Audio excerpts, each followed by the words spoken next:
What's going on, guys? Good morning. Welcome back to United View. Hope everyone is doing very well. Welcome back to Match View Live. Live we are indeed for Manchester United versus Tottenham Hotspur at Old Trafford. Kickoff is in just under 2 hours' time. Team news is coming out in 45 minutes' time. Hope you're doing good. The best way to kick off the Premier League weekend is by watching Manchester United, right?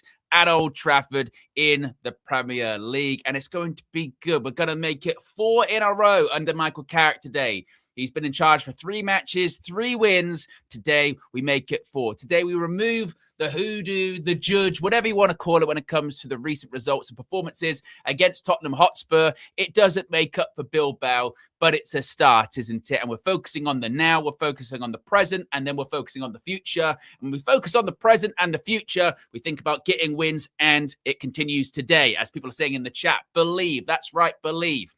If you haven't already, click that like button. Be sure to subscribe. I can see people in the chat already, bright, early, and bushy-tailed as well. I can see Kristen is in there, says morning all. John Farr says believe. Tabrez, of course, he's not only going to give a bit of a weather update, he gives a parking update as well. He says since Carrick's come in, parking is almost impossible. He also says traffic is so bad today, haven't even parked up yet for F's sake. Yes, usually it's how it works. Usually we sort of kick off the show. We start the stream 2 hours before kickoff. Tabs is in the chat and he goes, just pulled up, going to get something to eat, going to get a cup of tea or a cup of coffee. I'm ready to do this. And he says, I'm still in my car. I haven't even parked up yet. Hey, it's how you know things are turning. Yeah, things are turning. Get your early predictions in. You know me. I've gone big today.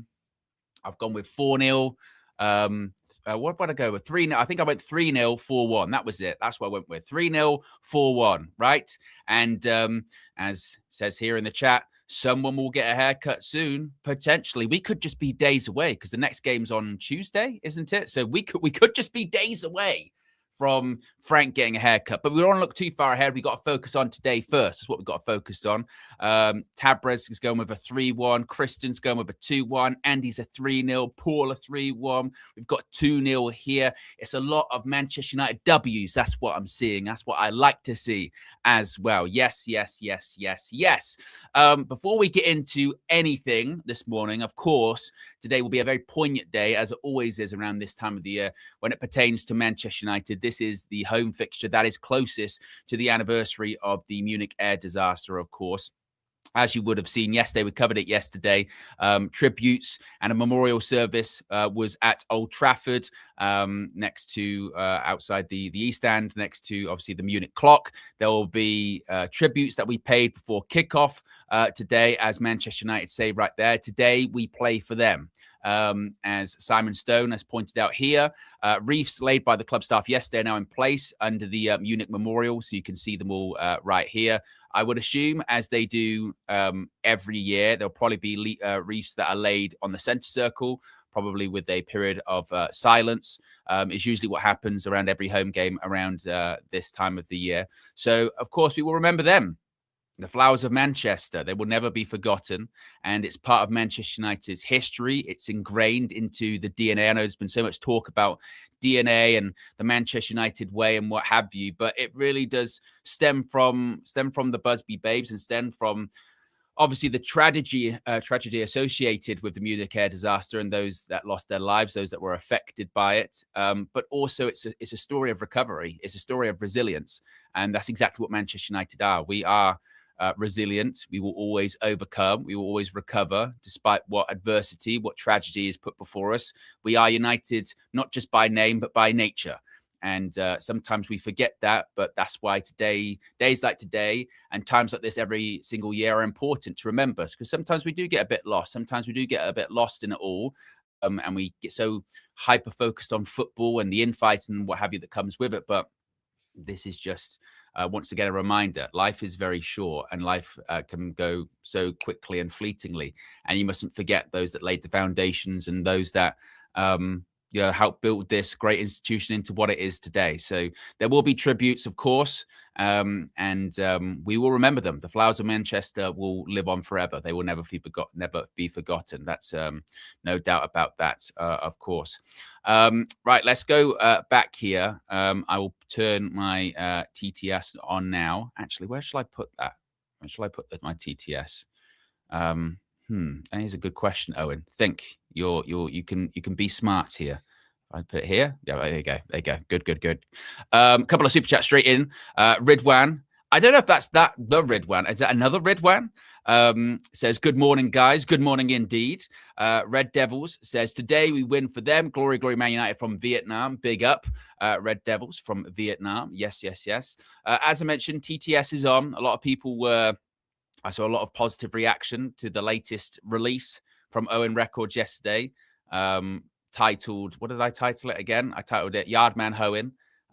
It's taken the world by storm. And of course, if you want to play a clip of it, TTS is on for green super chats and above, $4.99 and above. Although I changed it so it's a little bit like you can't get away with it when it comes to currency now, because sometimes because of the currency conversion, it would be a whole thing. But now it is indeed $4.99 above. And what I think we might do. What shall I do? Now we'll keep it as that. We'll keep it as that for now, and we'll see what happens during the game. Because it particularly during the game, that's when it's at its best use, because it means we can just all completely focus on the game.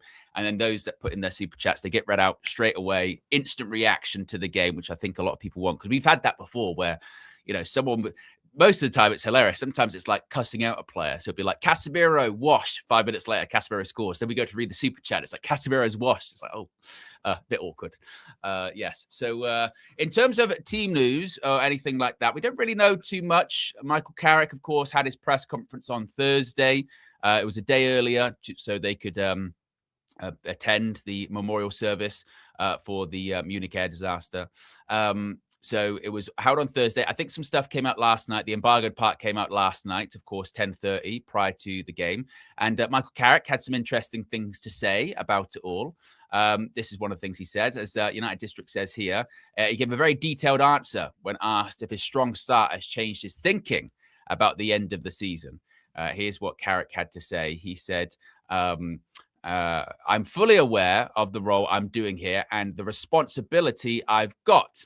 He says, we want to be successful. I want the club to be successful beyond the end of the season. If that's with me or somebody else at this stage, I can't control that, and we'll see what happens. But it's certainly about trying to improve the team and making Manchester United stronger and improving all the time. But nothing has changed. Results over a short period of time don't change that. If they do change that, there's something wrong.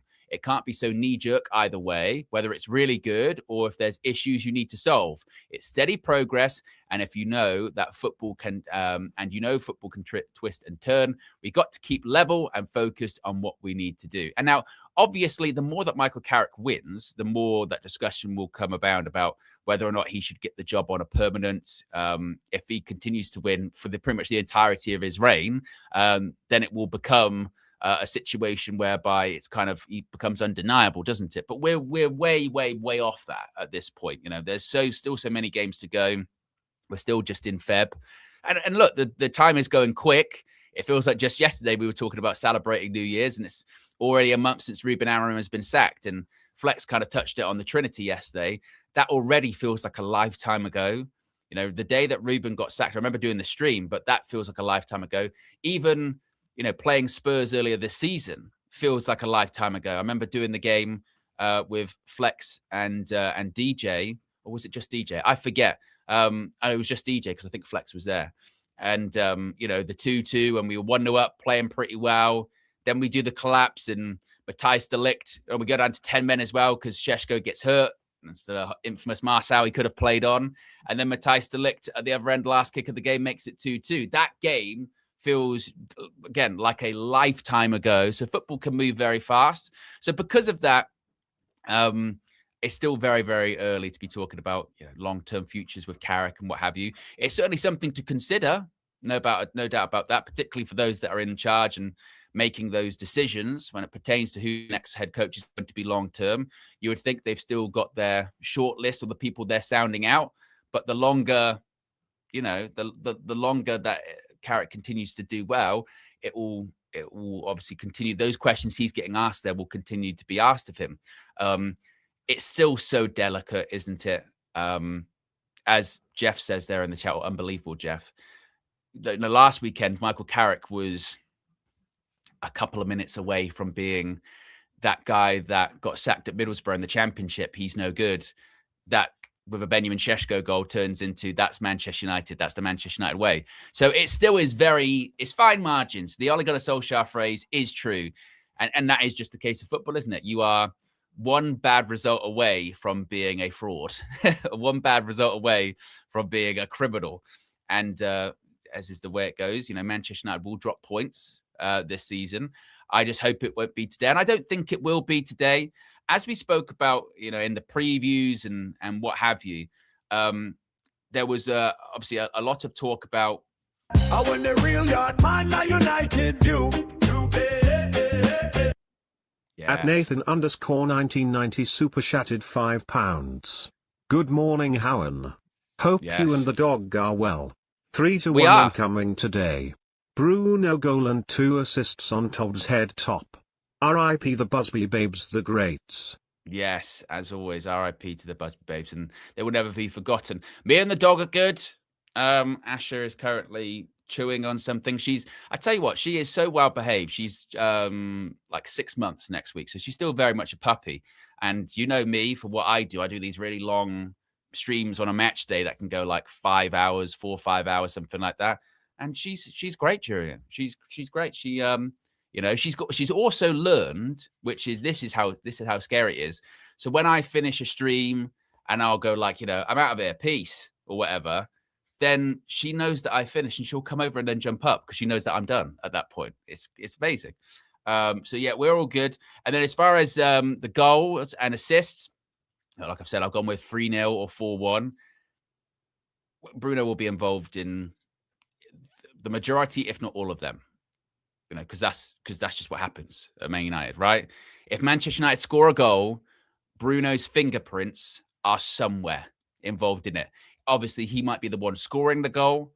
He might be the one putting the assist for the goal. He might be the one that's the pass before the pass.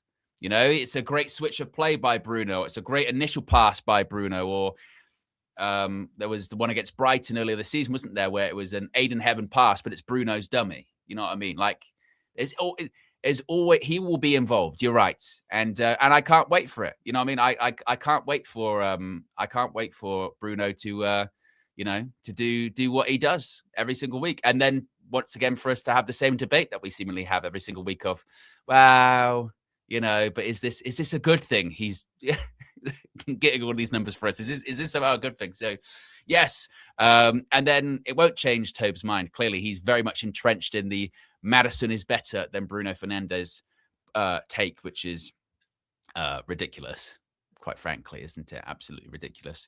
Shout out Red Scare Claire, man. It says, cherish her, Owen. I had to put my old girl down last week. She was the best. I'm really sorry to hear that. I'm really, really sorry to hear that. I'm going to be totally honest with you. Like, when I always grew up with dogs. My family always had dogs. But they were never really like mine, if that makes sense. It was always like, not even necessarily like the families. It'd be like, my dad's had a dog for ages. But I was always like his dog. Or when we were younger, it wasn't like my dog. Whereas this is the first time it's been like, this is fully my responsibility. And you're right. Like you get attached quick. You get attached to it. I know people roll their eyes a little bit when they go like, oh, it's not a child. But James said it to me recently, and it's so true. It's like a child, but sort of speed running it, basically. Obviously with an actual child, you obviously have the long lifetime and all that kind of stuff. With the dogs, you kind of go through all of that stuff very, very quickly, but it's basically the same. You're like, especially in the early days, you've got to constantly be looking out, and you're constantly looking out, making sure that they're not doing something they're supposed to be doing. And already, I mean, she's 6 months. I've had her for 4, I think. I'd be absolutely lost without her. Absolutely lost without her. Yes, couldn't imagine, day to day without her. It'd be ridiculous. So I'm sorry to hear that. I'm really sorry to hear that, because they are truly your best friend, aren't they? Indeed. So thoughts are with you. Absolutely. So going back to what Carrick was saying, he's sort of saying that game by game, which is true. We know that it's game by game. If Mateus Cunha starts today for us folks, we could be in a bit of good position, because I didn't know this. Did you know Matheus Cunha has never lost a competitive game against Tottenham Hotspur before? Now, this just goes to show, I suppose, how confident we are getting, or how much chest we're getting. Because if you'd have said that a couple of weeks ago, Matheus Cunha, he's never lost a match against Spurs, we would have gone judge, wouldn't we? We would have gone, don't say that. The judge, another record that's going to be broken. Because every time there was some kind of some stat like this, we would go, oh no, that's going to go at the weekend. Oh, it's going to be another one. Matheus, you're going to lose your first match. Now it's like it's great, isn't it? It's go, yeah, cool. That's another W for us. And it's not going to start today. Matheus Cunha, of course, he's been putting in impressive performances recently, goals, assists, and he's had big shoes to fill when it comes to Patrick Dorgu, right? Big shoes to fill, because Dorgu has had been on absolute fire. And I really, really hope that when Dorgu does come back before the end of the season, I hope he can pick up where he left off. Not easy, I know, and particularly after a hamstring injury, we'll have to be a bit careful with him. But I really hope so. And it's options, isn't it? It's options. Matheus Cunha, this is what we spent the money for. We spent the money for him to be effective in big games, to score goals, decisive goals, winning goals, against Arsenal away, or get assists for winning goals like he did for Patrick Dorgu against Manchester City, right? So that's what it's that's what he was brought in to do: get goals, get assists, and affect the game. And he'll do that as well. Last weekend got another goal. So what is that for him now in terms of X amount of games? What is that? That's he didn't score against City, but that's a goal involvement. Obviously, scored against Arsenal, goal involvement. Did he get? I don't think he got an assist for the other ones. And then, so it's 3 goals and goal involvements in 3 games. Not bad. Keep that up. As far as, like I said, the team news and what I would expect it to be, I don't think we're going to get any changes from the team that started against Fulham. I don't think. In fact, my predicted lineup there is on the sidebar. Let me just freeze that. Actually, there you go. Yeah, I think it'll probably be the same starting 11. I think, which will be Lomans in goal, back 4 of Dalot, Martinez, Maguire. They should be on the other side, to be honest. Martinez, Maguire, and Shaw. Kasper Okobi in midfield. In front of them, Ahmad, Bruno, Cunha, and then Mbeumo up front. I know there's the thought process of why not Šeško, came on, got the winner last week. Of course, came on, hit the post. I just think he's still, from what we've seen so far under Carrick, which granted is not a lot, it's still difficult to find out, what his patterns are, what his intricacies are when it comes to team selection. But so far, it would appear that he's been quite reluctant to make changes to the starting 11, particularly when we've been doing so well. The only change that he's made in any of his starting 11s has been enforced, which was Dorgu, due to the injury. So I think it would probably stay the same. And then maybe future games or what have you, maybe Šeško will get his start. But there's just no need. When you're playing 1 game a week and you're not in any cup competitions, you're not in Europe, there's just not really much need for rotation other than to try and keep some players fresh, in terms of give players off the bench minutes so they're not completely rusty and completely out of sync. Aside from that, if your team's winning as well, why would you tinker with that? Why would you change it so much? And that team that started against Fulham, that was a team that, was 2-0 up, comfortable. And it's only once Carrick starts making the changes that we slip to 2-2, don't we? And of course, yes, the changes do allow Šeško to score the winner. But still, I think there's stability in that starting lineup. Is it my ideal starting lineup? Probably not. I would still maybe go with a Mazraoui in there instead of Diogo Dalot, just because Dalot's Dalot. But even to his credit, which this is when they have been playing well, even Dalot the last couple of games hasn't been as bad as he was earlier on in the season. He's been better, because we saw this under Amorim. He's another one. Wasn't really suited to being a wing back, was he? Just doesn't really have that in him. As a fullback, that can invert into more central areas in midfield. He's much more comfortable there, and we can be getting better performances out of him. Not great, but better. So I suppose Carrick would probably go with the same, I would think.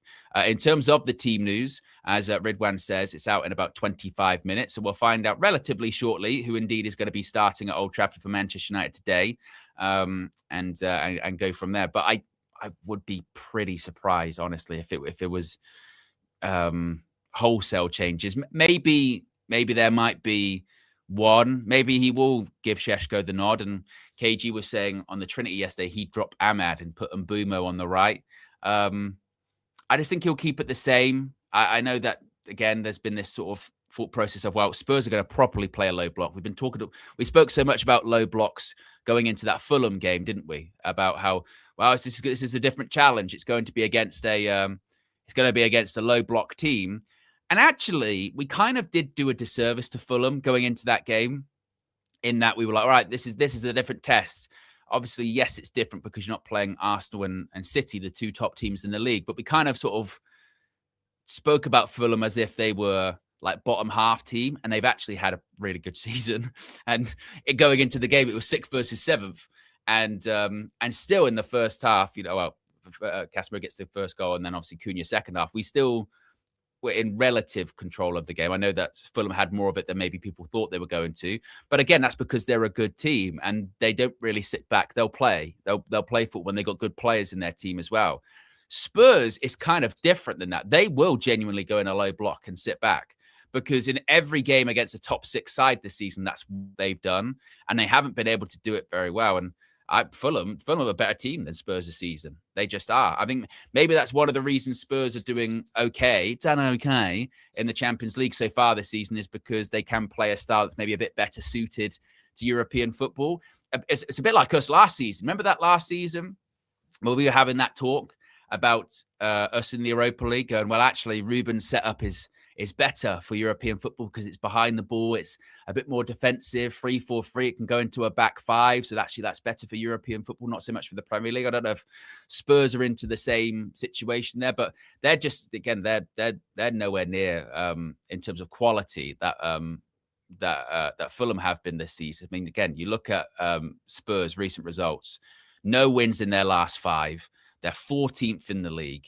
They're only 9 points above the relegation zone, and some of the teams in the relegation zones are actually starting to pick up a few points now. West Ham have picked up a couple of wins in their last few games, still losing but still, you get my point. So yeah, they're not that this season. They're not. So from that perspective, it's going to be a different game to the Fulham one, because actually I think probably Spurs will sit back more. That's why it's imperative to get the early goal. Get the early goal today, and I think they fall apart. I do. Because and they're way more defensively fragile as well. I know there's a lot of discussion about who is and isn't going to be available for Spurs. They've got so many injuries as well at the moment. So I think I'm confident today, which I do understand makes you a bit nervous, because we're never confident.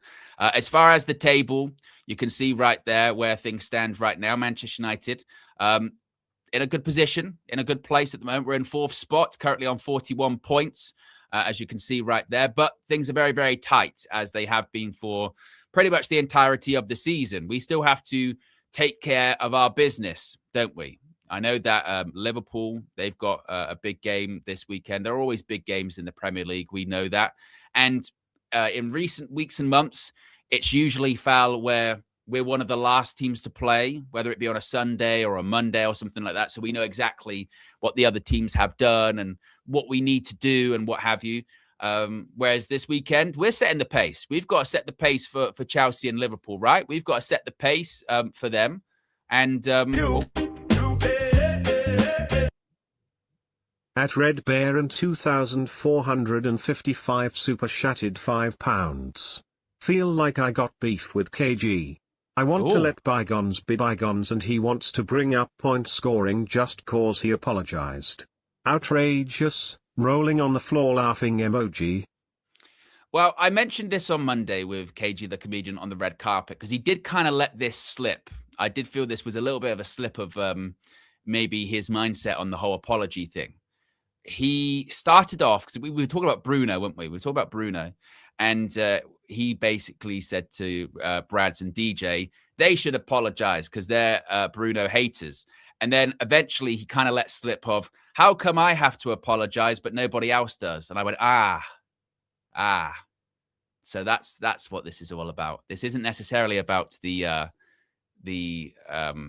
desire to see people held accountable for their Bruno takes. It's because KG feels wrong because he had to apologize and other people don't. And I had to sort of explain to him the lesson that I've learned. And this is a lesson I struggle with a lot in this space, which is just because you do something, that doesn't mean other people will or have to. Or just because you think one way or you think something is ridiculous or crazy, that doesn't mean that other people will think that. And also, it's kind of pointless trying to convince them of that, because then no one's ever going to change their mind when it comes to stuff like that. As was evident by the Tobes thing with Bruno years after the fact. And Bruno this season could break the record for assists in one season in the Prem. And I think even people that don't like Bruno probably won't change their mind on him. So yeah, it's an odd one. The point scoring thing won't go away as much as we wish it would. It's just kind of the nature of the beast, I suppose, isn't it? You know what I mean? It's just kind of the nature of the beast, and it gets very, very, there's a lot of anger there. And also as well, yesterday on the Trinity, he was putting in some scandalous behavior, KG the comedian, because he did all of this thing about the Ruben comments and then he said that he wanted to get closure. But then the more we've sort of probed him on it and said, but when he comes out in 6 months' time, will you care? He then admitted that he won't care. So it was like, I don't really get that one. I don't really understand that one. Yeah. Yeah, I don't really get that one, where he said that he would have cared initially had Ruben said something initially, but because he didn't say it, he hasn't said anything for a month. He now won't care eventually when Ruben says something. But this is what I'm still struggling to try and make sense of it. So he would have cared initially. Now he doesn't care. I don't know. At Big Yo-Yo super chatted $4.99. GM Real super chat on spares. Glory Man United. Yeah, well, appreciate you tuning in, Big Yo-Yo. Wagwan. Hope you're doing good. Yeah, real bad man of United View. That's me. King of the Carnival. No, not trying to catch a wine. Just focused on 3 points today. So, Wagwan. Yeah, etc. Yeah, Wagwan. Yeah, nice. So yes, to go back to KG, I'm not really sure what the point was yesterday. But you do have to be careful with your words. That is something also I've learned this week in particular. But I think also it's a case of like it's I don't know what the right word is. You know when they say like media literacy is going away nowadays, and what they mean by that is, people reading stories don't really get the headline or don't really read the article, and they don't really understand what's actually being said. It was kind of the same for that, but with listening this week, with that, because if you say you don't care about, what Ruben Amorim has to say, that is still totally different from he's not allowed to say anything, because of course he's allowed to say, of course he's allowed to talk, and just because you yourself say you don't care what he has to say, that also doesn't mean that nobody else will care. Of course people will care. Of course people will care. Of course people will be interested to hear what he has to say. I don't think that he's going to say what people think he's going to say. I think this idea that it's being built up like he's going to do this massive expose, I don't even think he'll be able to, because he'll probably be under some kind of non-disclosure, or at the very least, non-disparage agreement. So even if he's allowed to talk about his time at United, he won't be able to say anything negative about the ownership or executives, because that's usually par for the course, how these things go, with a payoff, which is what he got, a substantial one. And again, KG, I think, let slip yesterday the real frustration, which is, why didn't he say anything? That's the other part. I want the real yard man, a United view. At Frozone's lost super suit super shattered £4. Where is the super suit? Where is it? I was watching him Forest last night and I remembered. Didn't Sean Dyche say he could get top 4 with United? Now look at him fighting to stay up. Smiley face emoji, smiley face emoji. Well, he's nominated for Manager of the Month, isn't he? Nominated for Manager of the Month. He won't get it. Carrick's going to win. But yeah, funny how those things work out, isn't it? Big up Frozone's lost super suit. Hope you find it one day. Hope you find the super suits. Yeah, he did kind of let slip. I think a lot of the anger about Amram not saying anything is more based on like people that really staunchly backed him, and now it's like we backed you, and now you don't care about us. You've proved that you don't care. You don't care about us. Yeah. Yeah, because I think he wanted to leave for quite some time, and as was evident by how he left, he pressed the eject button. He blew it up. The precedent's been set of how to get out of a job now without quitting, and making sure that you get paid. Go into a presser, talk some shit, or talk some shit in a post-match interview. You'll be gone. You'll be gone in a couple of days. You know. Conte's done it, Jose's done it, Maresca's done it, you know, Amarim did it. It's quite easy. It's quite easy. That's exactly what he did. Said, I've had enough. I'm out of here. Which may have been entirely justified. We don't know that behind the scenes, and maybe that's why people want to hear him say it. But he won't. You know, he won't say that because he's probably under some kind of agreement not to say anything. In the same way that, you know, it's Ralph Rangnick.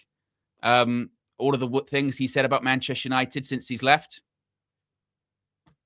because he can't. It's Eric Ten Hag speaking all the he's spoken about Manchester United since he's left. You know, he put out a statement from through Seg, which was, you know, very normal sort of thank you to the fans, blah blah blah. But that's it, because he can't. He's not going to say anything. You know, so Ruben Amorim won't be any different. That's it. I want the real yard man, a United view. At Philip Lomax 6,839 super shattered £5. To my workmate, Darren Ben, you guys are getting beat, son. I'm assuming your workmate is a Spurs fan, and I would echo it. Yes, I would echo that. Absolutely, yes. You're getting beat. Yeah, that's what's going to happen. Unless you are a Spurs fan and Darren's a United fan, then no, you're not. Maybe you're thinking that Darren's watching it. Either way, Man United are winning today. That's what's happening. That's what's happening. Yeah, 3-0 or 4-1. That's the prediction. Team news is coming out in 10 minutes time?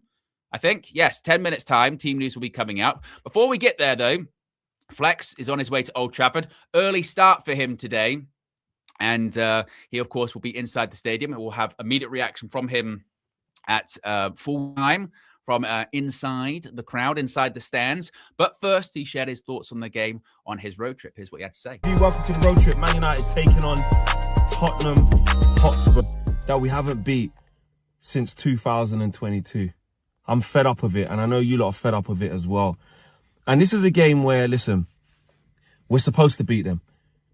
We're supposed to turn up with what we've been doing. We're supposed to turn up with the players that are in form, the confidence that we've got, the buzz that's around the place, and beat a Spurs side that are decimated by injuries. Captain is talking out against the establishment. Thomas Frank's on his last legs. All of this stuff, they're supposed to count in our favour, which should transpire into us giving them licks. That's what's supposed to happen. But as we know, football's not played on paper.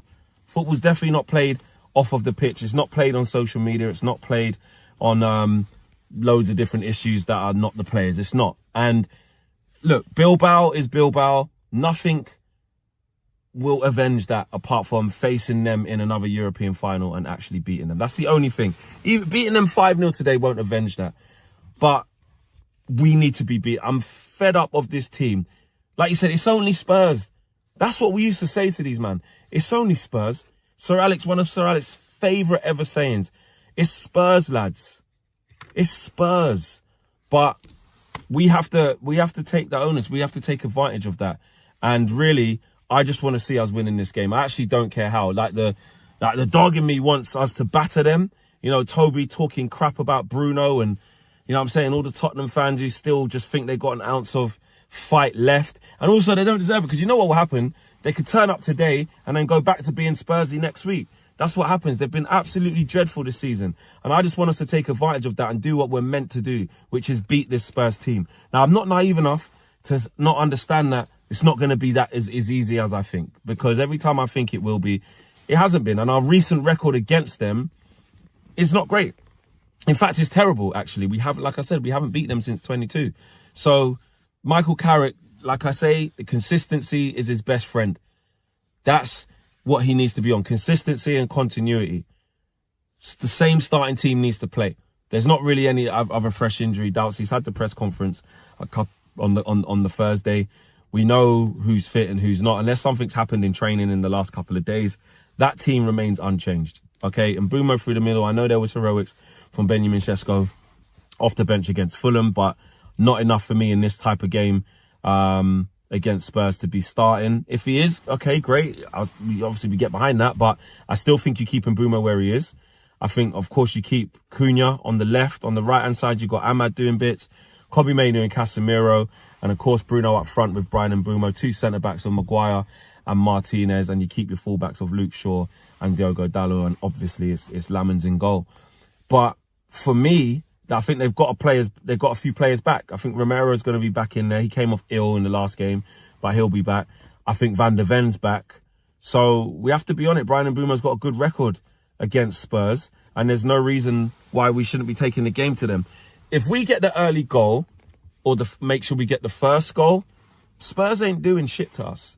That's how we got to see it. If we turn up today like we're meant to turn up, and the players that are meant to put in the right shift, right? Well, all of them. You can't have players not putting in the shift.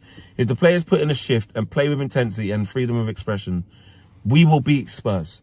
We will beat them. If we make mistakes, if we don't have the required level of intensity, the required level of belief, and we start second guessing ourselves, then we're going to be in trouble. And this is a massive opportunity because, you know, we want to keep separating from the pack.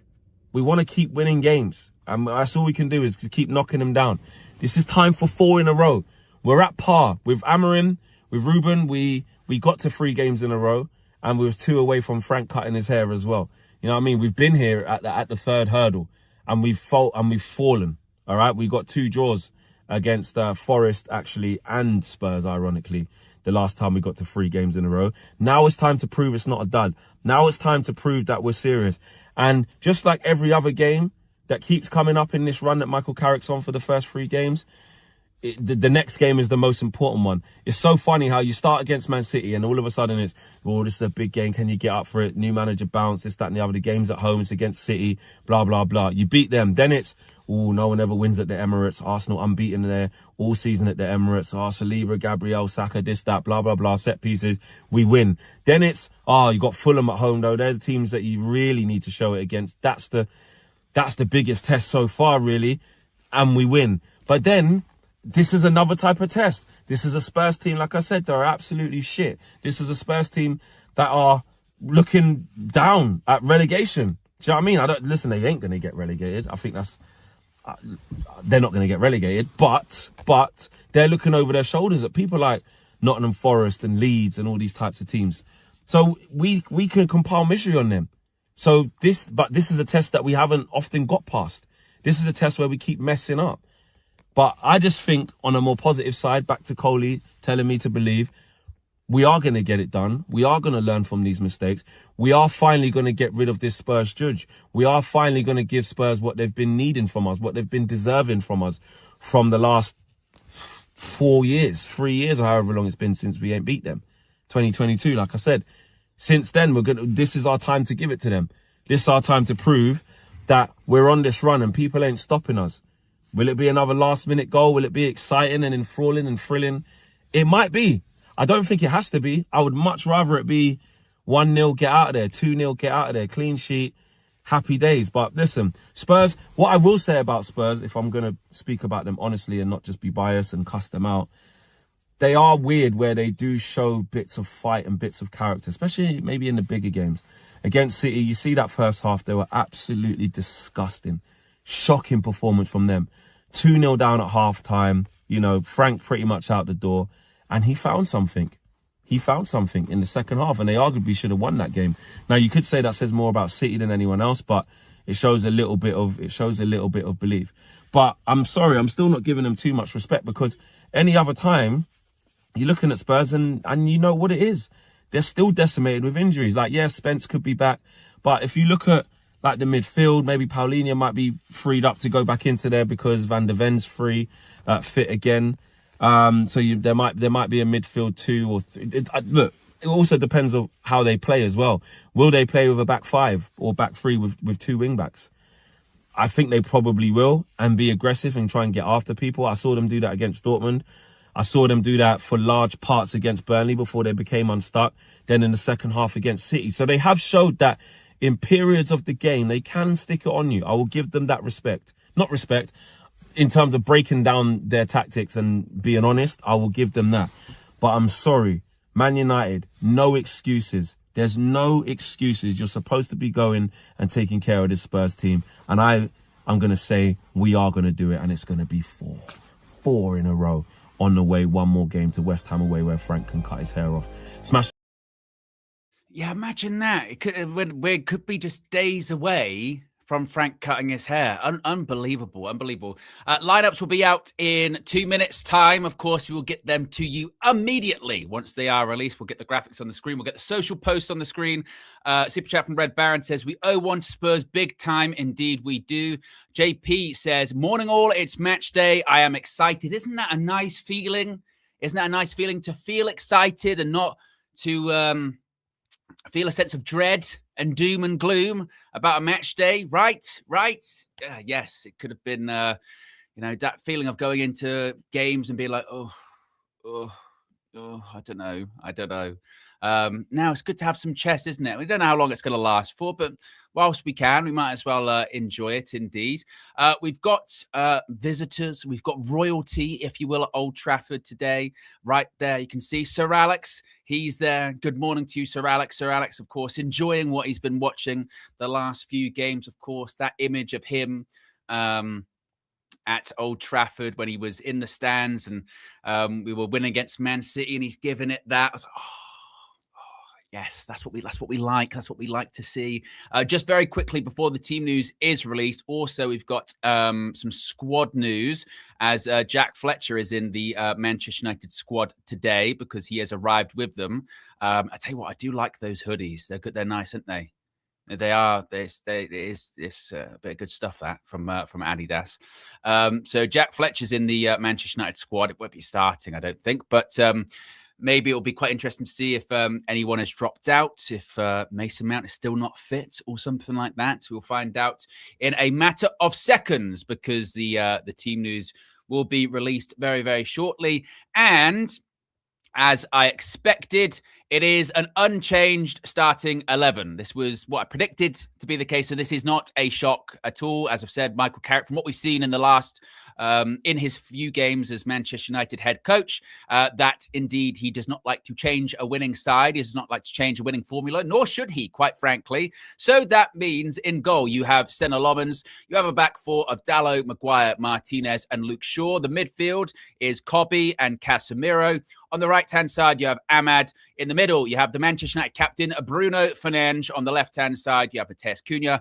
And up front, you have Brian Mbeumo. On the bench, we have Bayindir, Heaven, Malacia, Mazraoui, Yoro, the aforementioned Jack. Oh, is that a J or a T?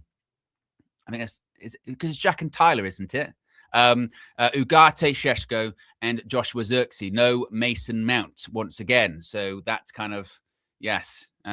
Recovery. He did say that about him, didn't he? So, nevertheless, unchanged starting 11 for Manchester United, which is again was expected, wasn't it? It was expected, so it's not too much of a shock. I know there was chatter about, do you have maybe Benjamin Šeško start? Should you have Šeško start? Obviously, came on, scored the winner against Fulham in the last game.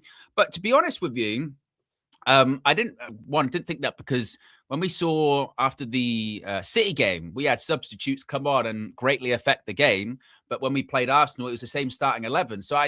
And also this was the starting 11 that, we were 2-0 up and relatively comfortable until the subs are kind of made, and it, changes a lot of things. So maybe that's, what Michael Carrick has learnt from the last game of don't take Casemiro off. Or something like that. Maybe that's the thought process there, but no real shocks when it comes to the starting 11. And that starting 11, I would hope, should be good enough. I think will be good enough to get the job done. 4-1. That front four: Ahmad, Bruno Fernandes, Mateus Cunha, Brian Mbeumo. Even behind them, Casemiro, he's an absolute goal threat, isn't he, as well? So, I think that's the right call. The right call by Michael Carrick. And if they don't deliver, then we've certainly still got options off the bench, don't we? We've still got options off the bench, and hopefully they can get the job done as well. So not too much of a shock, and it's nice not to have. I mean, I'm sure somewhere there's probably the meltdown is occurring, but it is quite nice, isn't it, not to have the constant meltdown. Right, let's get that Man United team news for you up on the screen right there. There you go. With the backdrop of the Stretford end as well. The backdrop of the Stretford end with all the flags there as well. It just makes you feel like you're there, makes you feel good for the match day, makes you feel excited for the match day as well, doesn't it? Yes, yes, yes. Am I all caught up with, I knew I had a super chat here. Red Baron says, I worry about Euro a little. Look, I think he's going through the same thing that you would probably expect quite a few sort of 18 or 19-year-olds at Manchester United to go through, where, you can have dips and you can have periods of time out of the team. That's not unheard of, and that's not the worst thing in the world, just because maybe he's got a bit of a crisis of confidence at the moment or what have you. That doesn't mean that he's washed and he's not going to come good, and he can't handle playing for Manchester United, this, that, and the other. I think it's the worst thing in the world for him. If he is struggling, if you're a young player and you're struggling, the last place you want to be is almost in a Manchester United starting 11, where you're going to possibly be exposed and there's going to be pressure on you or what have you. We've got defenders available at the moment in Maguire and Martinez that do deserve to be starting over him, and his time will come. It's a little bit more difficult, like it is for anyone that's on the bench at the moment, whereby it's just that there isn't the opportunity to rotate. If we were still in the FA Cup, if we were in Europe, even if it was Europa League or something like that, or Champions League, then these players would be getting more game time. Exactly, Asher. But there isn't the opportunity for that at the moment, is there? So, yeah, that is the case with Lenny Yoro. So I don't worry too much. I don't worry too much about Yoro. I think he'll be fine. He's still very, very young, as is the case with a lot of young players. Right? There's only 11 spots in the starting 11. And you need options off the bench. We kind of do this quite a lot, don't we? We do this a lot with transfers in general. The first thing we say about anyone that comes in is, does that mean player X is not going to be available, or how will player X feel about sitting on the bench in some of the games? And the answer to that is, tough shit. That's what being part of a squad is. Football is a team game. Football is a squad game. Not everyone can make it into the starting 11 every single week. Some games you'll be in, some games you'll be out, unless you're the tippy top. And even the tippy top players don't play every single game. We've seen Pep Guardiola recently rotate people like Erling Haaland, and it's just how it goes. It's just how it goes. So I don't think certainly what we cannot do is look at a starting 11 that has won the last 3 games in a row against three of the better teams in the league this season, certainly the two best in Arsenal and City. And as I said, Fulham, they were 7th in the league, when we played them, a good side. We can't look at those starting 11s where there's only been one change in any of those starting 11s that was enforced with the Dorgu injury and go, oh, you should be changing it. Why? Why should he be changing it? Why should he be changing it? If anything, I would be, if he did make some changes, I would sort of question that of, are they injured? What's happening there? It's just, there is no need to change that starting 11 at the moment. Now, until it is, what do they say? If it ain't broke, don't fix it. Until it does get broke, that's when you start fixing and tweaking and changing things. But there's just really been no reason, has there? There's been no reason to change it at the moment. And even the one change that we did make, which was enforced, that paid off for us quite well. This starting 11 was 2-0 up and comfortable against Fulham, and then some substitutions are made, and next thing you know, it's 2-2. So that starting 11 is fine. And look, there might be, maybe it will be today, that Mbumo has a bit of a stinker, and that's where Šeško can come on and once again maybe get a goal. And then for the next game on Tuesday, that's when he can get a start. I mean, if there was going to be rotation, it would probably be for that West Ham game. Let's be honest. That's the one where there would possibly be some rotation just because of the proximity of the fixture, right? Tuesday we're playing 8:15 kickoff away at West Ham. Maybe then you get some. Maybe then you get some rotation. Maybe then you get, wow, played on Saturday. It's a quick turnaround, couple of knocks. Okay, maybe Šeško starts up front, or I don't know, maybe Mazraoui starts instead of Dalot or something. But in reality, looking at that bench, there aren't, like Sciliano says there, I mean, there's not even really a ton of changes you sort of could make to the starting 11. Defensively, all right, cool. You could maybe say Mazraoui instead of Dalot, fair. But it's not as if Dalot's been playing badly the last two games. He's actually been okay, as much as obviously, Dalot's been shocking most of the time. He's actually been okay the last few games. Side with Ahmad, because you do want to get relationships being formed as well in going back to the 4-2-3-1. So that could be one change you would maybe make. Aside from that, I wouldn't get looking at that front four at the moment. I mean, it's unfortunate for Šeško, but I wouldn't start him over Brian Mbumo, because again with Šeško's a young guy, right? People forget that too. Obviously, a lot of money was spent on him, but you've got Benjamin Šeško, first season in the Premier League, still young, still adjusting.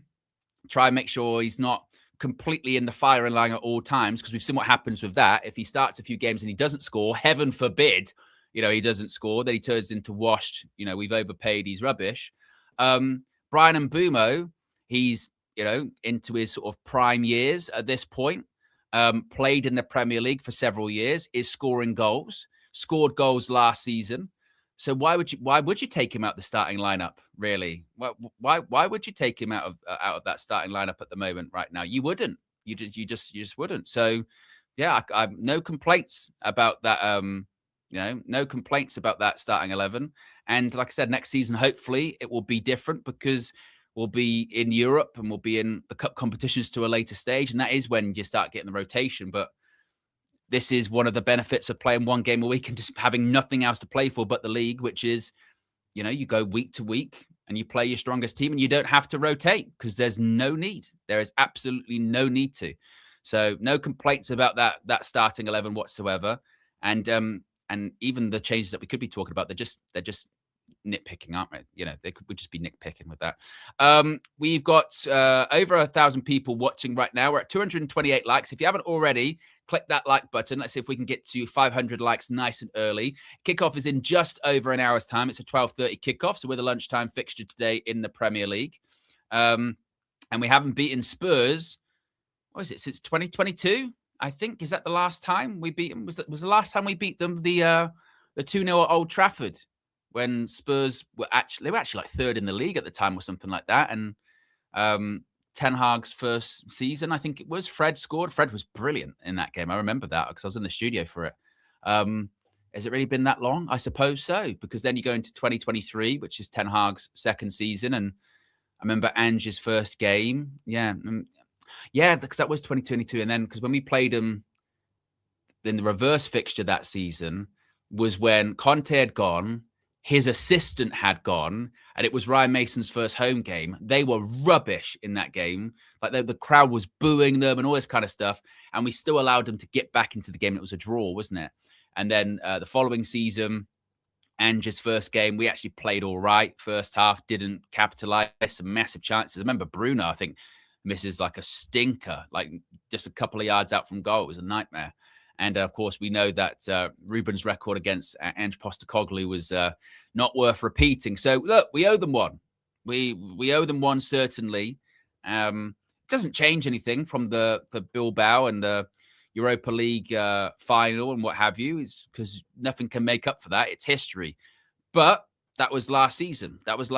We move on, and we're looking ahead. We're looking forward, and hopefully we're looking up the table, because this is the other part of it as well, isn't it? I know people are doing the whole go on a title charge thing in jest, but it's not going to happen. I know we are 12 points behind, and 12 points has been overcome in the past. We have overcome a 12-point gap in the past. That's not going to happen. But in terms of looking up to maybe third place or even second place, right? Even third place or second place, 5 points off third, 6 points off second. Keep putting those wins together. As has been proved this season in the Premier League, if any team gets a run of wins together, they skyrocket up the table. That is why we have seen the likes of Brentford get into the top four. That's why we've seen the likes of Bournemouth at points be in the top four. That's why we've seen these smaller teams, as we've seen Sunderland, in the top four, because they go through a run of games where they win 3 or 4 and it just fly up the table. So the longer we can keep this going, not only can Frank get a haircut, but also we can get ourselves into a quite comfortable Champions League position as well, in terms of a bit of an ops watch. Chelsea 3 p.m. go to Wolves today. I know Wolves have started to be a bit better, but I still you would think Chelsea will win that, but you never know. But they're 3 out of 3. Whereas Liverpool, someone's going to drop points tomorrow, whether it be Liverpool or Man City. Both work for us. You know what I mean? Both work for us. So yeah, take advantage of that. Do our jobs, and then let the competition take themselves out. Right? That's what Manchester United need to do. Gabor says this haircut thing is insanely annoying. I don't think so. I don't know why people get so annoyed by the whole hair thing with Frank. Right? First of all, as far as I'm aware, his actual hair, when he does get it shaved off, is going towards a fantastic cause. It's going to, is it the Princess Trust? Is that what it is? Or Princess? Yeah, I think Little Princess Trust. I think it's that. I forget which one it is, but it's something like that, whereby they make wigs for people that that need them, whether they're suffering from illnesses or they've got conditions and stuff like that, which that's great. That is fantastic.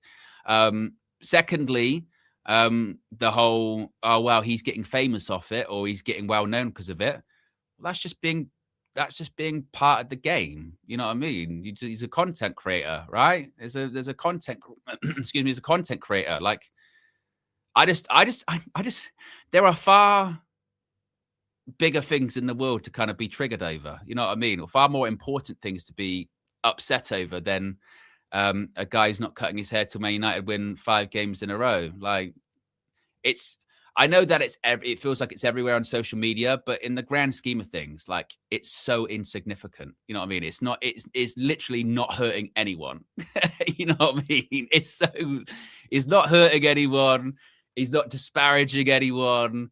He's just doing a gimmick on social media. And it's not even like a gimmick whereby he's being offensive to people or anything like that. It's not like he's hate watching his own team. He's just growing his hair. And maybe that just, you know what I mean? Maybe that's just where like it is nowadays, where it is just like, I see your face too often. Fuck you. And it's like, what's he done? I don't know.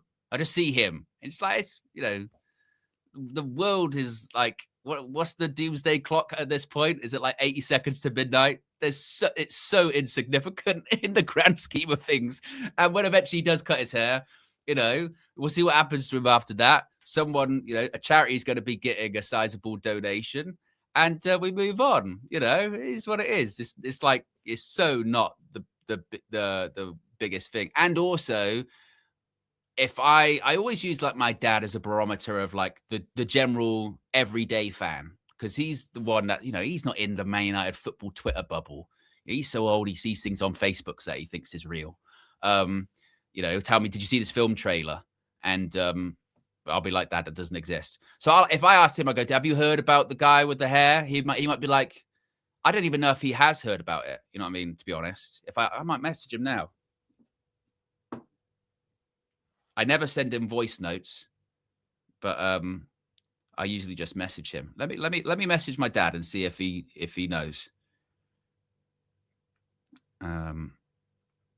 I never message him on WhatsApp. There you go. Right, message. Hello, Dad. It's your son, Owen. I am currently live on United View.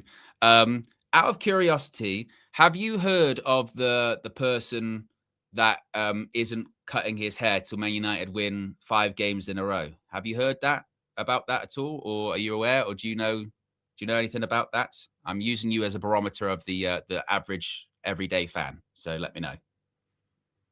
Right, it's been sent. So we'll see if he knows. You know, wouldn't it be funny if he responds to me, goes, "I have heard that. I fucking hate him." I'd be like, "Wow, Dad, you're undermining me." Don't say that. He probably will. Something like that. Could you imagine? Yeah, but whatever. You know, Frank's a good guy. I've spoken to him a couple of times. He's a nice enough guy. Yeah. So, and hopefully you'll be getting that haircut by Tuesday. That would be great. Yes. Where are we at in terms of likes? We're 30 likes away from 300. So if you haven't already, click that like button and be sure to subscribe. Where are we at actually in terms of subscribers? Let me just do a bit of a double check here. We are currently at, I'll let it refresh. We're currently at 209,843. So we're getting close to 210K, which is a nice round number. So if you haven't already, be sure to subscribe.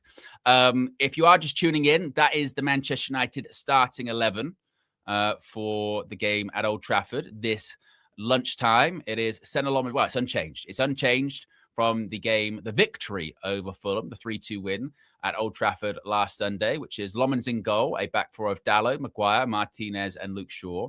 We've got Casemiro and Kobe in midfield, as before. We've got Ahmad and Cunha on the wings. We've got Bruno Fernandes, the Manchester United captain, through the middle, and Brian Mbeumo up front. The bench consists of Bayindir, Heaven, Malacia, Mazraoui, Lenny Yoro, Tyler Fletcher, Manuel Ugarte, Benjamin Šeško, and Joshua Zirkzee. So we do have options coming off the bench. Obviously, Šeško scored last week coming off the bench. Zirkzee did get on, didn't he, last week? I think he did. In terms of who I would expect to get on the pitch today, you're probably looking at Mazraoui will get on. Probably.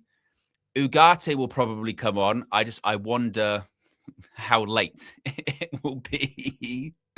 Šeško and Zirkzee will probably get on as well. That's probably where the subs will go.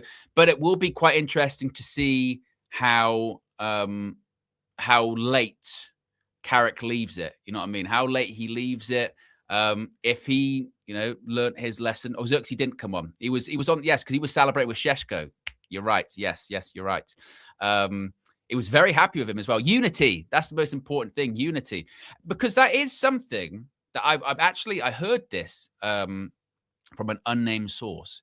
But I have heard that the dressing room at Man United right now is actually very, very good. There is a very good feeling within United at the moment. And actually, this and it's not even obviously they're very happy at the moment because obviously they're winning and Michael Carrick and stuff like that. But even prior to Ruben getting sacked, it wasn't as if the players had all completely turned on him and he'd lost the dressing room. Ruben Amorim really had not lost the dressing room. They were all very pretty content. There were some obviously that didn't like him as much. People like Kobe, clearly. Leacher had his blow-ups. But he hadn't lost the dressing room. This, by all accounts, is a very healthy and strong dressing room. Michael Carrick is just doing his interview. Let me have a listen in, see what he's saying. Talking about the brilliant start he's had. What's given you this smile and satisfaction over the last 3 weeks? He says there's been quite a lot, obviously. He says the connection, the spirit around the place, the supporters, the players, on the back of the performances that builds. A feeling of excitement. By the way, Michael Carrick has not aged at all. Has anyone else thought that? Like, he genuinely looks like he did 20 years ago. Like, he has not aged in the slightest. He looks exactly the same. See how long that lasts at Man United, because, he might be grey. He was asked about Šeško. He says he's done fantastic. He's going to be a big player for a long time.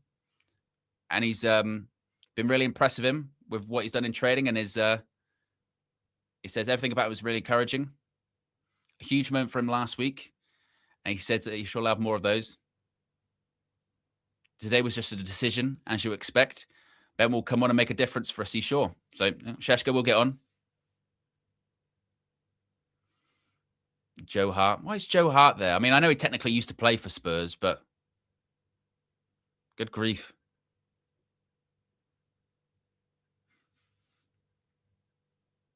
He talked about being a Man United manager or head coach. So it's the ultimate for him. To be in this position is a no-brainer, obviously. Go from Middlesbrough to Man United. Come on. Yeah, that is a remarkable one as well. There's a video going around, I don't know if you guys saw this too, of when he was doing punditry, I think for like Premier League productions or something like that. And he's with Michael Owen when Man United beat Liverpool at Anfield earlier on this season. And he was pretty low-key when it came to the celebrations. It was quite interesting. Talk about Spurs, saying about, he's they're a good team with good players.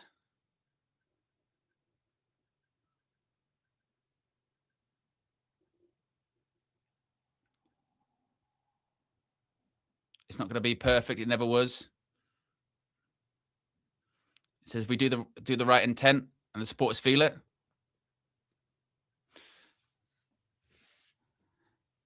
Owen Hargreaves asking about the first 3 games being on the counter-attack. He says, is that going to be different today? A bit more of the game today. Exactly, Asher. Exactly, Asher. No, I agree. I agree.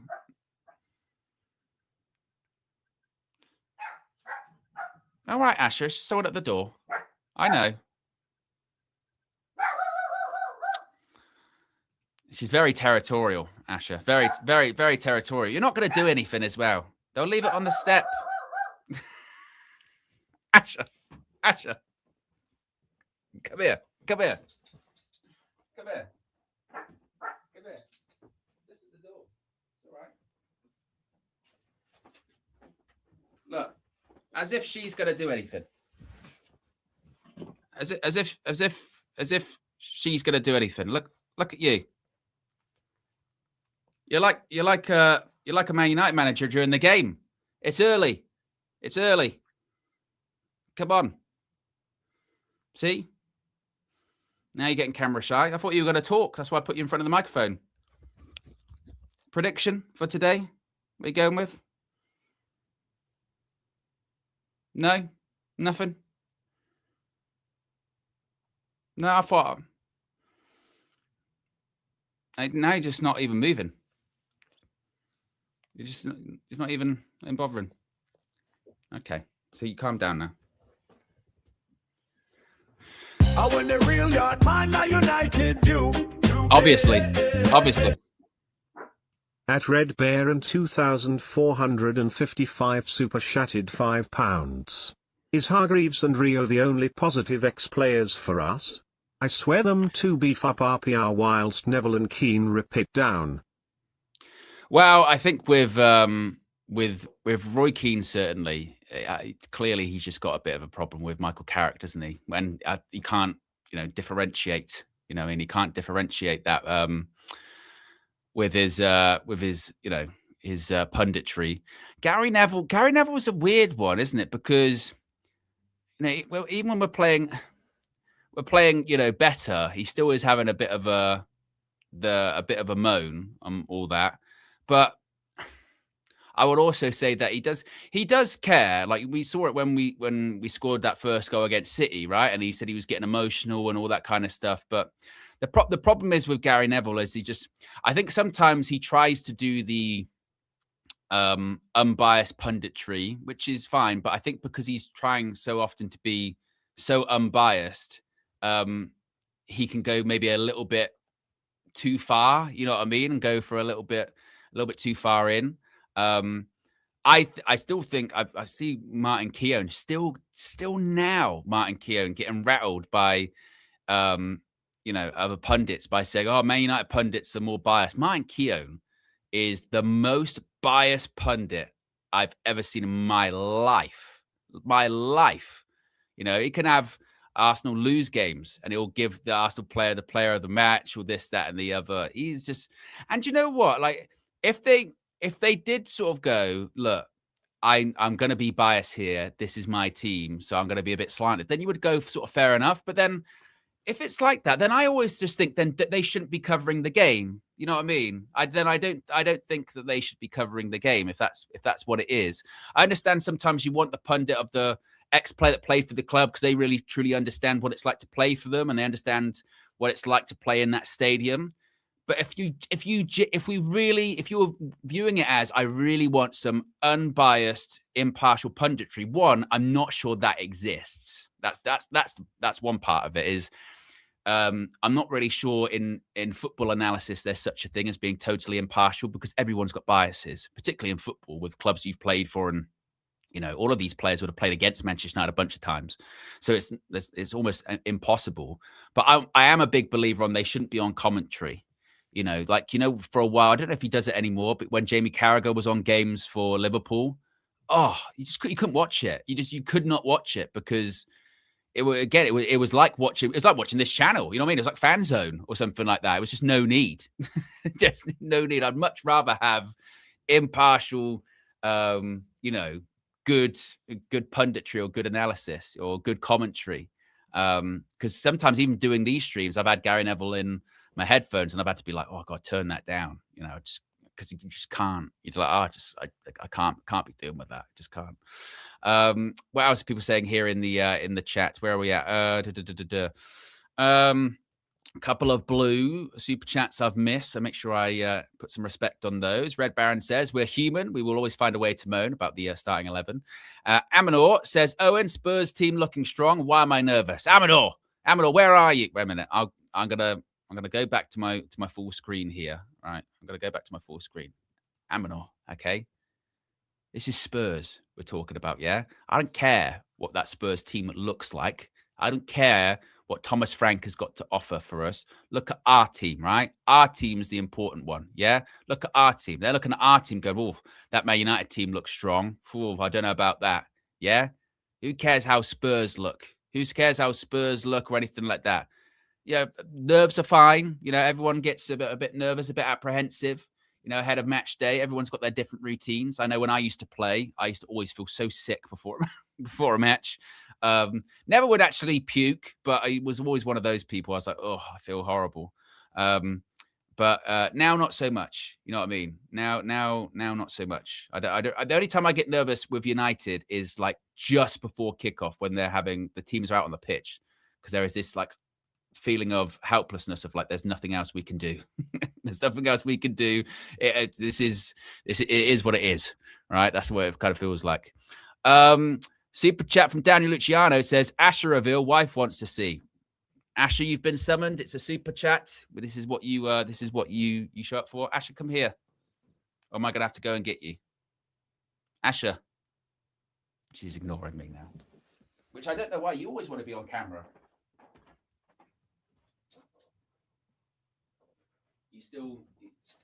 I think she's still trying to pretend that she's being some kind of guard dog when she's tiny. Right, we'll bring you on full screen, Asher. Right, you ready? You've been summoned. There you go. We'll move the microphone there a bit. You can't. Don't lick it. I've got to talk into that. There you go, Asher. There you go. Your public has called for you. You're just going to be silent now? Is that what you're going to be? Just be silent? Yeah, boring. Yeah, I know. Prediction for today? If you're trying to lick my face, that means United win. Oh, there you go. But how many goals? 4-0? 3-1? 2-1? 2-1 she's gone with. She's gone with 2-1. She's gone with 2-1 Manchester United. A bit closer. Bit closer. Good girl. Good girl. Look at you. You're a star. You're a star. You're a superstar. You're a celebrity. Yes. She is indeed. Yes. Where was I? All right, go back to the starting lineup. Yes, she is a celebrity. She's gone 2-1. She's gone 2-1 for United. That's what she's gone with. 2-1. She does, DB Cooper. She looks like an Ewok. Yeah, she does. You should see her when she like sort of stands up a little bit as well. She genuinely looks like an Ewok. It's very entertaining. Yes.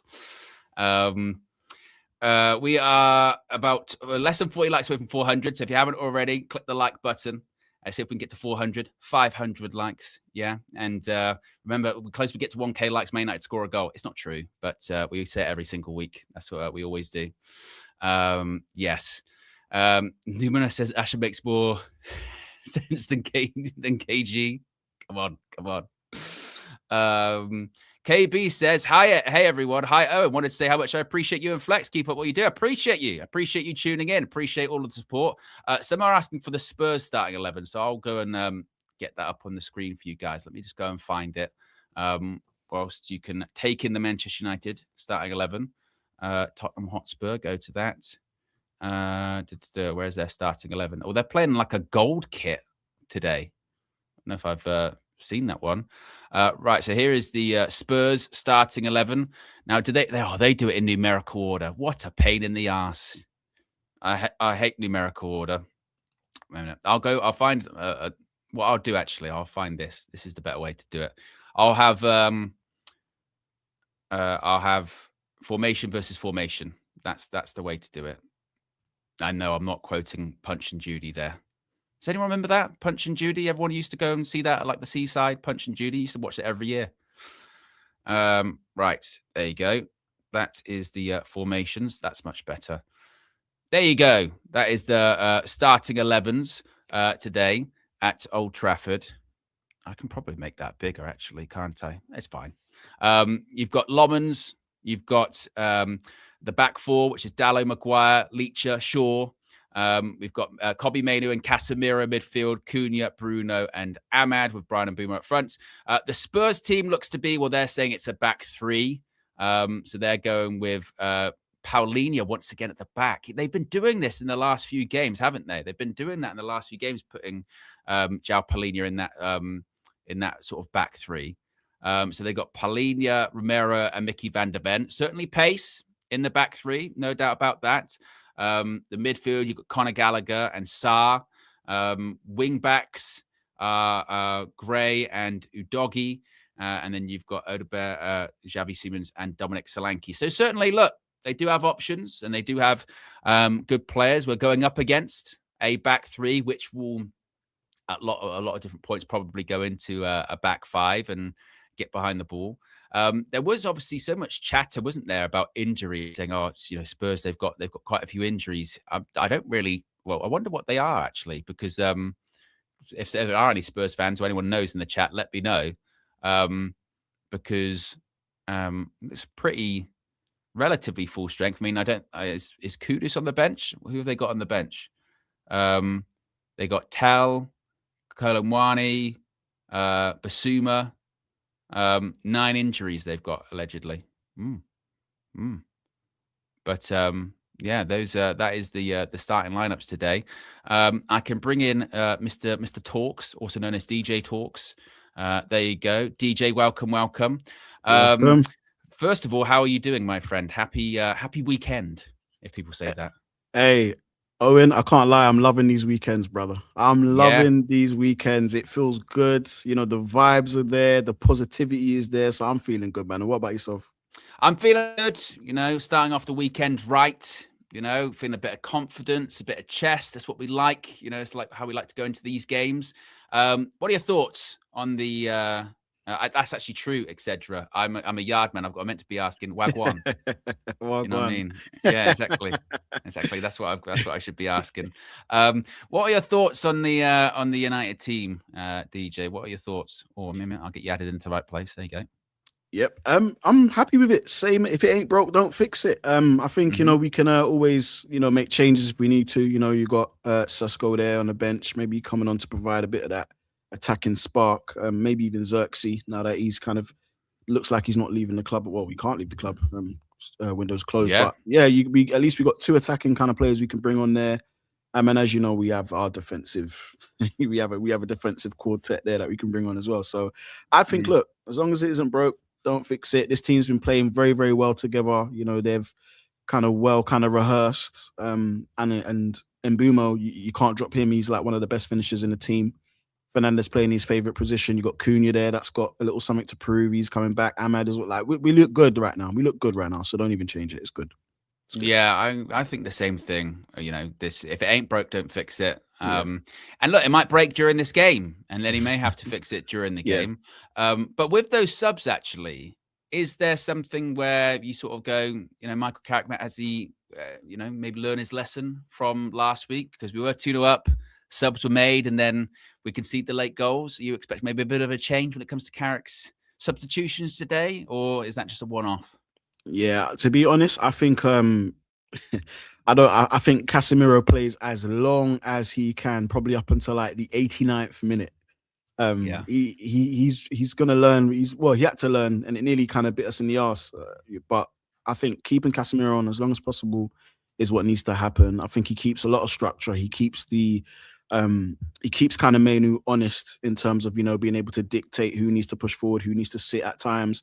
And his elite positioning, especially his defensive positioning, because he's not the quickest, but he makes that up for reading the game. So just an elite player. And yeah, just keep him on at even 80 minutes. No, 85, 86, 87, even like as late as possible. We're only playing one game a week. So, playing Casemiro for 90 minutes isn't an absurd kind of thing to do, in my opinion.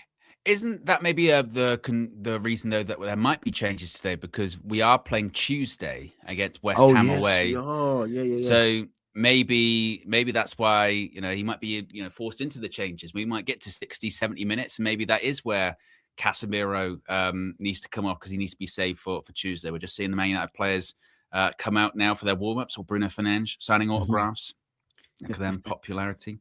Those training tops are wild as well, aren't they? They are wild training tops, man. Yeah, that pattern is kind of crazy. I'm not really sure what that is, to be honest with you.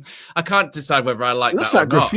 Looks like graffiti to me. I don't know if I like that or not. It's like it's giving me a headache. It's giving me a headache. That is giving me a bit of a headache. Yeah. I'm not gonna lie. What prediction did you go with, by the way, for today? Oh, listen, I'm gonna be honest. Bogey team. They are. I know it's Spurs, but they are. Recently, ain't beating them. Beat us 4 times. Oh God, last season. So I'm gonna go for. It's at home, so I'm probably gonna go for a 3-1 United. Just like still relatively comfortable. 3-1. But we need to show up today. This isn't a day where we can let them in. We've got a lot to prove. They need a beating from us. We owe it. We owe it to them. Do you know what I mean? So Spurs seem to play good against us. I don't know what it is, but we need to, just literally show up today. Just keep going. I think momentum will roll Spurs over. I think the momentum is with us. We're looked as the favourites today. So momentum is going to carry us over that line, but we need to pull it on them. We can't be lazy. No casual show today. Just what we've been doing over the last few weeks. We need to stick to that. Yeah, I went with 3-0. 3-0 or 4-1, mate. Oh, we're gonna batter okay. Them. We're gonna smash them. I love it. We're gonna smash them. I know that maybe some people get a little bit nervous because they've seen the Spurs team come out and it's I know they've got the injuries, but still not as bad as team as I thought it was going to be. No, we're gonna smash them. We're gonna smash them. They're rubbish. They're rubbish. And I'm not even doing that for the stream. I told DJ that privately yesterday. I went, we're smashing, mate. We're smashing. Do you know what though? Right? I think I would be confident only just because they've beaten us 4 times. They found four times they found a way to beat us. And, you know, I can only go by recent history. So this is a bit of a bogey tour. We need to make sure that we put these to the sword. Honestly, put them to the sword today. Get that kind of Spurs monkey off our shoulders, man. Just get that off.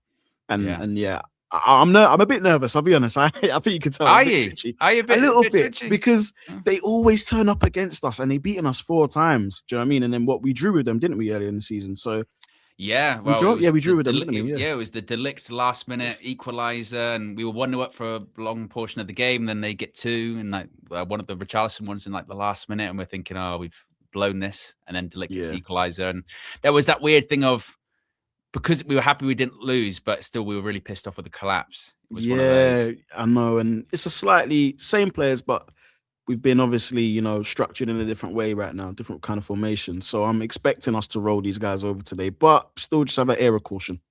I mean, I tell you what as well, that when you want to talk about bad takes and stuff like that, that is a bad take that I had after that Spurs game. I sort of said, oh, actually, I think that will turn out to be quite a good result, you know, a point away from home. It didn't. I was trying to convince myself on that one. Nathan with the super chat here says, I like the Stone Roses Adidas Man United merch. It's good. It is good. The blue one this year, it's the second time they've done it. Obviously, they did last year with the whole lemons thing. But this year it's kind of the blue stuff is is very nice. Kickoff is in just about half an hour's time at Old Trafford. That is the Manchester United starting 11 on the screen. If you are just tuning in, it's unchanged from last week. That 3-2 victory over Fulham at Old Trafford. In terms of the Premier League table, as things stand at the moment, we're in a bit of a different position than we usually would be in, because in recent weeks and months, we've been that team that has to follow on from everyone that plays earlier on in the weekend or plays on the Saturday. We've been playing on, you know, late Super Sunday matches or Monday Night Football, whereas this time we kick the weekend off. We start the weekend and we can put ourselves in a very good position, DJ, right? If we win, we don't really change position. We do go closer to third place, Aston Villa. And a lot of people are saying, look, third place, that might be on for us. That might be on. Maybe even second place could be on for us. It's close. It's not that far. It's not that far. No, it's not that far at all. But still have to take care of our own business. Where do you think we could finish this season? Or are you doing the cliche one game at a time? Don't get too carried ahead. One game at a time, and I'll tell you why. It's just because football's such a funny old sport. It's quite a brutal sport. We could dominate Spurs for 90 minutes today and potentially get nothing out of the game. But it's just, and I'm not being negative, it's just how football is. We've seen it happen before. It's not necessarily the best team wins. So for me, let's just do one game at a time, because the minute Carrick loses one time, you know, the naysayers will be there. The negativity will resurface. You'll have everybody that's been positive today in our chat right now probably turn, actually, I don't think Carrick was that good. You know, we overestimate. So let's just do one game at a time and see. And I think every game for Man United, because we're still kind of in my opinion, in a fragile state, we've just got right a little bit. Manage it minute by minute. Let's just manage it minute by minute. We're going to just have to do that. Game management all the way through, man. Yeah, I hope so. I mean, because you look at this is what football is funny. You're right. Because you look at this, you go like 4th place Man United versus 14th place Spurs. You know what I mean? Yeah. Surely we should. The table says we should absolutely trounce them, but recent memory tells me that they're not going to be as a pushover as we think. Yeah. And that could come back to bite us. The Arsenal fans, they'll be at us if we lose this. They'll come for us if we lose this one. Oh, who gives a shit? You know what I mean? I mean, the Arsenal fans, they got embarrassed a few weeks ago by us, and you know, it's whatever. It's whatever. What I am liking, about this recent form is going into every game. The ops will always tell us, you know, oh, you're getting too carried away. Look at you guys getting too much chess. You're actually still rubbish. You're this, that, and the other. And the more that we keep winning, the louder they get, but the louder we get in terms of laughing at them. Yeah. And I love that. I love that. Like before the Arsenal game, you get like Paul Merson going on Soccer Saturday. Absolutely no chance, wasn't it? Absolutely no chance. Nothing. Yeah. And you win, you go, oh, wow, what's happened there? Even before the Arsenal game, Don Robbie, when Don Robbie was going like, where are you not getting all this chess from? Robbie's funny. Everyone's got a game plan to the punch in the face. You know, wait a minute. You know what I mean? All that kind of stuff. And then, you know, it's just great. It's great. I've even today, for those that are asking and wondering, I've got Expression Stream loaded up. So Ready. when we do score goals and hopefully he crashes out, we can go straight to that. We can go straight to that and laugh at him. So we just got I just got to do the job, just do the work, and it'll be great, you know. Yeah. And I believe we will. If we show up today, just because of the level of form that a lot of our attacking players are on right now, if we can show up today, we'll do them. But we just got to be careful. We can't take anything for granted. The game's not even started yet, but we have to go and earn it today. There's no free give-me's in the Premier League. As I said, we always joke about Spurs. But it hasn't been Spurs in the last 4 games. Do you know what I mean? Last 5 games, I'd say. So, yeah, we just need to just make sure that we're on it today. Can't switch off. I'm just listening to my dad, right? I'm just listening to my dad because I sent him a voice note because we were talking about Frank and his hair, and I said, I wonder if my dad knows, you know, who he is. Who he is.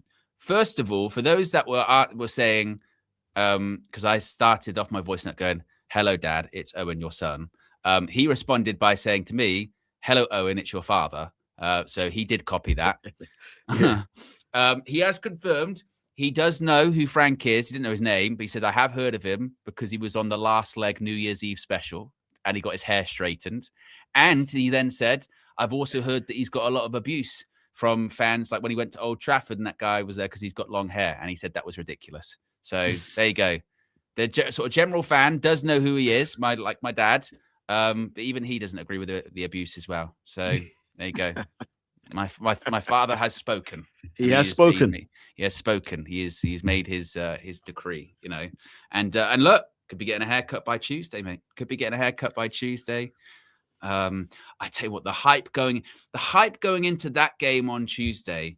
Yeah, it'll be above and beyond what is usual for West Ham away. Yeah, I know, right? I know, right? But the Hammers are no slouches, man. They're no slouches. I think going to their ground is going to be something, man. They've got, you know, great support, classic football heritage support over there. So it's not going to be just a mill in the park. I don't think any game's going to be quite easy game. Because from this United team, you got to remember. Yeah, you got to remember. We're Man United. Yeah, we're Manchester United. Okay, yeah, that's where we are. We're Manchester United, right? We've got to get through today's one first. Yeah, you know, every game's a test. Every game's a challenge. Every game's a different test and a challenge, right? When it was City, it was just let's see what we've got. When it was Arsenal, it's can you repeat that level of intensity and performance? We did that, passed that one. With Fulham, it was, well, this isn't a team at the level of Arsenal or City, but it's still a tough team, 7th place. Can you overcome that? We did, and we overcome bottling a lead. Today's a different test. Today's a team that's in the bottom half, underperforming this season. Managers under pressure. They probably will very much get behind the ball. They're playing a back 3/back 5, more likely a back 5. Can we find a way to break them down? This might be one of the first games under Carrick, actually, because have we had the most possession in any of Carrick's games so far? I'm not sure we have, you know. Because against Arsenal and City, definitely not. So what was it? Against City, of course, they had more possession. That's not too much of a surprise there. Against Arsenal, did we have most possession? No, Arsenal had 57% possession. Against Fulham, did we have most possession? I vaguely recall that maybe we didn't. Here you go. Last week, what was it? Yeah, Fulham had 54% possession. So I think the game plan, to be honest, from Spurs today might be, because there is this weird statistic that we lose games more often when we have more of the ball. If Man United have above 50% possession, we're more likely to lose the game. So maybe that might be the game plan from Thomas Frank today, is just let Man United have the ball. You know, if when they've got it, they might just go on the counter attack or what have you. And that's a completely different test for us today. Can we win a game where we're dominating the ball? We've got more of the ball, and we're going to have to break them down, and we're not going to have as much space as we usually would have. Those kind of breakaway goals are going to be more difficult to do here. So how are we going to counteract that? That is the real question, isn't it?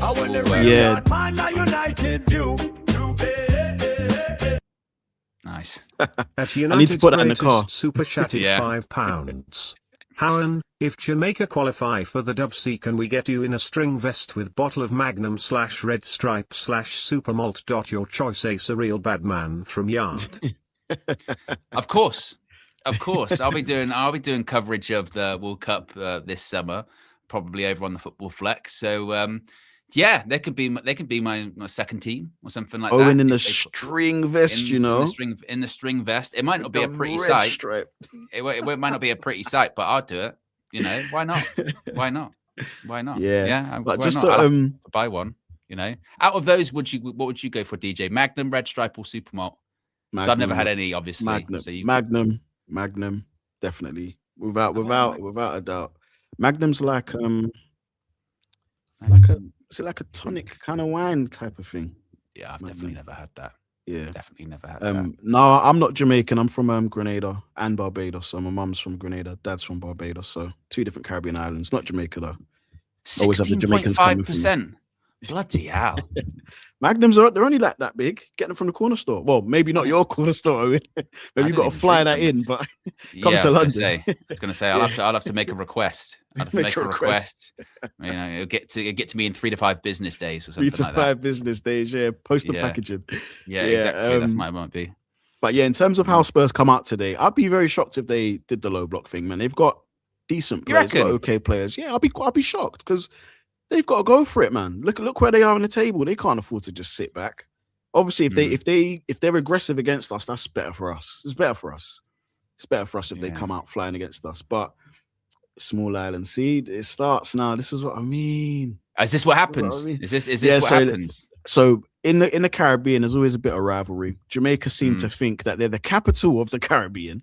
Funny enough, they think that the Caribbean is them. Yeah, I'm coming for you, Jamaicans. I am. I've got a lot of Jamaican friends. I always come for them.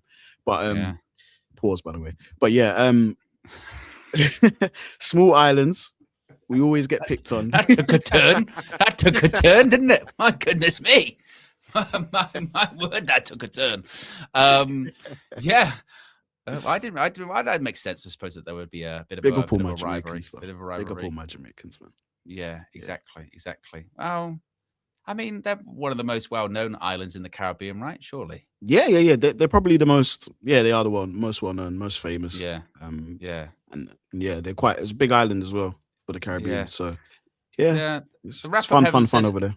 Owen Spurs are doing the low block. It's Thomas. I think they will do a low block. I think they will, but I think by design. Because again, I think the idea might be because there is quite a few stats that would say that when I'll see if I can find it. This whole thing of like Man United more like to lose when they have 50% of the ball. Maybe that might be the plan for Thomas Frank. But I get your point that they do have to get a result. But I just don't know if Spurs get a result by playing open and expansive. Because if they played or they tried to play attacking football, I think we just rip them apart. We would rip them apart today. We just would. We would because we're a better team than them. You know what I mean? And I agree with what Jan's saying there. I think if United, go strong from early, if we can get an early goal, then I think they'll fall apart because then they'll have to come out and they'll have to come out and play. Come out and play.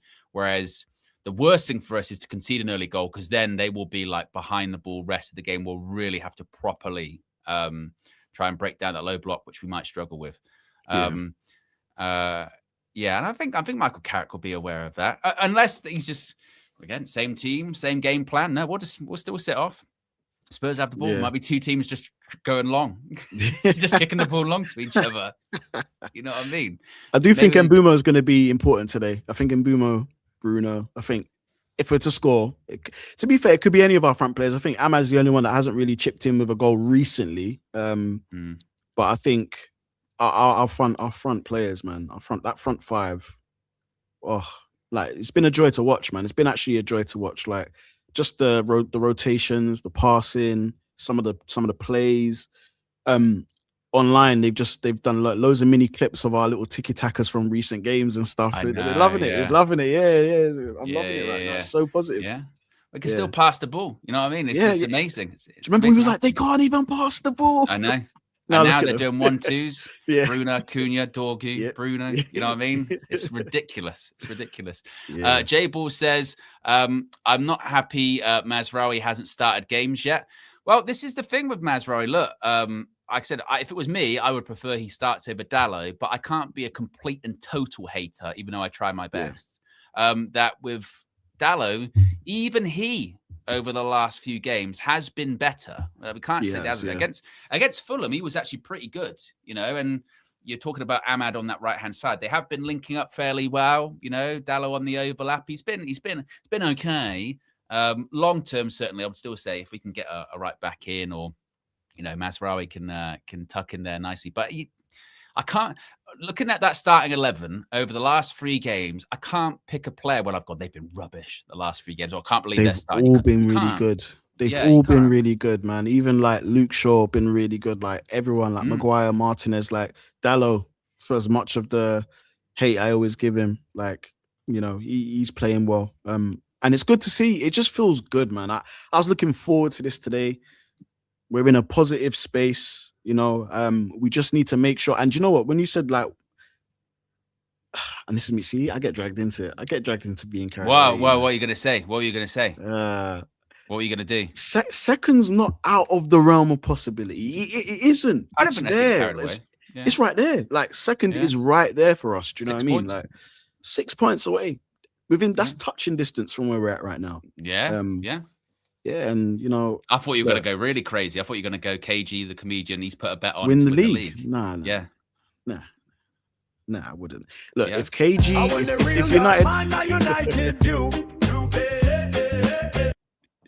if United won the league, Yo super chatted $4.99. It never ends, DJ. It never ends. Better than the last 3 weeks of United bang on performance is the newest piece from OWEN Records.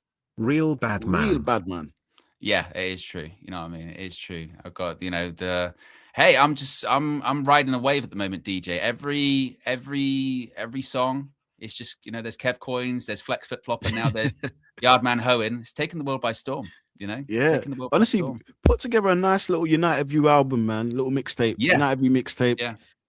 Our community can definitely maybe download it from somewhere and have a little listen. That'd be funny. I need to do you a song. Yes, I was going to say I need to do you a song. I need something South London, representative of South London. Right. I need something like maybe like some drill, some rap, something along those lines. I don't know what it would be. I don't know what it would be, guys. Maybe you guys in the chats can help me. Yeah, well, maybe it can be, I could do some drill, some rap, and it'd be centered around you being a Bruno hater, allegedly. You got some strong accusations. You got some strong accusations on Monday from KG. Oh, that was nasty work, wasn't it? That was nasty work. Maybe you can continue to clarify, are you a Bruno hater? You know what I mean? Okay. Are you a Bruno hater? You know why I love you, Owen? Because you give me the platform to explain myself. So, no, I'm not a Bruno hater. I look at Bruno as like a family member. Oh. Love him to bits, but he's annoying sometimes. But it doesn't take away for how great he is as a person and as a football player. So, yeah, that's where it is. That's where it's at. That's my take on Bruno. Well, you know what the problem is now, Deej, because I've been in your position before, yeah. Yeah. Now it doesn't matter, because even when you say that, you'll get accused of being sarcastic. No, you're not. You don't believe that. And this is the real Yardman of United View telling you this, yeah. So you know it's true. You know it's honest. 87 TM super chatted £5. Yardio in the string vest and brook down shoes. I know what that means as well, DJ. That means like shoes that are pretty lean up to one side. Yeah, lean up. Yeah. I get it. Nathan with the super chat says Magnum is a high performance drink for the bedroom. Bloody hell, Nathan. It is. It is. Is that true? Yeah. That is true. It's got chemicals in it. Ingredients. Yeah, it's got some ingredients. Tastes nice. I like it. But you can. I think usually I used to buy them in like two. Like, so if me and my friends were buying them, we'd buy like 2 each. You just have 2 each. They're only that big. But you can't get quite tipsy off of them if you've never had them before. So but hey, if you've got a significant other there, it's great for that too. So an aphrodisiac, as they call it. Maybe something definitely. Like that. Well, exactly. Big up Steffi Jenks, man. I love Steffi. Yes, Jenks. big up Steffi Jenks, moderator extraordinaire in the chat and member. Base the hardcore casual says DJ song would be about why Sheshko should be starting over in Bumo. Is that something you think as well? I don't think I've ever made that statement. If I have made that statement, then please bring up the receipt. Oh, and you're a receipts guy. Have you got receipts about that? Check through the file. I forget. You know what I mean? My memory. You would definitely have some filled. receipts about that. Filled. I think, but it's filled with that. But this is what's good because DJ's on the red carpet every Monday, so he can push back on some of these accusations made against him, particularly if they were off the record, like the KG the comedian one was. That was nasty work. Now you know, DJ. If you Christmas as well, you know. Yeah. If you ever see KG IRL, you know, in real life, well, you gotta be careful what you say. It'll be brought up, you know. And I kind of admire it. Anything for the content, you know. So that was good. But I mentioned it earlier on. I think that was more about KG, less about you, because I think he's upset that he apologized and other people didn't. You know what I mean? I think that's what KG does is when he's a bit frantic, he likes to pull everyone into his mess. And I was just a casualty of that. That was a carry on. There's a casualty. And the look, he looked down that camera at me, Owen. You know that with that KG traditional smile he does, right? Yeah. And he knew what he was doing. He was like, the party, me and you was there, DJ. I was like, wow, in front of a worldwide audience. Is that what we're doing, KG? Crazy. Yeah. And now you've been associated. Now you're associated with it as well. Because like Bruno today gets a hat trick. He'll be sit down, DJ, you big hater. You know, you're associated. You've been it's stuck with you. That's it. You're a Bruno hater officially. You might as well own it at this point. I might as well own it. And then do you know what? Once I start owning it, it actually becomes factual. Like it becomes a thing. Like exactly. This is how this works. Speaking of him though, today, with Bruno, if we score, when we score, he'll be involved, won't he? Because that's what Bruno does. Yeah, he definitely will be involved. I think I did see that the record for assists was 20 in a season, 20 in the Premier League or something like that. Yeah. I definitely think he can do that. I even think he could slightly get a little bit more just to put his personal rubber stamp on that, man. He's fantastic. He's the best number 10 for me in the world. People can argue and people will have their preference, but in terms of sheer numbers and consistency year after year in a team that hasn't been performing great, you have to give it to him. I saw Tobes saying that he prefers Maddison over Bruno. Absolutely not, man. Maddison's a good player, but he's not in the same league as Bruno, man. And we just got to be honest about that. Yeah, like it's I can't even believe anyone would think that. you know when someone says like an opinion, and that's all it is. It's someone's opinion, so it's not right or wrong. But when someone thinks that he's got, I can't think of why you would think that. You know what I mean? It's just it's just incredible. On the statistic that I was looking for, it's this one here. Manchester United have won all 7 of their Premier League games in which they've had less than 45% possession this season. By contrast, they have won just 4 of the 17 league games when having 45% or more possession this season, drawing 8, losing 5. So that's probably when what Thomas Frank's game plan might be for this one, which is the stats suggest that if Man United have more of the ball, the more ball they have, the less likely they're going to win.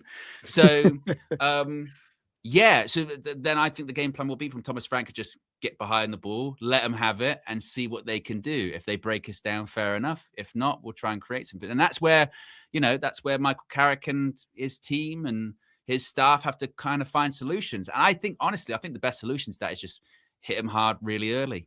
Early on in the game.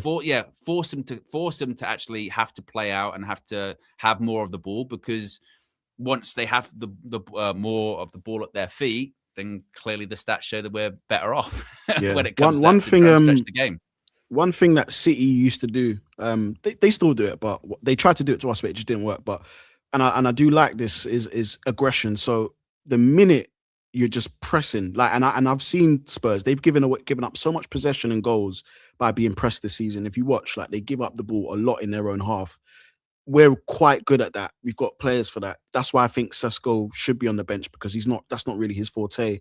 Thinking Bumo, Bruno, Ahmad, who's really good at pressing as well, Cunha, they're going to be aggressive, attacking and attacking them from the front. So I think doing that would be good. But also, if you look at kind of where Ahmad is, he's going to be pushing. Is it Jed Spencer's on his left side? Is it left, or is Jed Spencer on the right? It's here. There you go. He's on no, he's on the same side as Udogie. He's on the same as that. Okay. Cool. Yeah, he's a good player. So pushing him back is something that you know, Udogi's gonna have to go back the other way, and I think Ahmad's gonna be that guy. So yeah, actually, thinking of those battles actually there that you're looking at Ahmad, like I said, going up against Udogi and Van der Ven. Like there's a lot of pace on that side. That is going to be Van der Ven's quick as hell. Yeah, that's going to be a bit of an ask. On the other side, you're looking at Cunha. He's going up against Graves, good player. I like Archie Gray, even at Spurs. Spurs Leeds former player. But interesting one, João Paulinho at right centre back for them, which is interesting because, of course, you know, best known for his midfield role, but recent games you've been playing at the back. Are you looking at maybe like Cunha or someone to try and get on him immediately? Perhaps? Get on him immediately. Definitely get on him immediately, man. Like, get at him. Because usually when you see players that that's maybe his second or third position that he would play in, like in terms of being a footballer, like, you know, me, I used to be a left winger. I could do right wing, I could do strike, I could do 10, but my primary was left wing. That was utility man. That's what you are, DJ, yeah. Could do a bit of everything. Yeah. I was definitely more left-sided, but you know, this might be maybe his second or third position on the field. So get at him early, man. I'm just looking at them though. They have players. They've got good players though. At Nesta 1117 super chatted $4.99. It's just Spurs, easy win. Great looking dog, Cowan. Yeah, Asha, she's making an appearance earlier on. Some people are asking what breed she is. She's a Cavapoo. She was the smallest of the litter. She was the runt, as it were, of the litter. I'm not sure she's going to get much bigger as well. She's tiny. She's really, really small. Which, in comparison to me, like, because I'm quite a tall guy, and this sort of tiny fluff ball walking around is quite a look. But hey, I rock it. That's what I try and do. And yeah, actually, I just looking at that team, actually, going up against Spurs today. Obviously, Mbumo's up front again. Now, obviously, in the last few games, it's been, well, that makes sense. Runs in behind, playing a little bit on the counter. That's not going to be the case today if they are going to be a bit of a low block. But like we discussed last week, it's not just Mbumo's just for playing on the counter, is it? It's still, you can have more of the ball and he can still be making those runs in behind, trying to stretch that back three. But it is going to be more difficult because people like Romero and Van der Ven are certainly people that are going to keep up with him. Yeah. I do think he's trying to get them going back the other way. I think playing on their shoulder and the runs, and he makes so much intelligent runs, but also him doing those runs is going to give a lot more space for Bruno, who's going to be pushing up right alongside the attacking players. So for me, I think with Mbumo as well, like I really love the finishing. Like his finishing's elite, man. Like I don't think he gets enough credit for that. Like when he's through on goal, it's almost a certainty. Do you know what I mean? I think Sesko's still an unknown quality in that regard, but I see the quality Sesko has. But I think Mbumo, that's why he's not been put to the bench. He's just top tier against the big teams as well. He scored a lot against the big teams, so yeah, he's doing his thing. Why would you? You know what I mean? He's scoring in near enough every game, like you said. As Ridwan says here, you know, his record against the top six is ridiculous.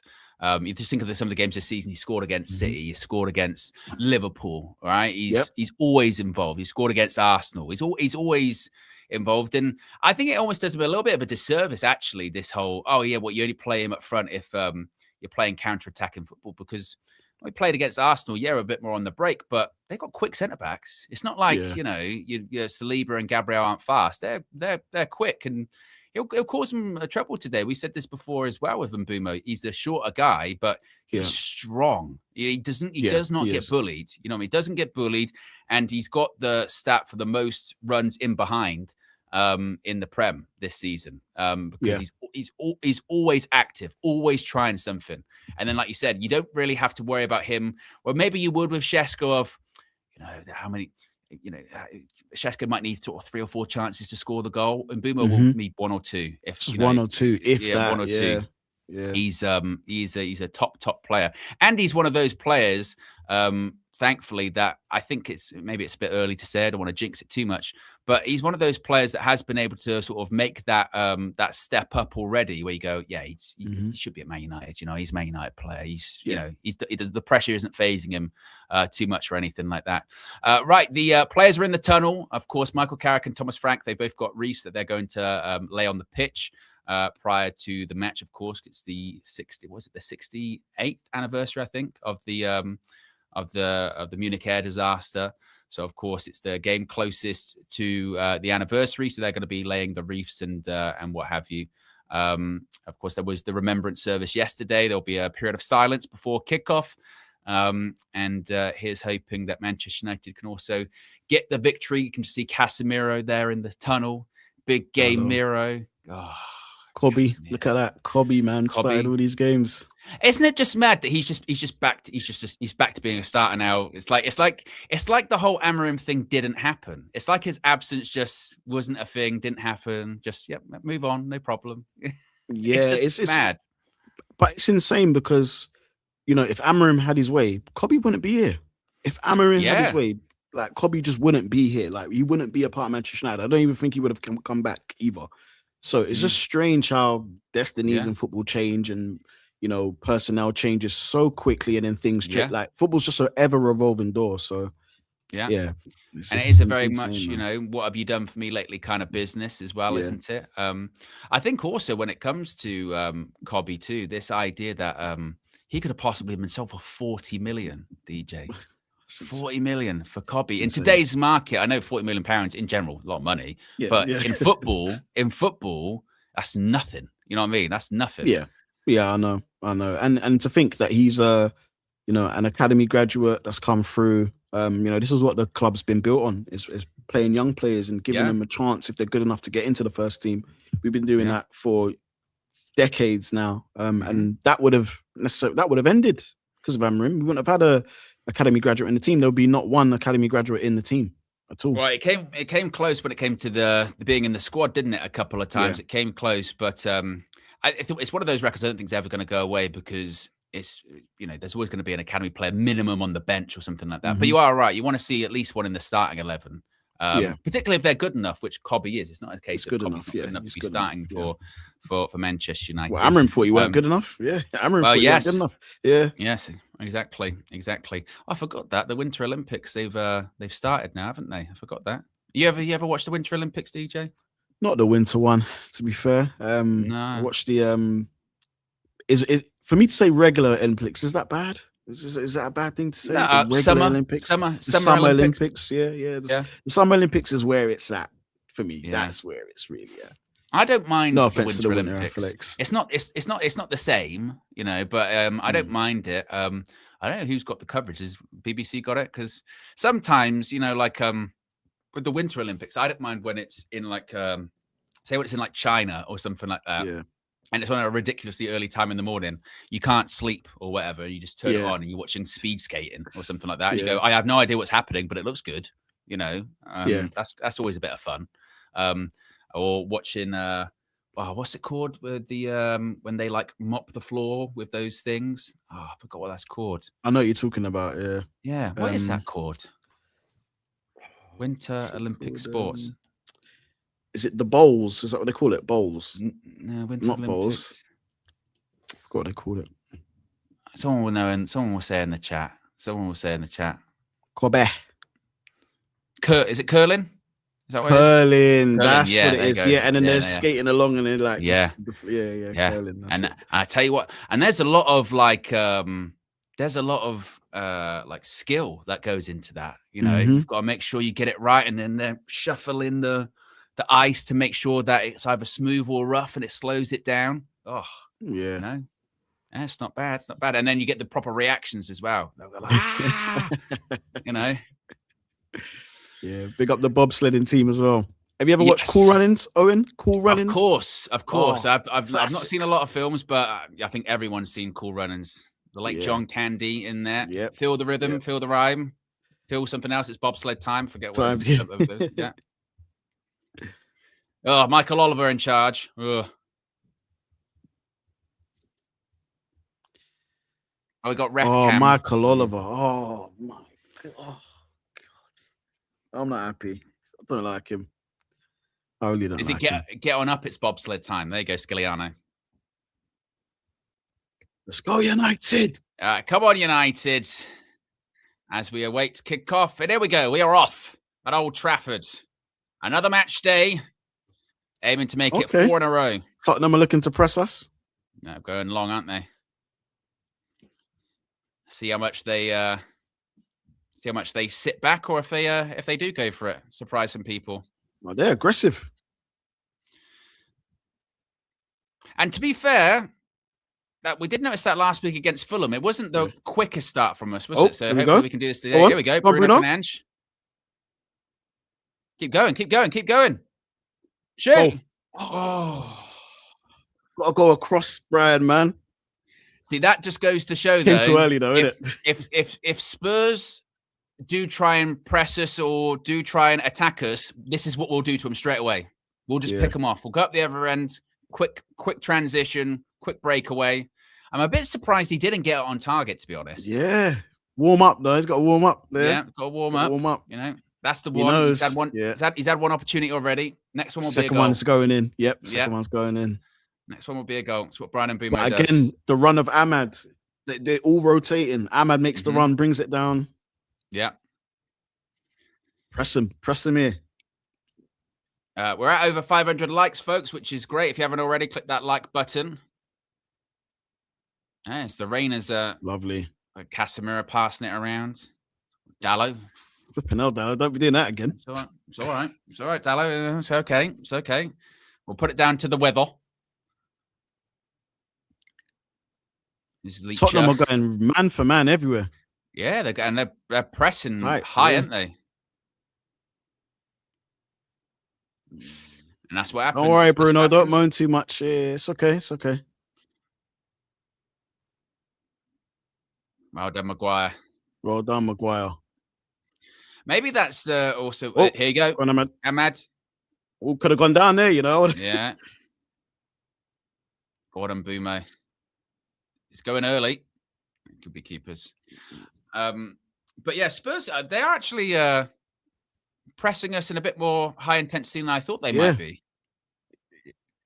But I think that's dangerous good game for us. Yeah, I think that's good for us. Yeah. Yeah. I think we'll pick them off on the counter. I think that's a good thing for us. The only thing that maybe we'll have to be a bit weary of is that, when they're pressing us that high up the pitch, it will test out, like we said, our ability to pass. How good's our passing going to be? Yep. But in recent weeks, it has been better. A lot better.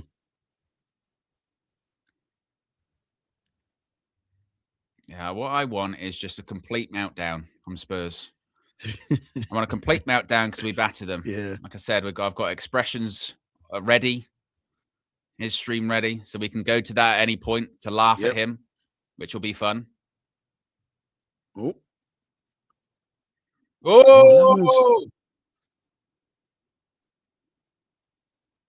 Saying he got the ball.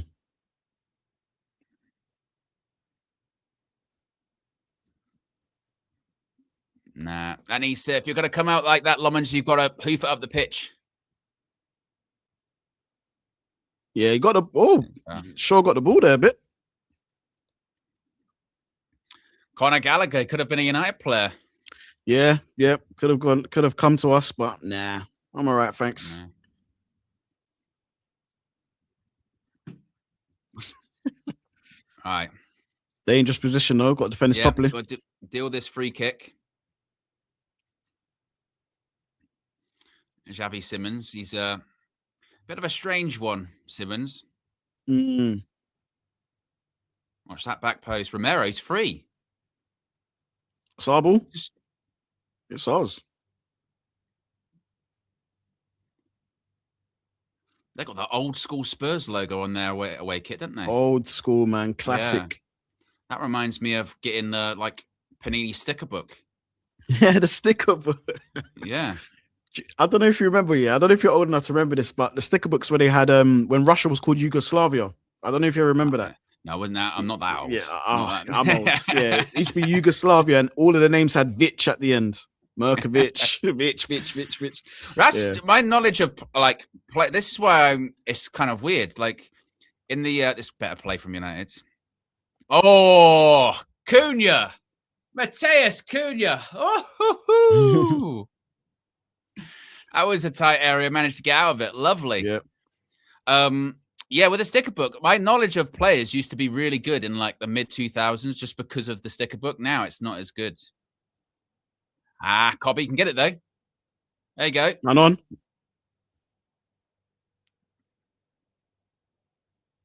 Yeah, he wasn't happy with the Cobby pass.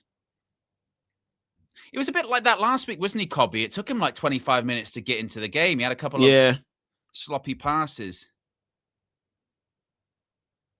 Go on, Ahmad.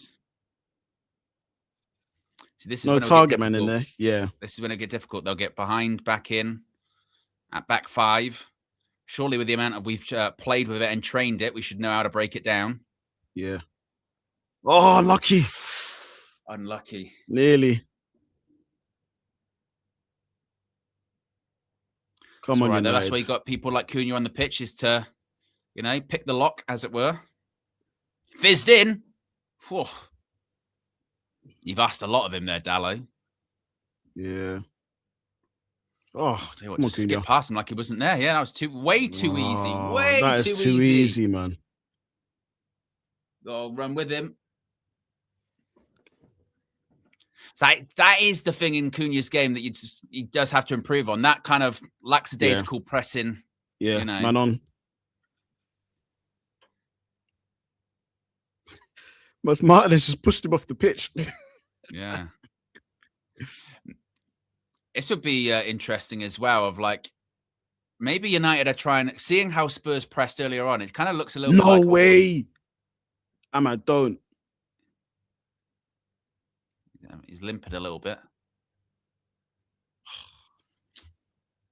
No Shea Lacey either. Fuck, man. No, it would probably mean Mbeumo out to the right and Šeško coming on. Yeah. I don't know what it was. Did he get... No, I didn't really see. I hate those ones, man. Rather there was contact.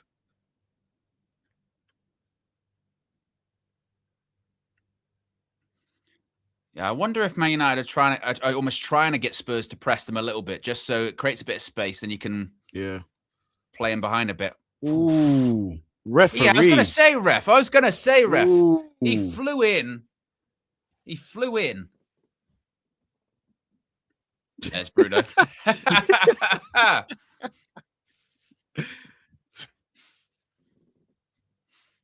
Yeah. Clattered his foot. That one does it. He is such a loose cannon, Romero.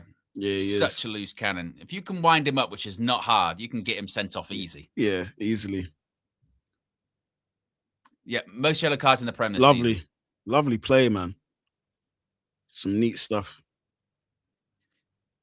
Go on, now, just get that early goal.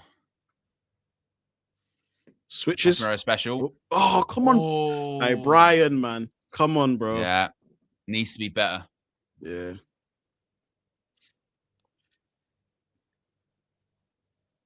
There's a good pass by Casemiro as well. Yep.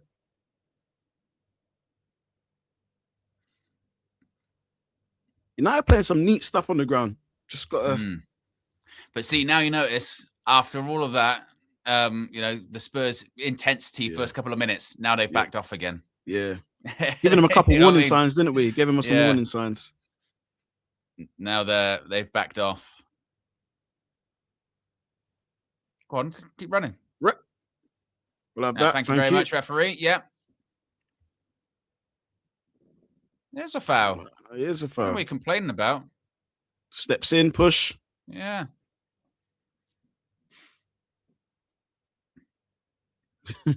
I like Van de Ven, though.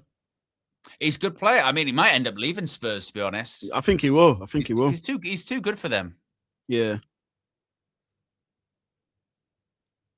I don't know how long he's got left in his contract or anything like that.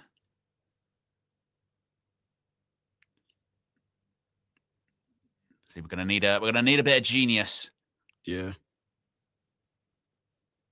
Well done, Cobby. Beat the foot. Lovely. That's better. Brilliant. Don't know if the shot was. Oh, Bruno, you scuffed it. The ball, and that was Cobby beating that around. Yeah, and it's ricocheted to an. You're right. Oh, better touch. Much better touch than Boomer. United are playing some really good football, man. Come on, Bruno. Bloody hell. Oh. Casemirs. Whatever. I tell you what, though, it was great stuff by United. Yeah. Great football. Look at this Casemiro one. Casemiro shot. Keeper should save it. Yeah. But he smashes it. Decent power in that, yeah.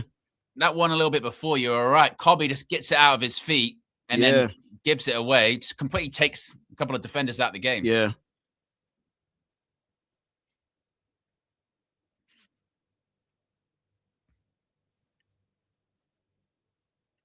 Win it, Maguire.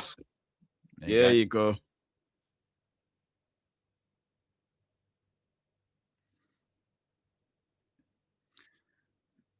Dominating the ball, 73% to 27. You called it, Owen. You did call it. But can we make something of it? That's the question. Oh my god! Yeah, but Carrick, he's another one. He's got mistakes in him all day.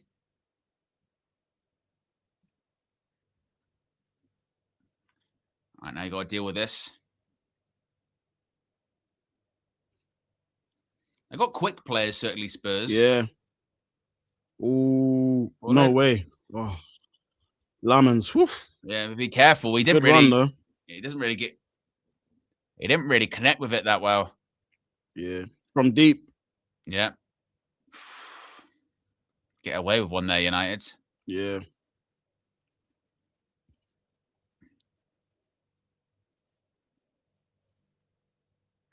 Go on, put some pressure on him. Put some pressure on him. Oh, he's done you. Nope. Oh, well done. It's our ball. Yeah, well done. Great recovery. Go, go, go.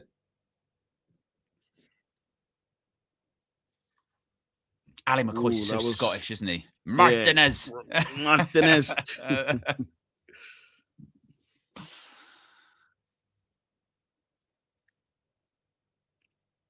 How long are we going to take? Right? Yeah, how long are we going to take, Dallo? What's going on? Oh, for fuck's sake. Oh. Right, now you got some space. Play. Play. Go, go, go, go. He's going to shoot. He's going to shoot. Nah. I should have gone wide. Why do you go wide? Why don't you go wide? Come on, Bruno. Don't get sucked in there, boys. Pause. Oof. Yeah, it's kind of wild, isn't it? How neat and tidy we can actually pass the ball down. Yeah. Yeah. Go and put some pressure on. There's three of you. So he should not be getting out there. There's three he shouldn't of have got out there. How you can get out? Fucking out. It's a miss. Cass, man. Woo. Fucking hell.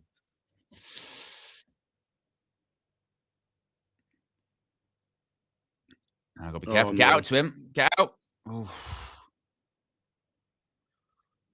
Fucking hell. This is going to be end to end, isn't it? Is the ref going to bring that back for Casemiro? He ain't, has he? He hasn't. Nah. He's too much played on, I think. Yeah. He flew in, though, didn't he? Very late. He was so late. Good touch. Tottenham just growing in confidence a little bit now. Yeah. Them having the ball isn't the worst thing in the world, though. Yeah.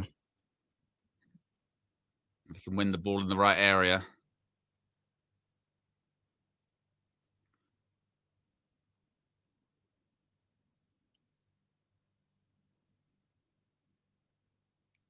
A quick 15 minutes, though. My goodness. Yeah. And Dally, you got to win your battles. Skip past Cass. I don't like that. I don't like that. It was a bit too easy, wasn't it? Yeah, I don't like that. He's got the beating of him there. A little bit.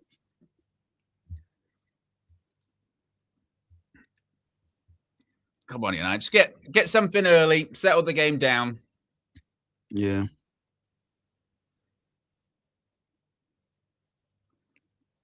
Get a goal and they'll crumble.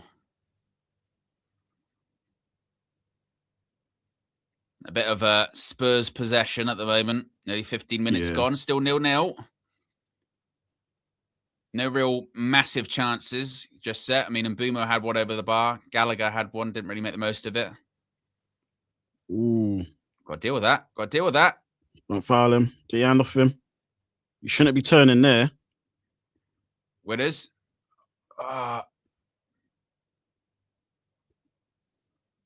Get out, get out, get out to him. He's going to whip it. See, how has he managed to get that ball across? Like Ahmad and Dallo were just looking at him there. Right, go then, go. Go on, ah. So I'm looking at that cross. Like literally, you see, look at these two here. That's too easy, Ahmad. What are you doing? You're just watching. Yeah. You're just watching him. All watching at that point. Yeah, and like Dallo, it's not even a real block. You know, it's way too easy to get beaten there. Way too easy. Sort of just standing and watching.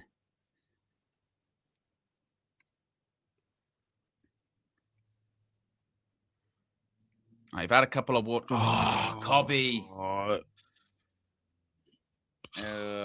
Sake, man.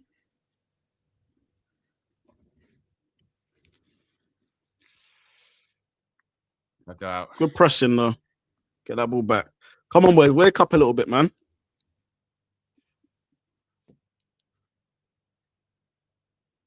I just need to. It's a bit scrappy, kind of. Yeah, up in some intensity a little bit. What is going on? That's just lazy. What is going on? I've been just a couple of look at this last 5 minutes. Spurs have literally had the whole ball. Yeah, 95% they've had of the ball in the last 5 minutes. Because we're just a couple of these passes. Cass has done it. Cobby's done it. It's just lazy, and even that with the Ahmad and Dallo bit there was just lazy. Yeah, a couple of times the Spurs players just kind of flown past Man United play like they're not there. 3 games in a row. You've got to make sure you keep the intensity levels up. I'll be on his touch, mate. Quickly. Oh, fuck off. Oh, fuck off, man.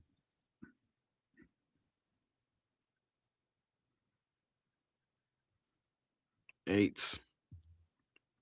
Just need to get the ball back. Just get some passes together. Still very early. Yeah.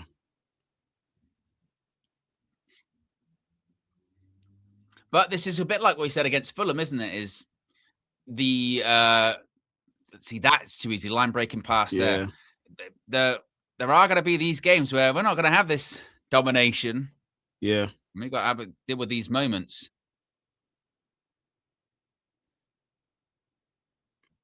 Head injury. You just need to I don't know what it is, man. We're just being a bit lazy. Just a bit casual. Yeah. Casemiro had a pick full of players to choose from, and he just gives it to the opposition. Yeah, right in the middle of the pitch as well. Yeah, Cobby as well. Like, you just got to do better. Threatened early. Spurs have got back into the game a little bit now. Yeah, just need to get the passing a bit crisper, up the intensity levels a bit. I still think get a goal, the Spurs will collapse. But just need to put that pressure on.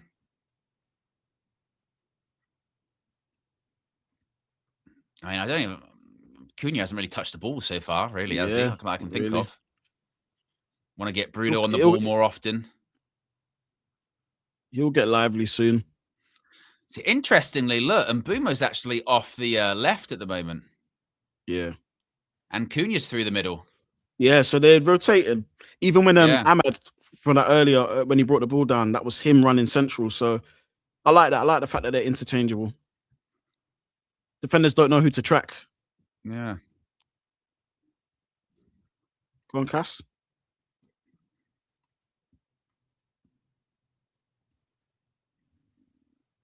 I tell you what, they're going really tight on Casemiro, aren't they? Yeah. They realise you can't give him time. Lovely pass. Just release. Go on, Dallo. Gallop forward, lad. Go. Oh my God. I was just about to say he doesn't need to hit that first time, and he doesn't, but it nearly was unbelievable. I thought that was a goal. Yeah. As soon as he hit that, I was like, that's a goal. Look, he just walks onto it. If he was... Yeah. It kills a lot at the end as well. Yeah. Right at the end, it kills a lot. Oof. I told you, he's lively. Effort. He could be lively.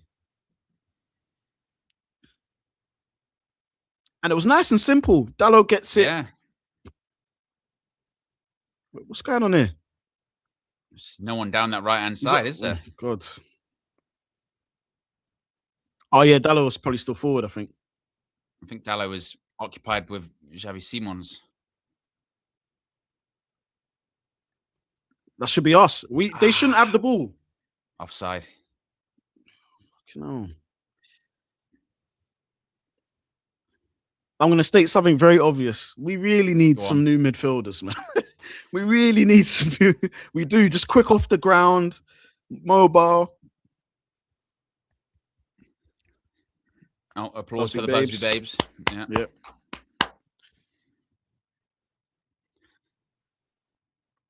Lovely. There you go. Turn. Go.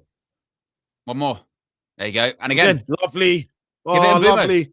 Give it in Bumo. Oh, it could have gone wide. Could have gone to shore. Good play, though. Good play. See, that's what we've looked like in recent weeks. That kind of, kind of short, one-touch, 1-2s. Harry, mate. Maguire just wrestled Solanke. Just basically picked him up and moved him out of the way. He's done it a few times. He did it in City, Arsenal. Lovely bit of football there from United, man. Now you got Bruno on the right now. Yeah, Bruno's just moving right. about. They don't know because now I love it. I love it. Interchangeable. Yeah, and Mbumo's back through the middle. Cass, nice. So like they're properly. It's really, really fluid, that front four, isn't it? They are swapping all the time. Like you wouldn't see Sesko drop into like the right side or the left side. You know what I mean? Like it's maybe that's kind of the problem, you know. Oh, yeah, they've asked a lot.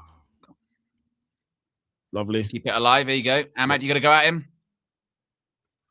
Go. Oh. I mean, I wasn't sure because I thought he was going to do the overlap, but he fizzes it at Bruno. And the fact that he manages to get the shot off is actually pretty unbelievable. Because look, this is fizzed in. Redirect it, yeah.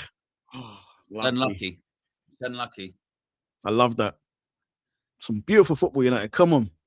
See, that's a better reaction, you know, much better reaction. Last like 5 minutes, much better. Yeah. We do look dangerous going forward, don't we? Yeah. We do. Oof. Oh, Maguire, you're caught deep, lad. Get back. Get that. Oh, sure. Yeah, that front four linking up nicely. Cunha, Bruno, and Bumo. Of course, Ahmad in there as well. Oh, that was close. That's a great angle, by the way, that ref cam. Yeah. That view was amazing. Shame it's attached to bloody Michael Oliver. Yeah. Go on, Ahmad. This is, Just stay with him. Just stay with him. Nice. This is what I mean, man. Get out. He's going to hit this. Keepers, you can have that. Oh, that's fine. It's fine. It's fine. Man's got Javi on his back. I know what he's trying to do. I know what he's trying to do. Yeah. Look how high they're pressing. Edge of the box stuff. Yep. They're brave. I'll give him that. But now, I can tell you what, if he doesn't win that header, and Bumo's in. Go on. Get it back. Ooh. There you go. Yep. Game plans work there. Game plans work. Suddenly got some space to play in. Man on Cobby. Lovely. See, notice with that, they literally just suckered Spurs in, thinking, oh, they're going to play out from the back. Just literally played it short to Lobbins, right over the top. Suddenly you got space to play in. That's game planning. Yeah. I've got to try and do it again. Try and bring him out. It's definitely goals in this game for us, though. You can feel it already. Definitely. Martinez is so sneaky. He was looking to turn there, wasn't he? He was just waiting to the last minute.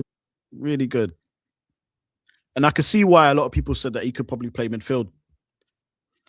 Really good we control saw it of the against game. Villa, wasn't it? Against Villa, he did all right in midfield. He came on. Oh, great feet, Kobbie Mainoo. Just like that, he takes a player out of the game. Suddenly, we've got space to run into. Brilliant. Watch the run. Oh, he was aiming for Ahmad. He was that too. I think he was aiming for Ahmad. He just gets it wrong. He's still onside. Right? No, he's not going to give it. No. Shoot! Oh.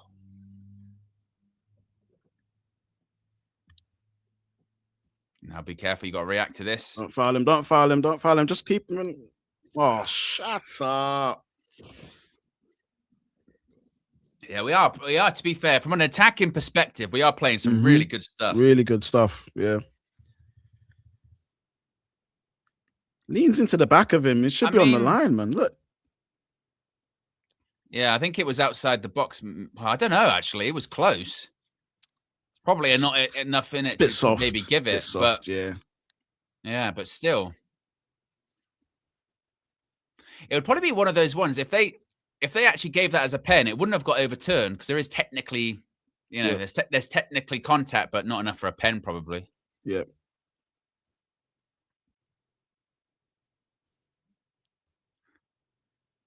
Bruno Fernandes. He's always gesticulating. Oh, he's pissed off. Always gesticulating, innit? I loved it earlier when they went to the ref couch. Straight away, it was still alive. There you go. Oh, ref. That's a yellow. Booking. That's a booking because that is cynical. Yeah. Because he was gone. He was gone beautiful. from him. He dropped the shoulder on him as well. Drops the shoulder. Look at this. He makes him look like a fool. Drops the shoulder. See you later. Look. Yellow. Run at him again. Run at him again, bro. Yeah. He's probably going to get subbed, you know. Yeah. He's probably going to get subbed at some point now. Because now you're like, if you're, Dallo or Ahmad, you're going, right, go at him. Yeah. Go at him. Yeah. Oh, they've gone gone quick. Oh, Kobbie, come on. Still there. Yeah, Kobbie, man, you just a bit slow there.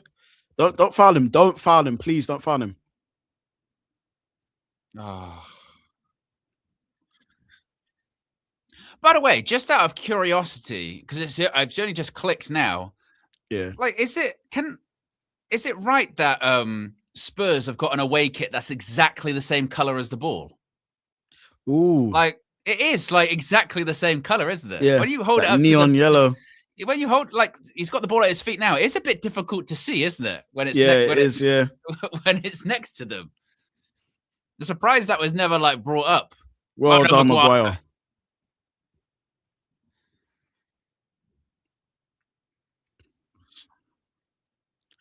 That's Man United are on the telly on Tuesday as well. Oh, well, not a bad one. Oh. Who's there? Second balls, yeah. Keep it alive. Go on. Oh, you. What? Oh. It's a red card. Romero's off. Romero. I said he gets sent off. I said he gets sent off. I said he is a loose fucking cannon. He is a loose cannon. He always is a loose cannon.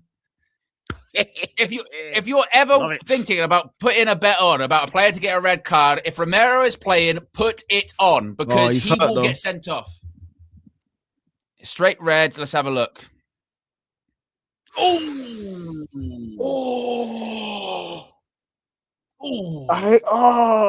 It won't get overturned. It won't get overturned. Oh my God. I hate the ankles and knees. Yeah. Yeah. It's nasty. Oh, it's nasty. I hate staring at that. Oh. Well, if they were now they're going low block. Now they're going low block. They have to, yeah. They have to, yeah. That is a horrible tackle. Horrible. Oh, man. This guy, honestly, he's coming out talking shit about the club and all this kind of stuff. Now he's getting sent off. He's always. I was worried initially because I didn't really see the tackle. I just saw a red card and I thought, fuck, they've sent off Cass. I thought they sent off Cass for a sec. I wasn't. I was nervous. Hopefully, Casemiro's all right because that is a horror tackle. That it's horrible. Come on, Cass, man. I don't expect you to power. I think you might have to come off, but I don't expect you to power through that one. That is a horrible tackle, man.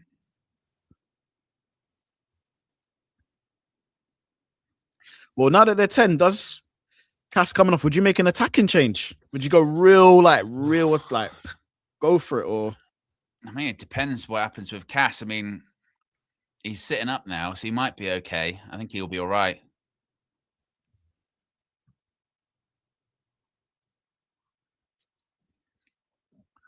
But Owen, been here before, haven't we? Yes, yeah, we have. Been here You before. have with Everton. You know what I mean? We did with Everton.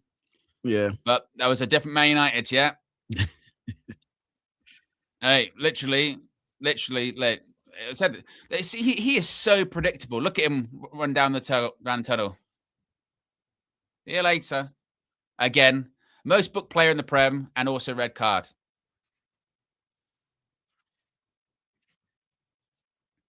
Now, just got to deal with this. Now, I tell you what, my 3-0 and 4-1 is fucking on. Yeah, it's on. Because get a goal now, destroy him. Right, come on, United. Now, do not let this one slip now. Do not let this one slip. You've got against 10 men, get it done. And absolutely batter them whilst you do it.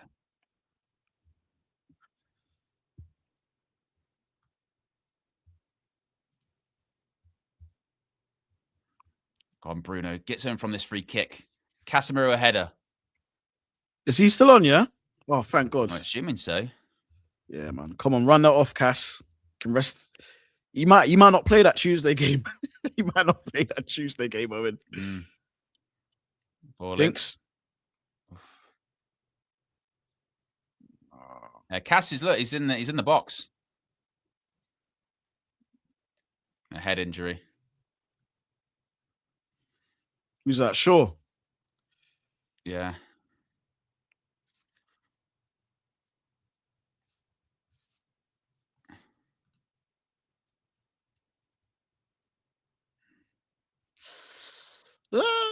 So what? Shaw gets out as well. Oh, right in the face.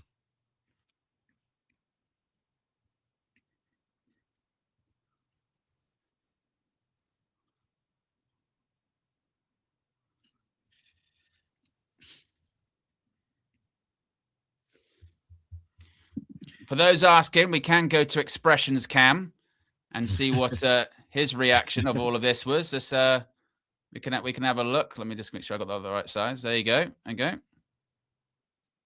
Ramiro do? What the fuck was that? What did he?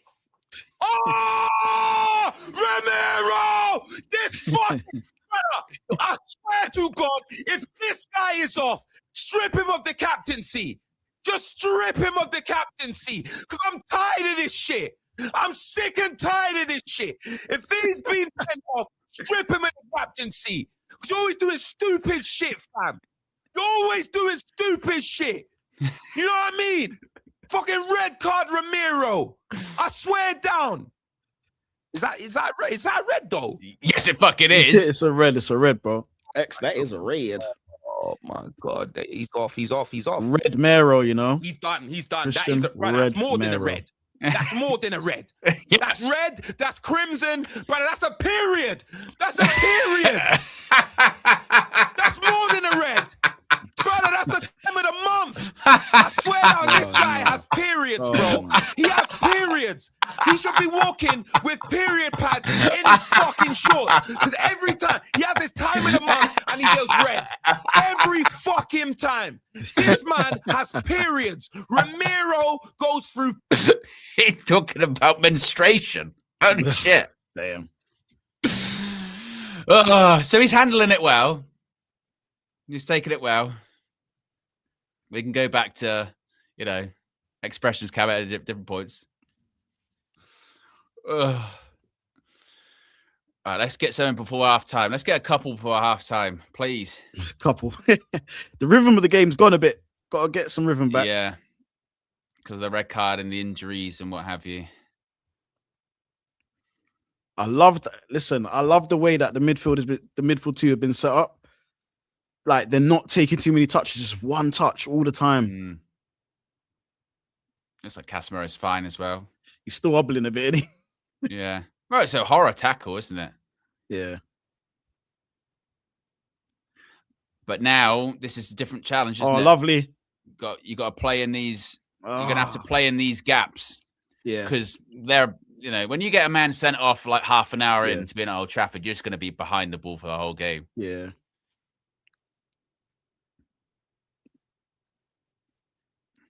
Which I do get what people were saying before they were getting. It might not even be the best thing for us because at least with 11, Spurs will come and play out a little bit. Now they definitely won't.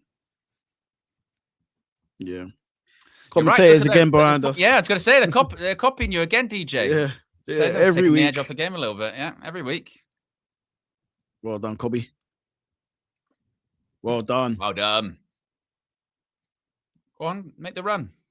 Lovely. Just nothing was really on there. Just keep the ball, lads. We've got all the time to play now. We're gonna have all the ball. Yeah, they're not gonna press us like they were before.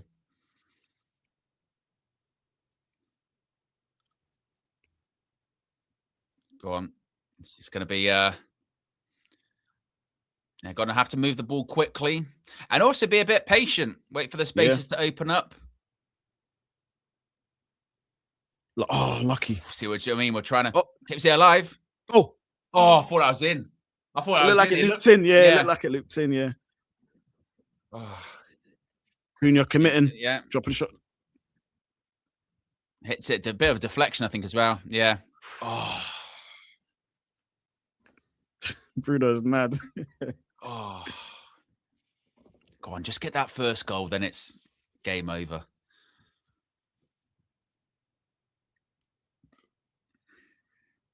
If we get that one, then it will be like, we're down to once 10 you get we're one, losing. Yeah.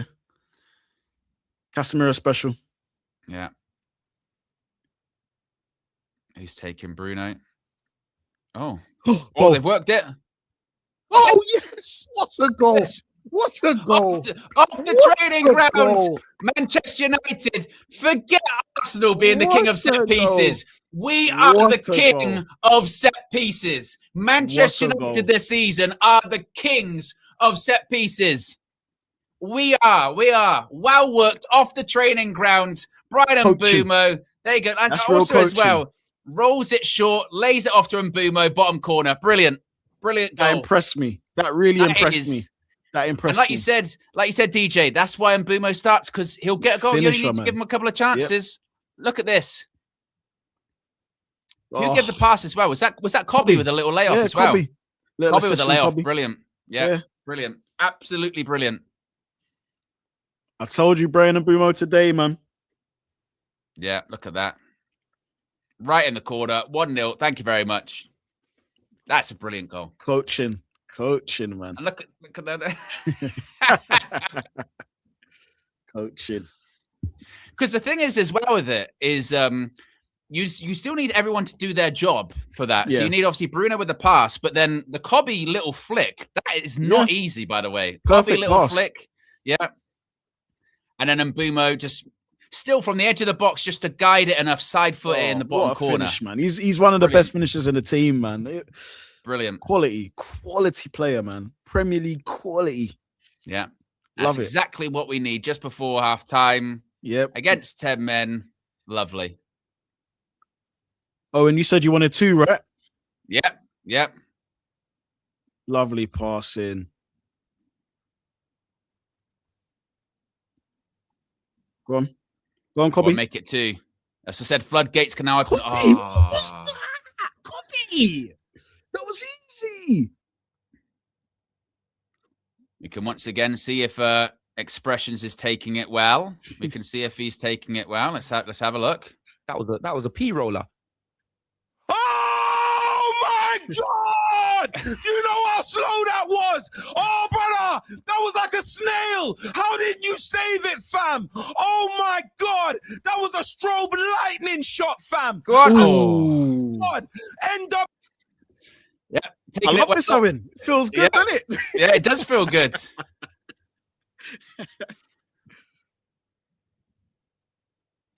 Oh. Please, United, go and spend big on a quality midfield, man. Here we go, though, DJ. Again, set piece. Again, we are turning into Arsenal. We can start celebrating corners. Yeah. But we don't do that rubbish That goal line flipping camping. No, we don't do you block the goalkeeper. We do little bits of, off the training ground. Actually, nice set pieces, nice corners. What have we got here? In swinger. Make sure you're onside. That's a ball. Number one in. Oh, what a save. That is brilliant. That is a great save. Yeah. Oh. DJ, this is what I like to see. I love this. I thought it was a goal. Oh, jeez.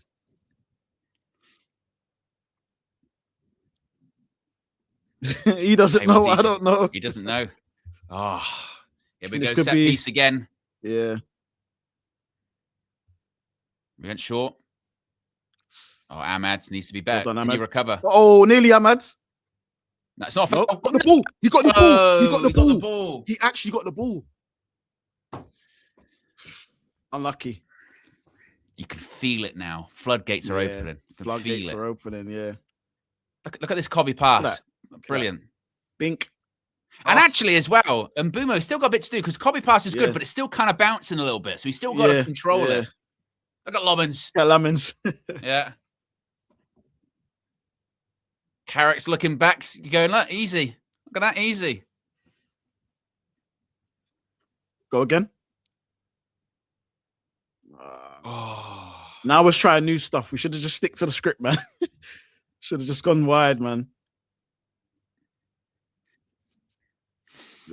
Oh, Ian White, stop being a party pooper, man. What the hell am I hearing? A set piece goal is a set piece goal. This is why United are worst. Your set pieces are pretty nice. You're actually doing way too much. Ian, you big hater. You seem pretty rattled that Manchester United are 1-0 up, scoring goals. Woo. Keep the ball. Nice. Keep the ball, lads. Well done. Well done, man. This is good football. I absolutely do agree, though, Chris Katsu. Definitely need another. We know this is still Manchester United. We can still concede at any moment. But this is also Spurs down to 10 men. You feel if you got a second one, they'll just give up if they haven't already. Yeah, get a second one. It crushes their hearts, man.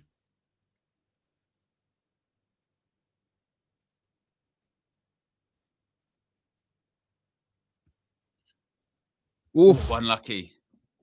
He did well there. He's doubled up. Ahmad's a real danger, man, especially in those areas. That's why they're doubling up, man.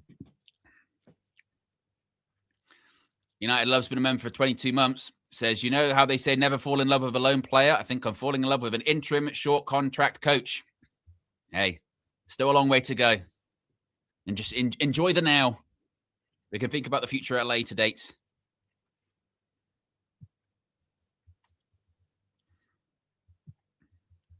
Here we go again. We see if we can score just another set piece goal. Just another one. Ball in. Oh, that's dangerous. Oh, there's a foul, is there? Oh, off, mate. When Arsenal do it, there's no fouls. Let's have a look. He flew in, didn't he? My goodness, he just ran into the net, didn't he? Look, rush. My word. These commentary, man. I know they're locked into an interview right now. Big up them. Yeah. I mean, word for word. Steve Holland got the cap on. Yep. He said absolutely. I read his lips there. He said absolutely. Yeah, nice.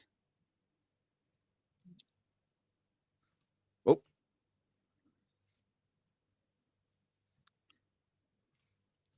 Another one of their defenders is on a yellow, isn't it?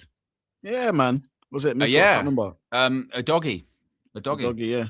Yeah. Oof. Oh.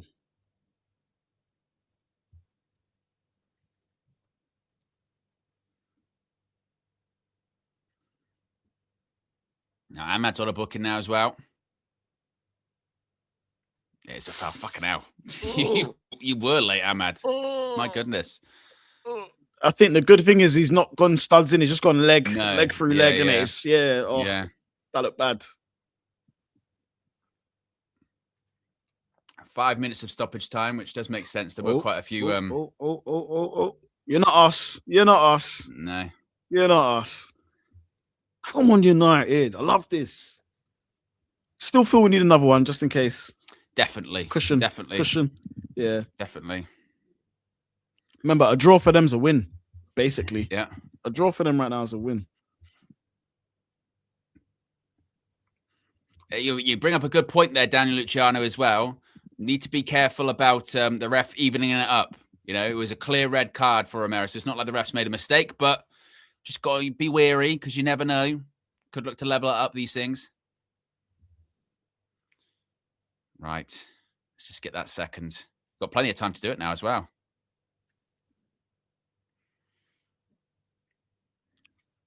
Oh, great ball. Great ball. Oh, Ahmad, come on, man. I think Ahmad, just hit it. Just hit it, Ahmad. Yeah, I don't know what he was waiting for. But that ball by Casemiro, that's why they were trying to press him earlier on. If you give him enough time. Yeah. I think the run by Ahmad was great. That's what I mean, man. It's offside. Oh, yeah, he's offside. Yeah. Look at this pass. Great run. Oh, what a run. Just hit it there. What's he doing? I don't know why he's trying to take it round him. Oh, he went try to take it around him. Yeah, just put your foot through it. The wee half yard. Yeah.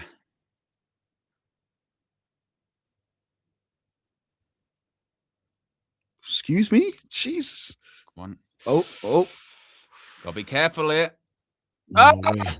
Whoa, get out. Got a bit lucky there. Don't foul Nothing him. silly. Nothing silly.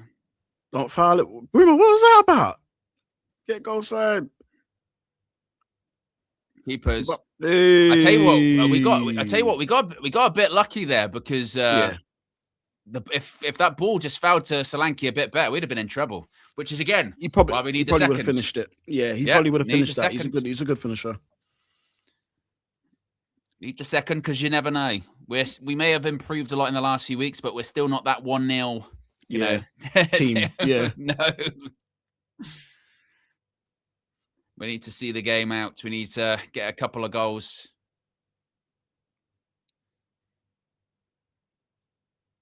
There's about 2 minutes left of this half.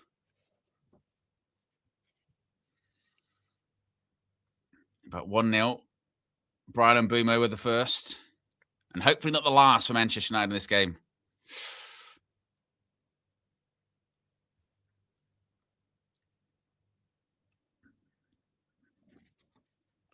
Did he? Conor Gallagher chose Spurs over Aston Villa. My goodness. That's I guess nice. going back to London, right? But still. Yeah. Is he like 26? What is he? 25, 26? Conor Gallagher. Conor Gallagher? Yeah. How old is he? Conor Gallagher is 26, yeah. What's that switch? Ooh. Got to be careful here. Ooh, well done, Casemiro. Yeah. Timing.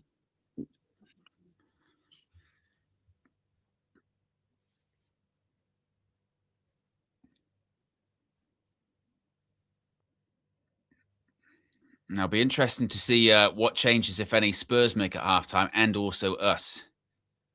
You know, just completely go right. Because if you get a second goal, then I think Thomas Frank would be like, look, we're not getting back into it. We're just try not to embarrass yourselves. But the longer it's 1-0, they might feel that they're still in it. So now it's just the next goal kills off the game. Yeah, it does, yeah.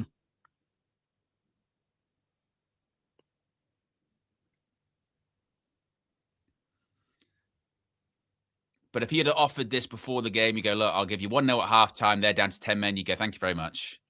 Yeah. I think United just... too much. I think we're playing it easy right now, but I think second half, I want to see some intensity. Get that second. Can't rest on our laurels too much. It's also been a bit of a weird first half because have we been completely at our best? You would probably say no, but we haven't needed to be either as well. Yeah. That's halftime. Halftime. Man United 1-0 up, leading at the break. So far, so good, as they just said on commentary. Down to 10 men. their captain Romero gets sent off after a horror tackle on Casemiro. Manchester United take the lead with a brilliant Brian Mbeumo goal, a well-worked corner. Bruno to Cobby to Mbeumo to the back of the net. So Manchester United find themselves 1-0 up. And now I would suppose, DJ, it's just about just putting them to the sword, just killing the game off. Need a second goal, and then floodgates you would think would open, but can't get too complacent, certainly. Yeah, can't get too complacent. And if you think about it, I think this is a prime chance for us to actually, you know, get that goal difference up, like literally go and score some goals. It could be 4, but that would need for us to be a little bit more aggressive. We're kind of in second gear at the moment, but go and push Spurs, you know, strangle them, just press them, keep them encamped in their own half. But look, I'm so happy right now. It feels good. But again, there's still work that needs to be done. The game ain't finished. Yeah. We still need another one just in case. I know it's 10-man Spurs and they look dead and buried, but look, belief is everything in football. If they get a little bit of a sight, a goal, it could, you know, I don't want no nervy endings. It shouldn't be that. It shouldn't be any nervy endings right now. It shouldn't. Yeah. So I'm hoping Carrick can just tell them to up the intensity a bit.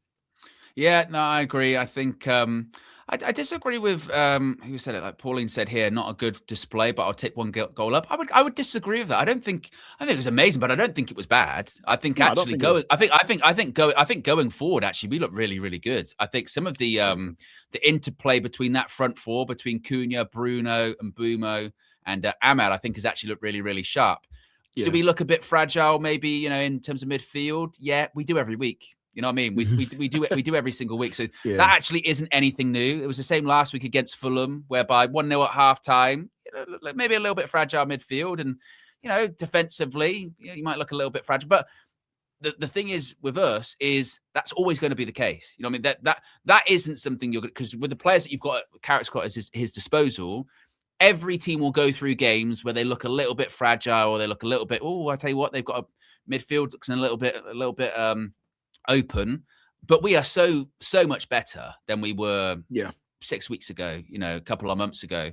We look so much more, I think, dangerous, and we are always going to have our moments where we look a little bit shaky, but overall I would say we look sharp going forward. We look good, and normally that continues. Second half would just be the same. Make sure the intensity doesn't drop. Make sure you don't get too complacent because, as shown, just because they're down to 10 men, they can still nick a goal. But we look good. We look good. Yeah. I really cannot sit here and complain because I have sat here for the last couple of years at halftime when we've been 0-0, 1-0 down or whatever, and it's been shit, right? When we're still, you know, we're playing better stuff. We're looking dangerous. It looks like we're going to get another goal from set pieces as well. We are second only to Arsenal in the league in terms of scoring goals. Every time we have a corner or a free kick, I think we're going to score.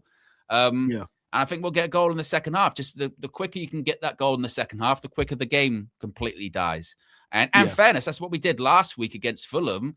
We got the goal relatively early in the second half, and then the subs happened, and obviously we collapsed. But I don't think that would probably happen this time around, just because they're down to 10 men. So, yeah, I really don't think we can be that critical of being, you know, 1-0 up at half time and looking dangerous, right? I think that you know, I know it's human nature to always find something to complain about, but you know, as things stand, where we in the league, or we're not going to move, but we're certainly going to be closer to third spot, beating Spurs, and you know, and the goals will come, and we've got options to bring on as well. Sheshko, Xerxes can come on and do something.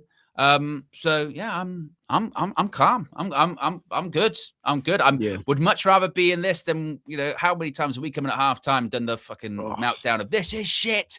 What's going on? Second half, they need to put a rocket up them at halftime. Yeah. No, you would just sort of say, actually, if anything, Carrick would probably go, look, guys, more of the same. Just kill the game off. Let's just kill the game off now. Let's not, like you said, let's not get it to 85th minute and it's still 1-0 and we're going, oof, I'm a bit worried here.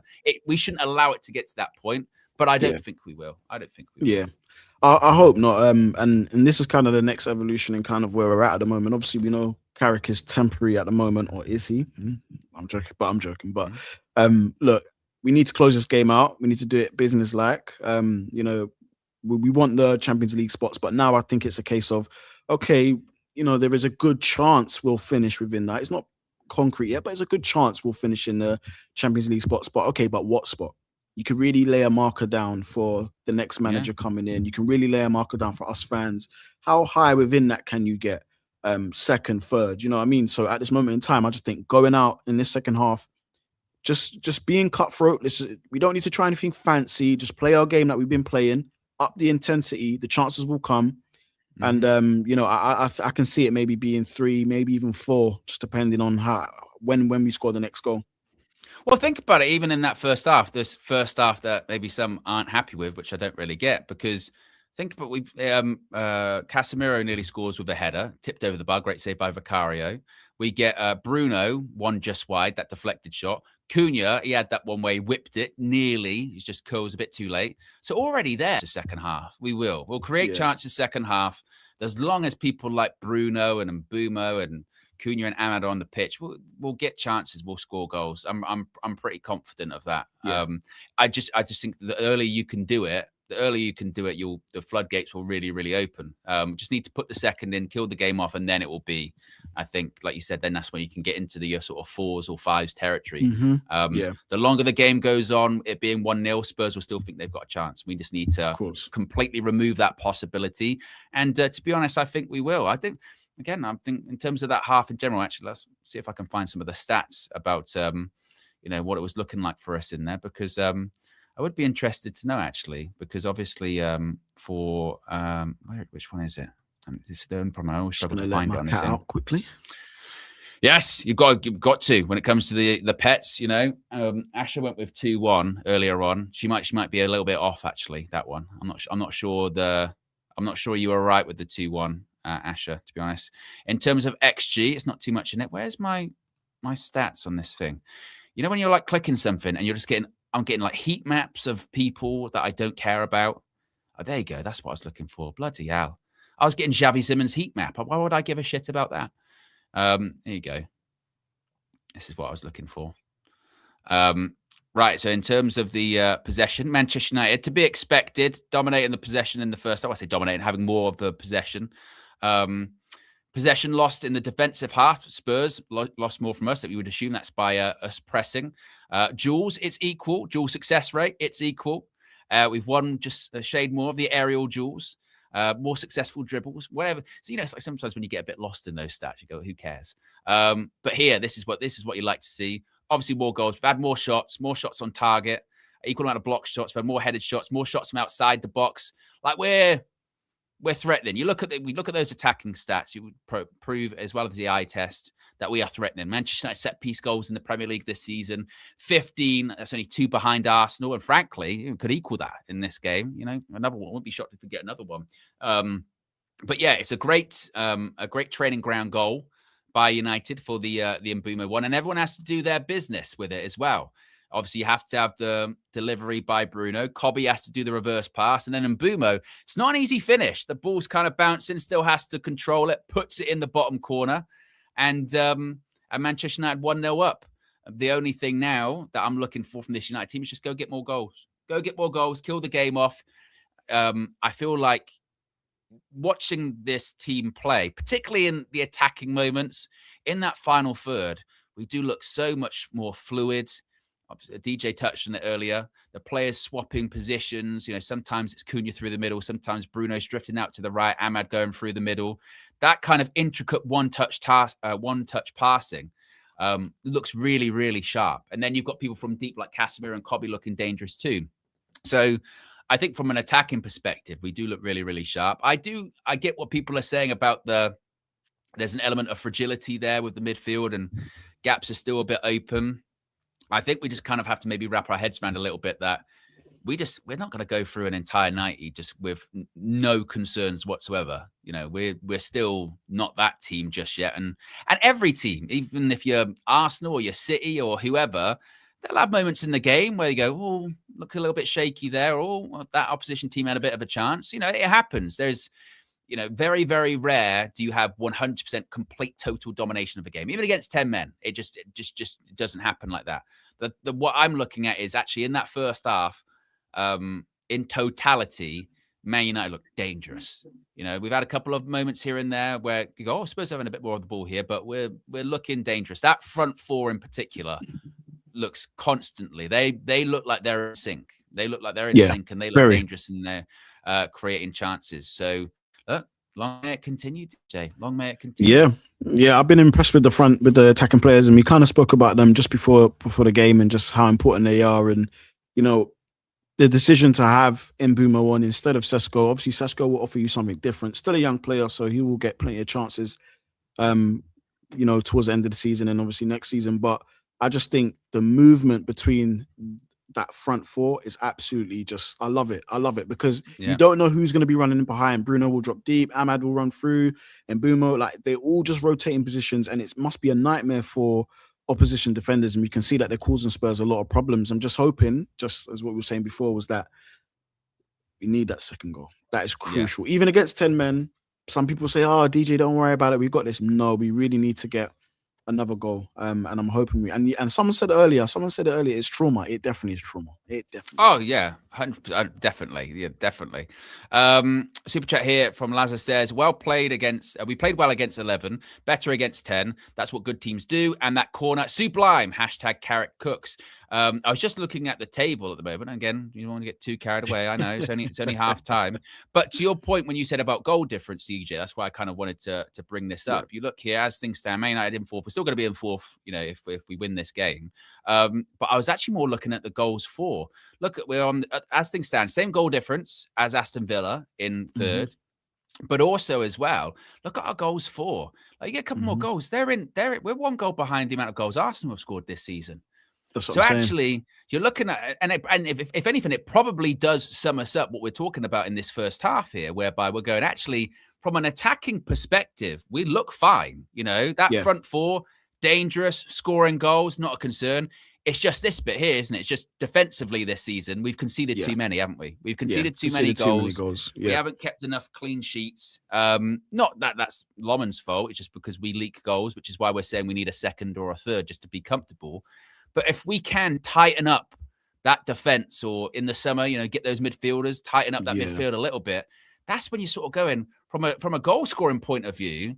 We're not a million miles off where we need to be in terms of games in the Prem. The teams that are gonna do things this season, they're scoring a similar amount of goals.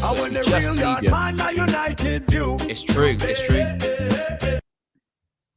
At gnome_do_gare super chatted $5. If we keep playing like this the rest of the season, what could possibly be the reason to change managers? I know it's early and a big if, but still. I think everyone's thinking the same thing, known to Gare at the moment. You know what I mean? I think everyone's thinking the same thing. They don't want to say it out loud too much because it is still very, very early. And this is a game against a team that's, 14th with 10 men. So do you really get judged on these games? Maybe, because these are the kind of games we've been slipping up in the past, right? But yeah, still early, game by game. But I think that the table actually does reflect even our performance in the first half. Going forward, great. Defensively, just a little bit shaky. So if we can tighten up, get more clean sheets in this run of games, and hopefully, that's when you can really start skyrocketing up the table. And you go into a summer then as well, going, Cat's getting a halftime interview. Look at this halftime interview on the touchline, straight off the training ground. Johnny Evans has had his eyes on set plays. And the analysts, which I think Sully mentioned before. It was, what was his name? Kaita, that's it. Kaita Hasegawa. Sully mentioned that he's an analyst that's been working a lot on set pieces. So tandem of Kaita and Johnny Evans doing the set pieces. Same Johnny Evans, by the way, that Roy Keane was criticizing him actually even having a job as a coach. Yeah, man. Hate seeing that Roy Keane gets bitter, man. I don't like that. Yeah. Halftime interviews, DJ. Game's gone, mate. Game's gone. It's different, man. It's completely different. On the touchline. I liked what he said, though. He said it doesn't change anything. The 10 men doesn't change anything. No, doesn't change anything indeed. I mean, I remember back in the day, halftime interviews with Sir Alex on ITV during Champions League games. Yeah. And I used to always like it after interviews with Sir Alex. They go, "Oh, thank you very much, Sir Alex." He'll just go, "Well done." You'd always, Jeff Reeves. Do you think you're going to do well? You can win this game. We'll do our best. Thank you, Sir Alex. Well done, Jeff. I remember Sir Alex did an interview where I think he was interviewed by either Kenny Dalglish's granddaughter or daughter or something like that. She asked him a question. He was like, "Oh, that's a silly question, isn't it? It's a silly question." Yeah. And we're off. Second half underway at Old Trafford. All right, what we don't want is any lackadaisical, we've already won the game stuff. Let's go kill this game off nice and early. I want some of the people at Old Trafford still getting their halftime pies and all that kind of stuff to rush back out and go, we missed a goal. Well done. There you go. Casemiro. Can you keep it alive? Oof. Are you usually those counters? Are you usually a half-time go and get something to eat or drink kind of person, DJ, or do you stay in your seat?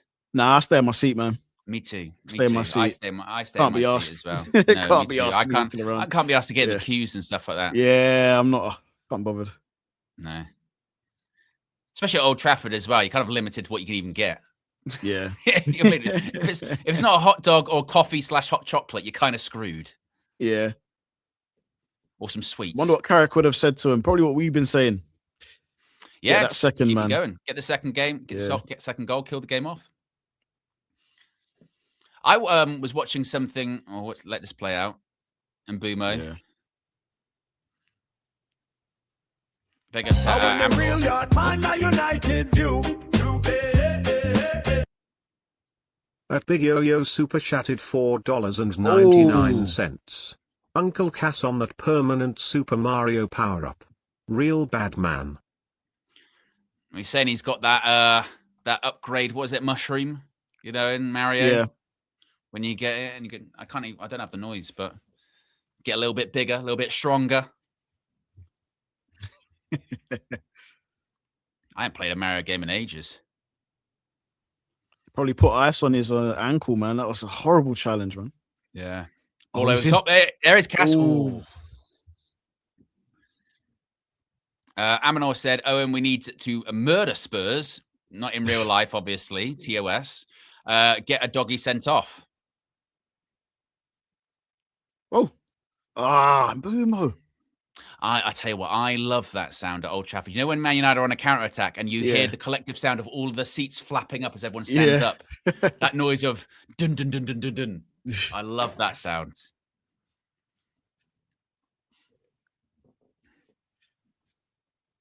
Look at that bit of pace. Got to be careful. No. Well done, Dallo. Well done. Yeah, well done. Great recovery. He did really well to get back there. Yeah.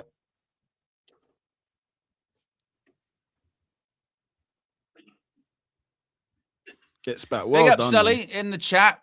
Appreciate you. Says, big up Owen, DJ, and everyone at United View. One of the best, most genuine United fan channel at the moment. Big up, Sully, man. Keep doing the great work on all the socials. You know me. I always shout you out. Doing the Lord's work. If you haven't given Sully a follow, be sure to do so. Always bringing that exclusive stuff. And always doing it the right way. Because there's one thing to do reporting about behind-the-scenes stuff. It's another thing to do, like, leaking. Yeah. And Sully does it the right way, man. All right, Colin Maguire's. Lovely. He's in. Lovely. Casemiro. I know what you wanted to do. Back post. Sure. Is he off? Yeah. Is he off? He's off. Unlucky. I'm telling you, though, DJ, we play some good stuff. Yeah, we play some good football, man. Dangerous. I think he was offside. Yeah, he was off. Oh, I don't know. Yeah. Maybe just. I don't know. Looked like he was off a bit. To me, from here, it looked like he was off. Yeah. It's close. It's close. Yeah. Yeah, I think maybe what Ali McCoy's there is true. I think Ahmad's half expecting Shaw just to smash it. I don't think he was expecting him to put it across goal. Yeah. And here's the thing, right? Just on, because I know people are talking about Carrick staying on and whatnot, and I just think even if he does go, what you see now, like the way we play right now, Obviously, with a few minor tweaks here and there, you kind of want that to be your template, isn't it? But and then you just improve the personnel. That's a really good point. You know what I mean? That's a really good point, actually. Like, whoever they're going after as a coach, surely they have to be kind of locked into this formation because it's what's working. Like, if they come in and go, "Oh, I play with a back three," that kind of disqualifies them now, doesn't it? Of getting the job. Exactly. Or if they came in and went, "Oh yeah, actually, I do 4-4, I do 4-4-1-1," you'd be like, "Well, that doesn't work for us. It's not. It doesn't work." Oh, you got some space. You wouldn't. Oh, Bruno having a go at Cass, bro. Pass it. As if Bruno is the person to have a go for taking a shot. By the way, he should pass it. To be fair to Bruno. Yeah. He's like, yeah. All right, come on, just get that second goal. Come on, lads. Oh, Dan Maguire. Cobby, you got caught. You got caught. You need to get back. He did. Careful. Did well to get back. To praise Maguire as well. He's looked really, really solid today. Maguire, really sharp. He has, yeah. He's playing for that contract. That's why he's playing for that contract. He is experienced. He's been through the highs and lows of football, and you kind of want a character like that who knows what. Ooh, well done. We're less than 150 likes from 1K, folks. If you haven't already, click the like button. I know people are getting up early all around the world for this lunchtime kickoff. This is one of those times where people in countries all over the world, they're getting up at crazy times. And at least you're getting up to watch Man United play pretty good stuff. I mean, that's like I always say, international fans, they are very, very real and dedicated supporters. Getting up at like 3-4 o'clock in the morning to watch Man United play through the horseshoe under Ruben Amorim. Holy shit. Oh, Dallo, man. Poor pass, Dallo. Poor pass.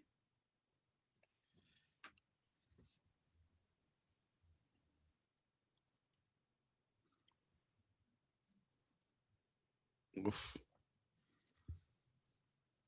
Just need a... Oof. Fucking hell. I was going to say, we just need a better... He's smiling about it. We need better control just of the game, though, man. Don't give Spurs nothing. Please don't give them nothing, man. I think we're on second gear too much. Yeah, they've just got down. They got another injury. Yeah. He's lucky, though, because he's on yellow anyway. Yeah. I can see Mr. Darkside says 7:33 a.m. in Houston, Texas. Eduardo says game time was 2:30 a.m. in Hawaii. Bloody hell, that is dedication. Lovely. One day I want to go to Hawaii. It's looks amazing.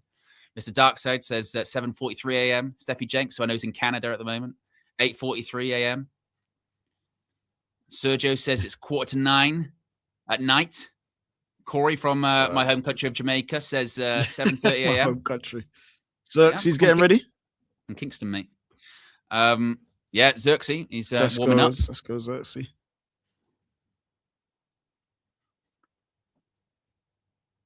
Got 8:43 in Connecticut with Daniel.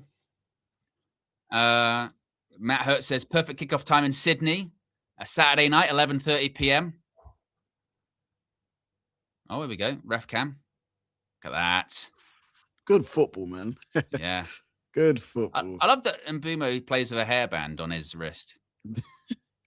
What hair are you using that for, man? It's probably for the beard. Man. For the beard. It's got to be. Booms. Yeah, and booms. How many goals has Mbumo got this season already? It's like that's true. He must be our top goal scorer, right? Is he at like 8 or 9? It's got to be. I'll check. I saw Flex just retweeted something. It said, this comes from Simon Stone, by the way. Simon Stone has said, with every passing game, Ruben Amorim's stance on Kobbie Mainoo just looks more ridiculous. It's not aging well, is it? You know what I mean? It's not, man. Well. It's not. But again, I think we can only really tell fully once the season's done. You never know what can happen. Big up to Jamie watching in Tokyo at 11:15 at night. Got Michael watching from Switzerland as well. Look at that. See, it's the global community, DJ. I love that. Yeah. Any Croydonites and anyone from Croydon, South London? No. The entire fan base, apparently, DJ. The entire fan base from London, right? A lot of them are, yeah. Love that comment. Nice Mancunian accents you got going on there. We're not proper fans, apparently. Mate, I'm up north, man. I'm not a million miles away. Is Martinez? He's been good today as well. He has been good, yeah. I saw that. I saw it. Yeah. Lovely.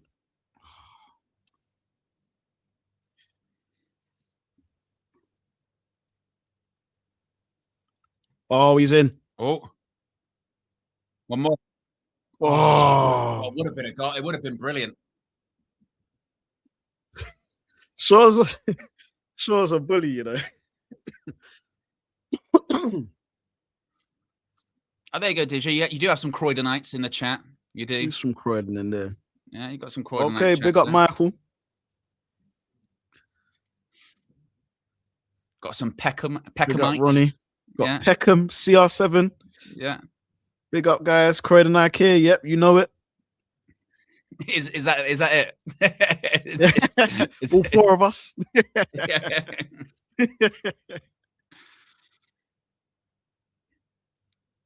Oh, sure. Why? Oh, this is why we need. That's why we need that second. That's why we need that second. I thought this was going in. Yeah, hits it so well. Look at that. On the stretch as well. Look at that. Oh, unlucky. Sure, man. Go on. Hopefully that's just woke us up a little bit. Nah, Cass. Yeah. It's not that. I say just forget the long ball stuff. Let's just play our game. Keep it on the floor. Play how we've been playing. When we're just sort of linking up, doing those one-touch passes. Look at now, Thomas Frank. Look at the difference between the two coaches. Yeah.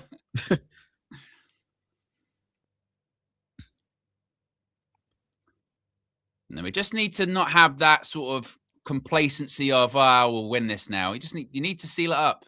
As Steve McLaren would say. Thank God he got that. Seal it up. Seal it up. No. Oh, no. I don't think, no.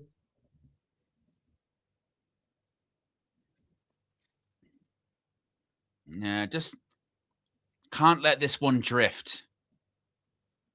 Nah, that's not a foul to me. I didn't think it was a foul. No, I don't think it's not a foul. It's not a foul. But again, it's creating belief for Tottenham. Mm-hmm. This is where we need to be careful. This kind of like set pieces. This is where they'll be looking for a bit of hope. We're 100 likes, 1K. Folks, if you haven't already clicked the like button, see if we can get a 1K. We can do it. You can do it. No, just got to be wary. Ball in. Back post is free. Keepers. Well done. Look at that. It's a real goalkeeper. A calming presence is what you need. And you know what? You could have chose to be a coward there and say, actually, I'm not coming for that. Brave. Yeah, or even done the sort of half-hearted, I don't want to get hit punch, you know? Yeah. No, just go and claim it. Oof. Nearly worked. Cunha, I know what you tried to do. Nearly worked. I hope he gets a clean sheet today, Lomans. Yeah, I really deserves it, man. Yeah, be building up those clean sheets. Come on, United. Get a second. Crush all the hope. That's not good enough. Don't foul him. Don't foul him. No, Red, what? Oh.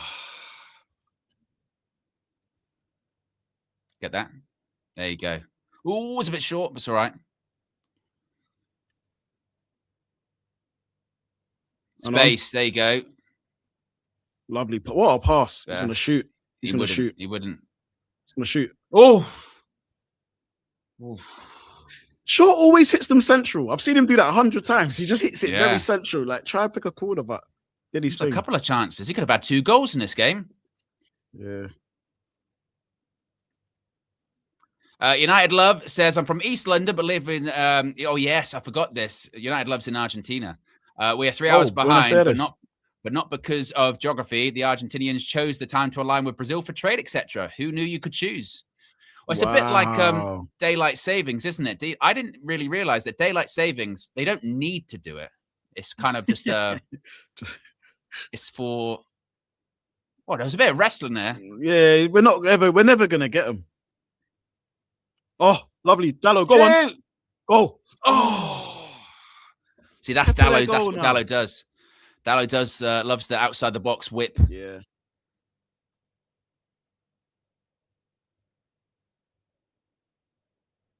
Come on, United, man. Turn up. We're knocking on the door. We're knocking on the door, DJ. We're starting to knock on the door. Yeah, now just gotta go kill the game off. No penalty given. Checked and cleared. Yo, we're giving a lot of hospital passes, bro. Fucking hell, man. I'll be fuming at Dalot. What was that?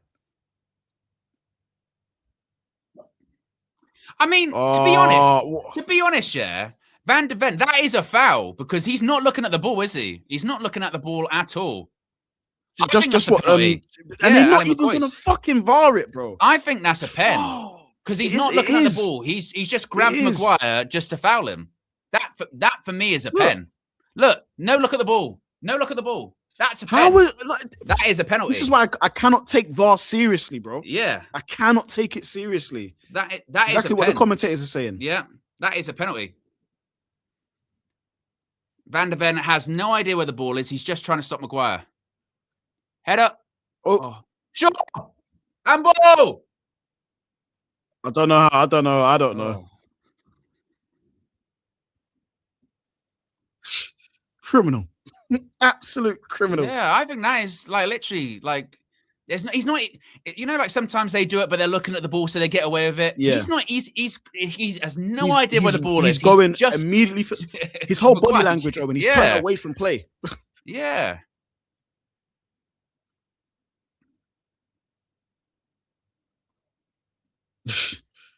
Go on, Cunha.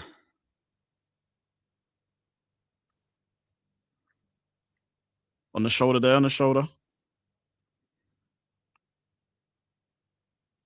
There you go. Gonna fizz it? No, I'll go back. Nah. No target, man. Oh! João Palhinha, he loves to tackle as well. Switch it to Ahmad. He's isolated. Switch it to Ahmad, please. Oof. Dallo's feeling himself, isn't he? Bloody hell. Yeah. Lovely. Oh, Rabona! No. I rate it, Bruno, but I want Rabona's at 2-0. I want Rabona's at 2-0. Exactly. You could have just rolled it back to Ahmad, you know. Yeah. You could have just done a simple thing, you know. Yeah. Stop stealing my lines, Ali McCoy. Yeah. Mate, they're stealing all our lines, bro. Yeah. Well done. Short. Go on, just get the seconds. I don't want it to be going much further. Carrick's telling them, come on. Carrick's telling them, come on, keep going.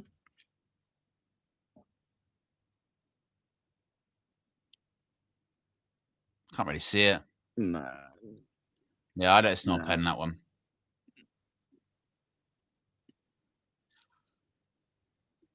Frank, yep, we'll take that. Lovely position up as well. Lovely turn as well. Set piece. Let's get it again. People can call us Set Piece Chester FC or whatever. And give a shit. Set Chester United. Yeah. Set Piece Chester. I always try to say Pen Chester, VAR Chester. Pen Chester, VAR Chester, yeah. Having Chester at the end of your football club name is that's an easy win, isn't it? It's just an easy. It's easy, yeah.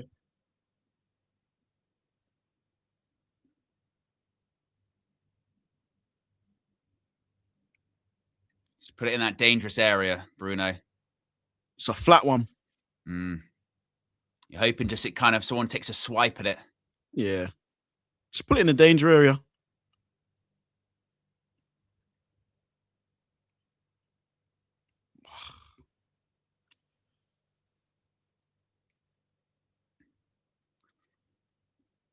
Hot Pepper says they're clipping you up, Owen. What have I said? What haven't I said? To be honest.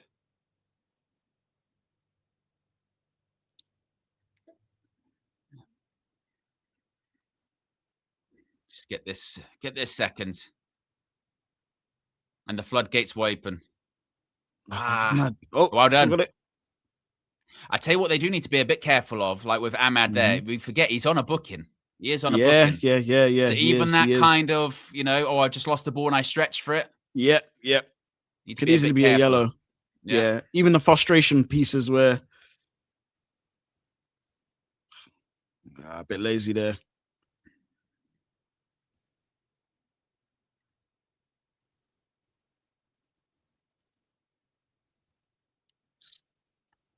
There you go, turn. Oh no, give it back.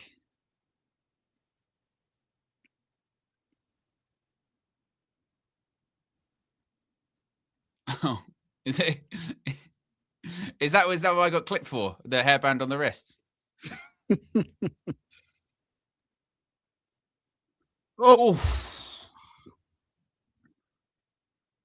Exactly. They can't clip up the real bad man and run the tune. You're right, King of the Indies. Where is it? Play the whole thing again. I want the whole thing. So reader it is. Mini bite man.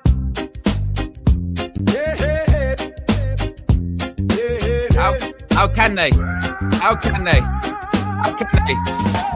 I want the real yard man, a united view. That's all you need.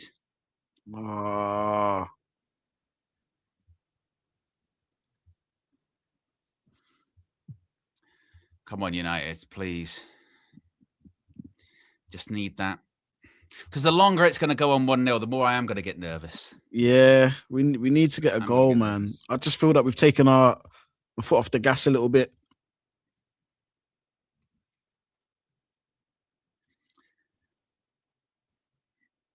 And I wonder how long Carrick will wait for these subs, because he saw last week the impact it had in the game, and I'm sure he might be a little bit, I'd rather do it at 2-0 than 1. Yeah. Well, the good pressing United. Very good, very good. Look at that. Oh, shit. Give it him. One more. Give it him. He's giving offsides. He's giving his flags up. Yeah, it's he offside, knows. yeah. He knows. Oh, we still feel, yeah. It's all about Kenya. Who are they saying is offside? Just, Yeah, I know. Yeah. Pick up Just Josh Media, Graphics Guru, Visual Ninja in the chat. I didn't realize YouTube has changed the symbol for moderators. Mods don't have the little spanner anymore. They've got a shield. They've got a little Captain America shield going on. So big up to the mods in the chat. Got a little shield.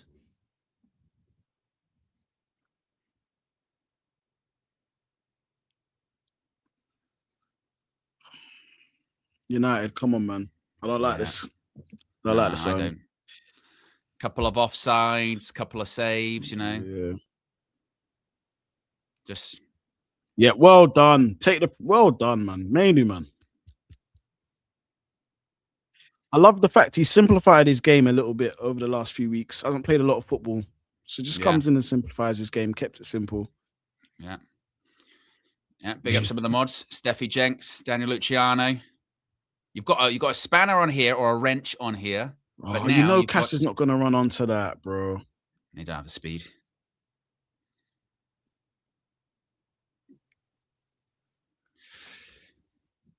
Well done, man. Keep going with him, man. Just keep going.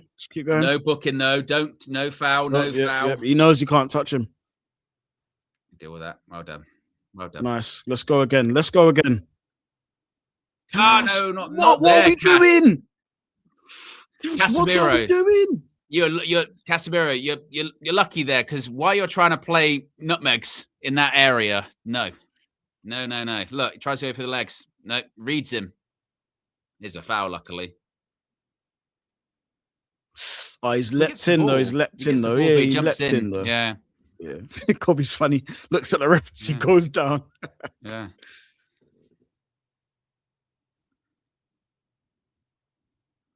I think you're right, though, DJ. I wouldn't be shocked if Cass plays like, what, 80 minutes, 85 minutes in this game? Yeah. You know what I mean? Yeah. He is... Carrick, I think Carrick knows that, like, I can't take Casemiro off. Yeah. But maybe he will when it's 2-0, but not a 1-0. Yeah.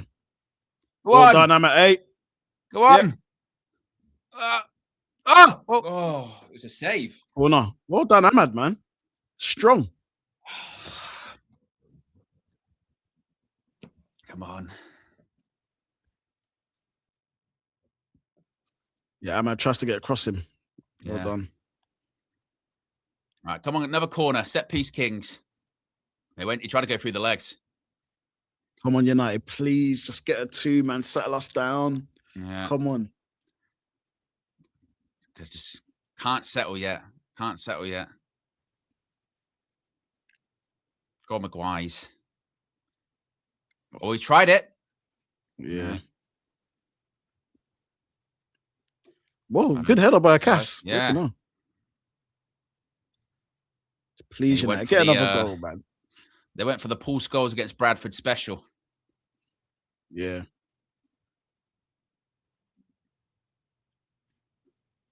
Who are you looking for, Bruno?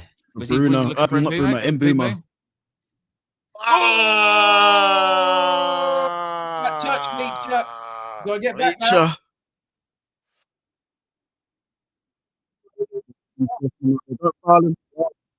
Good.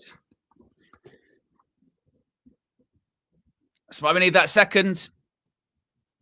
Telling you, Owen, yeah, if you was to add, when Cass hangs up the boots, if you bring in an Elliot Anderson and a Baleba across the ground, will be so quick in the midfield, man. Honestly. Yeah. That's my pick for my them two. And then get like maybe like, what's his name from Fulham? Midfielder. Sander Berg. Yeah. As a slightly cheaper of the trio. Winners. Oh, you missed that, Dallo. Dallo, I swear to God, because you have jumped up there and everyone thinks you're going to head it and you've missed it. And it literally threw everyone off. Oh, United, man. Just don't make this more difficult than it needs to be. It doesn't need to be this difficult. Oh, whatever. What's in them extra rolls? He tripped up coming back on the pitch as well. Luke Shaw just gave him a little bit of a nudge. See you later.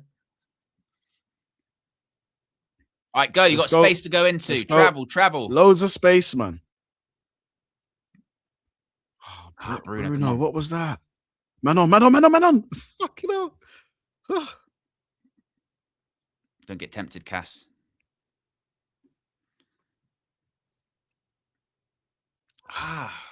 He could have turned. Just turned, yeah. They're doing showboaty stuff when it's not that time. No, it's not that time yet. They're taking off Cunha. Oh, really? You see, look, the flex. We're trying. I worry, DJ. We're trying to score the perfect goal here. We don't need to. We need efficiency. Yeah, we just need efficiency. The perfect goal can come later on. Yeah. Oh. It's the problem with Man United. They always look, he's doing the Van der Ven thing.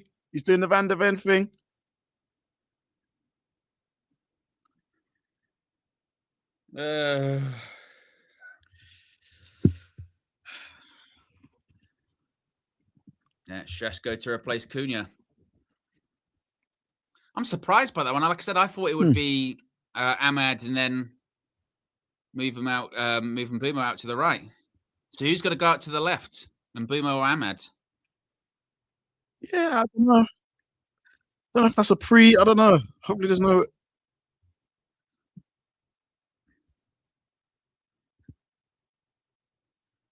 I mean, he's been a bit quieter today, Cunha, to be fair. Yeah, there's not enough space. Not been enough space for him. Right, come on, Sheshko. Your record recently is very good. 4-4, they're saying. Yeah. So let's keep that going a bit direct. It's a sign we're going direct now, Owen. We've tried the passing and the intricate stuff. And let's also not have him have to do what he did last week, which is come on, and then we concede and he's got to score again. Yeah. Right, deal with this. I don't like this. Go on! Oh, you're asking a bit too much. Nah. If Sousa wasn't on, telling you.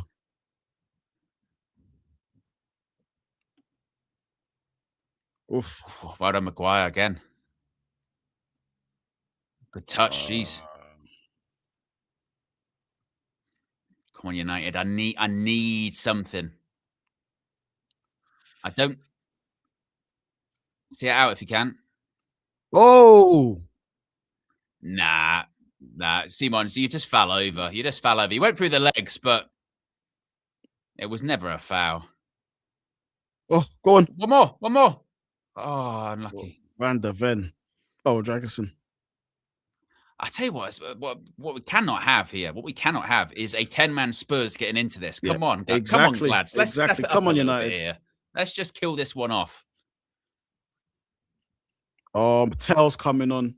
Oh, fuck off, man. There's so much space. Come on, boys, capitalize, man. Well, maybe this will be a good thing. Look, if they're going to try and attack a bit more, maybe space opens up and we just, kill them off. But we need to. I just don't like how the game's drifted. Yeah.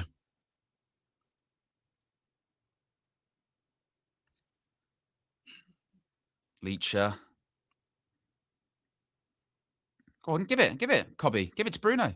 Oh. What a touch. Right in the box. Ooh, right. There you go. Still dangerous. Let's go, boys. Owen, I don't like how I'm feeling right now. I shouldn't be feeling Got to like stay this. positive. Got to stay positive. We just need that second goal. Game over. It's because we just, naturally, the players have a past, a history, don't they, of conceding late goals, and we've only kept. We should have been kind of clear of them now. 3 clean sheets a season. Three, yeah. Got height though. Got Sheshko, Casemiro, Maguire's. Please, come on, 2-0 United, please. Gotta be better, Bruno.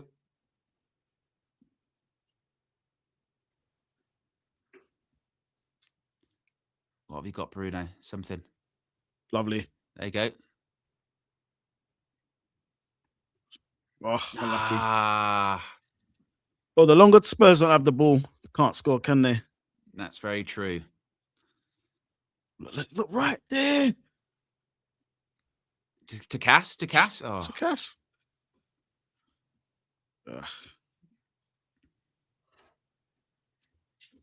Bit patient, Wooly. Go. Now got to be careful of these transitions. This is when you got to be risky about taking that shot. Because, look, you're playing against 10 men. They're going to play on the counter. Yeah. So if you're going to take that shot, it can't be straight down the throat of the goalkeeper because they'll get into the transition straight away. Because this would be like they're right, what they say on commentary. This is what Thomas Frank would have asked for them at half-time, of just stay in the game as much as you can. Still be within touching distance, yeah. Whereas United, we have played in proper second gear in the second half, haven't we, really? Yeah. Like I said, I feel like game should have been put to bed. We've tried to score the perfect goal a bit too much. Yeah. The flicks and that and the one-touch passing is nice, but you've got to kill the game off, and then you can really start playing with some freedom. Give me that at 2-3-0, man. Yeah. Not at 1-0. Oh. Sure, got to be careful as well. Oh, sure, mate.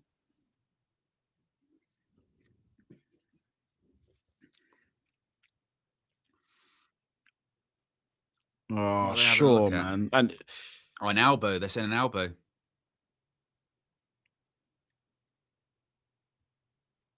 Nah, nothing in it.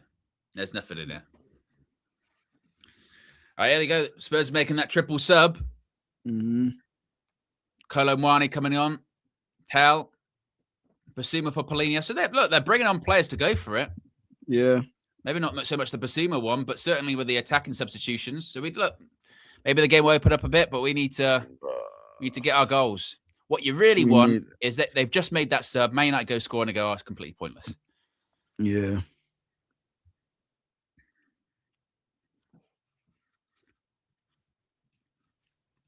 We're less than 70 likes away from 1K likes, folks. That's why we haven't scored. Because we haven't got 1K likes. You know how it goes.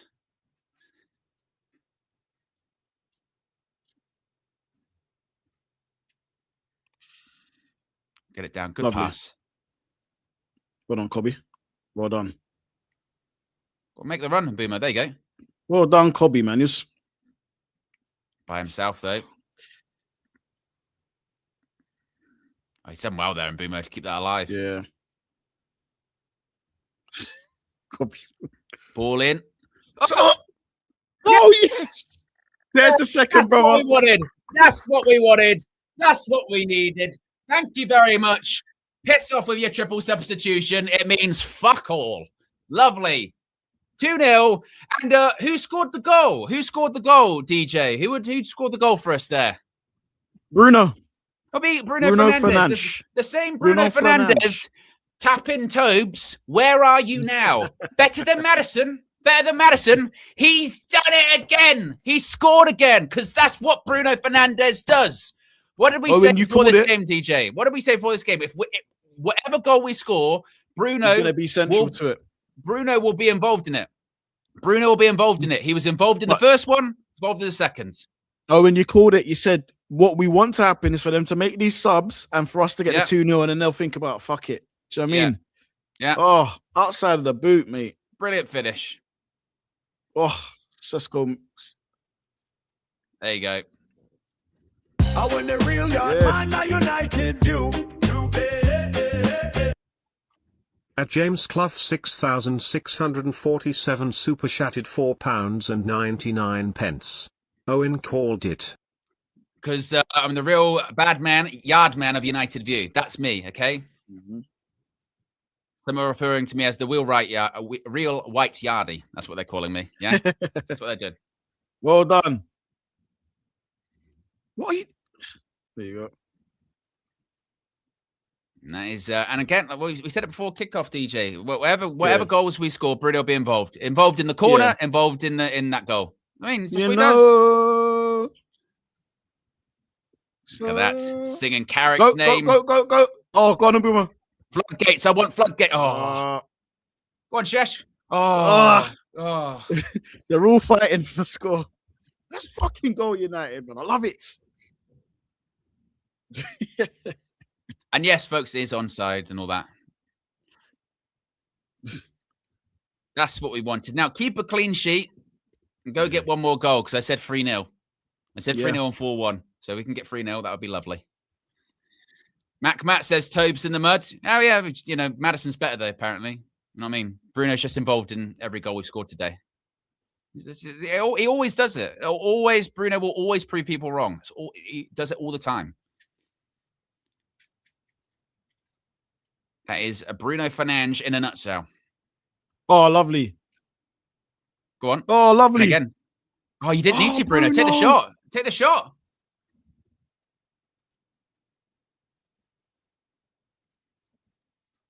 Yeah, just not foul him. He's looking for a foul. Yeah. Where you going, mate? Where you going? Oof. Come on, put pressure on.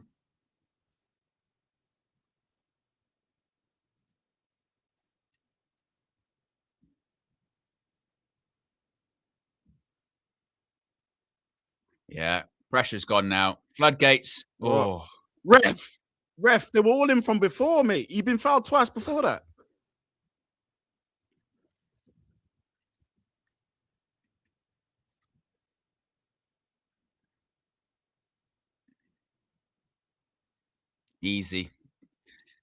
Easy for us. Yeah, we've seen it all. We've won the lot.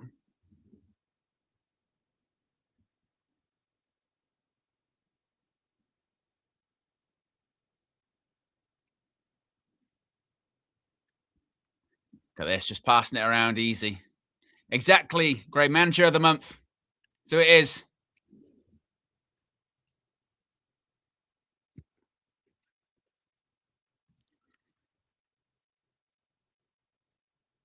Oof. Well done, Cobby, man. For those asking, Cobb's going for it. Out. Go on, Cobbs. Oh, he slipped now. Cass, why'd you play it there? I'm critical of Cass because I'm thinking, bro, don't play it there. There you go. Wins man it back. Man on. Back post. Lay off Blueful. Oh.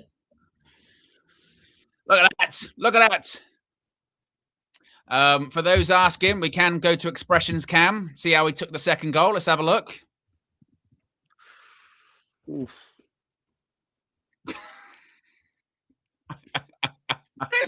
Why are they copying us? It's fucking over, blood. It's fucking over. 2-0. 2-0, bruv. I swear down. If my fucking weekend couldn't get any worse than this shit. These man just moving, snail's pace, strobe lightning. I swear down. Strobe more, lightning? Brother. These Strobe man, lightning. local anesthetic football, fam. Morphine. These players are on morphine, fam. I'm telling you, bro. This is the worst performance I've seen in my life. In my life. To dare is. Hey. Now do the changes. Worse. There you go. It can get worse, man. There you go. Now you can make the subs.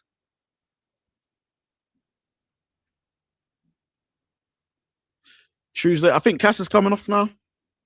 Luke Shaw coming off. He has had a good game, Luke Shaw. Yep. He's done well. Very good game. He could have had a goal. Right on, Cass. There you go. DJ, you nearly called it. You said like 85 minutes. It's like 86 minutes. Yeah. 85 minutes. Hey. Yep. He didn't want to come off. Right, and Boomo. Yeah. Look at this finish. Beautiful. What a finish, man. All of them. He didn't want to come off. He wanted to try and get another goal. Don't blame him. We've got Tuesday, mate. Tuesday. Yeah. Yeah, that is a point. Man United. He's got to be our top scorer this season, hasn't he? Yeah. I want to say he's on like 8, 9. Him or Bruno. Yeah, top goal scorer in the league. In the league, it's Brian Mbeumo. Yeah, 8 goals. Yeah, thought so. Yeah. Premier League proven, mate. That's what happens.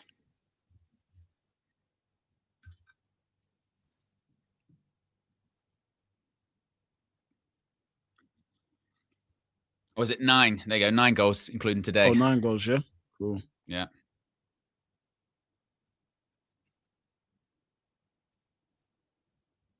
Ugarte just upsets the rhythm, man. I know. He just upsets the rhythm. Look, like. But to be, do you know what? In fairness to Michael Carrick, at least, unlike Ruben, he learned his lesson. He's like, I ain't taking Cass off till it's 2-0. I'm not doing it. I'm not doing the at 1-0 just because it's the right time. Nope. Need that second goal before I take Casemiro off and we lose a bit of control of this game. It's about lessons learned. That's exactly what he's done. I'll go get a 3. Make it a 3. Lovely. Get a third. Mazraoui.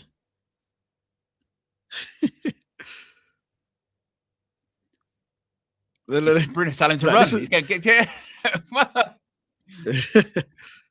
Go kick. What?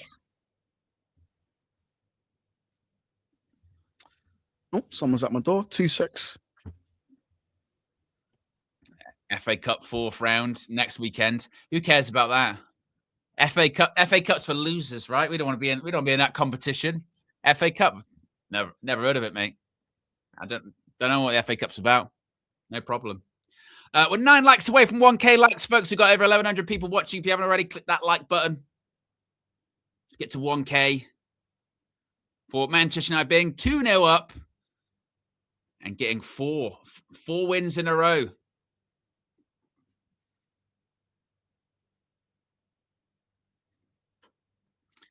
Man United Machines says, my son celebrated like Obafemi entrance for the win.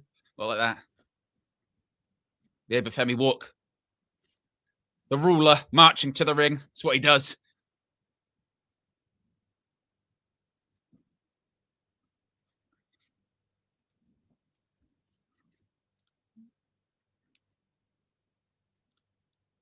Oof, flicked right into the face of Cobby. Yep, Thomas Frank Just keep chewing on the gum. Keep chewing on the gum. It's not going to help. Big up to everyone that did hit the like button. We got over 1K likes. As we're into the 90th minute, 2-0 to Manchester United. 5 minutes of stoppage time to be added on. Hopefully, it's just a little bit of extra time for another goal, maybe. Yep, hopefully. Let's get the free. Outside of the poop, pass by Bruno Fernandes. Lovely. I want a penalty, ref. I want a penalty. He was pulling him down. Yeah. Have a look at it, ref. Have a look.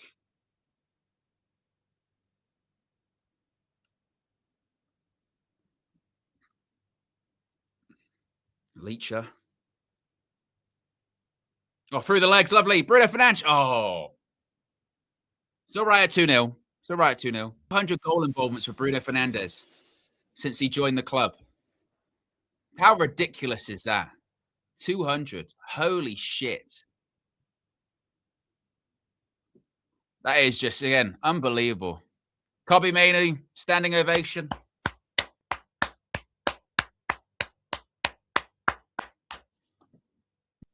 Little classy touch there. Yeah.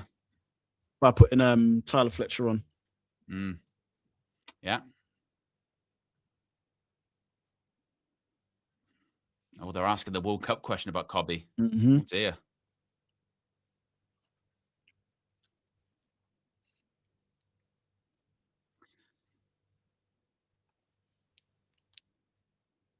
They didn't even show that Mazraoui one back. Didn't you have a look? This is why I can't take VAR seriously, man. Honestly, I can't.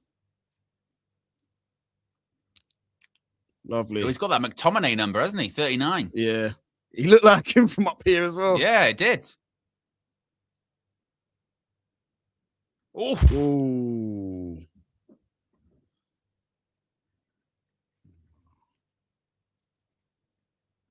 He does look like McTominay from up here, doesn't he? He properly from does. here, innit? Yeah, it's the socks as well, innit? Yeah. Go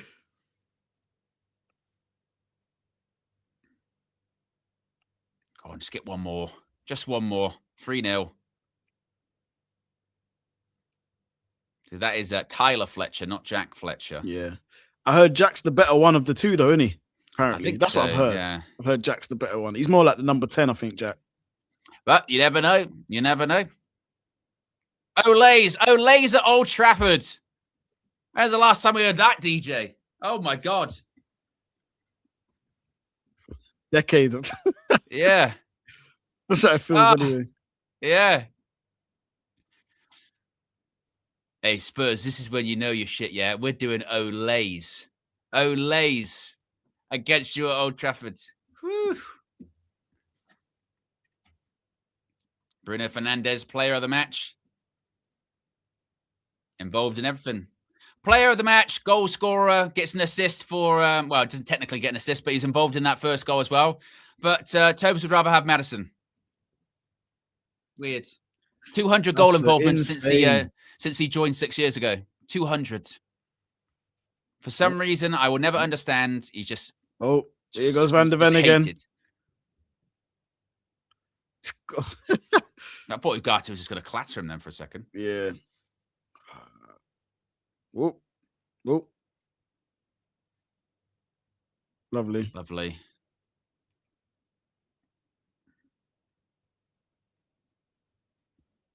Oh, lovely. Look at this play.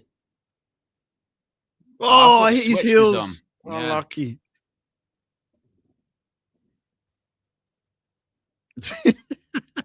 Ali McCoy is loving it on commentary. He's loving it. He's loving Fernandes today, isn't it? Yeah, he loves it.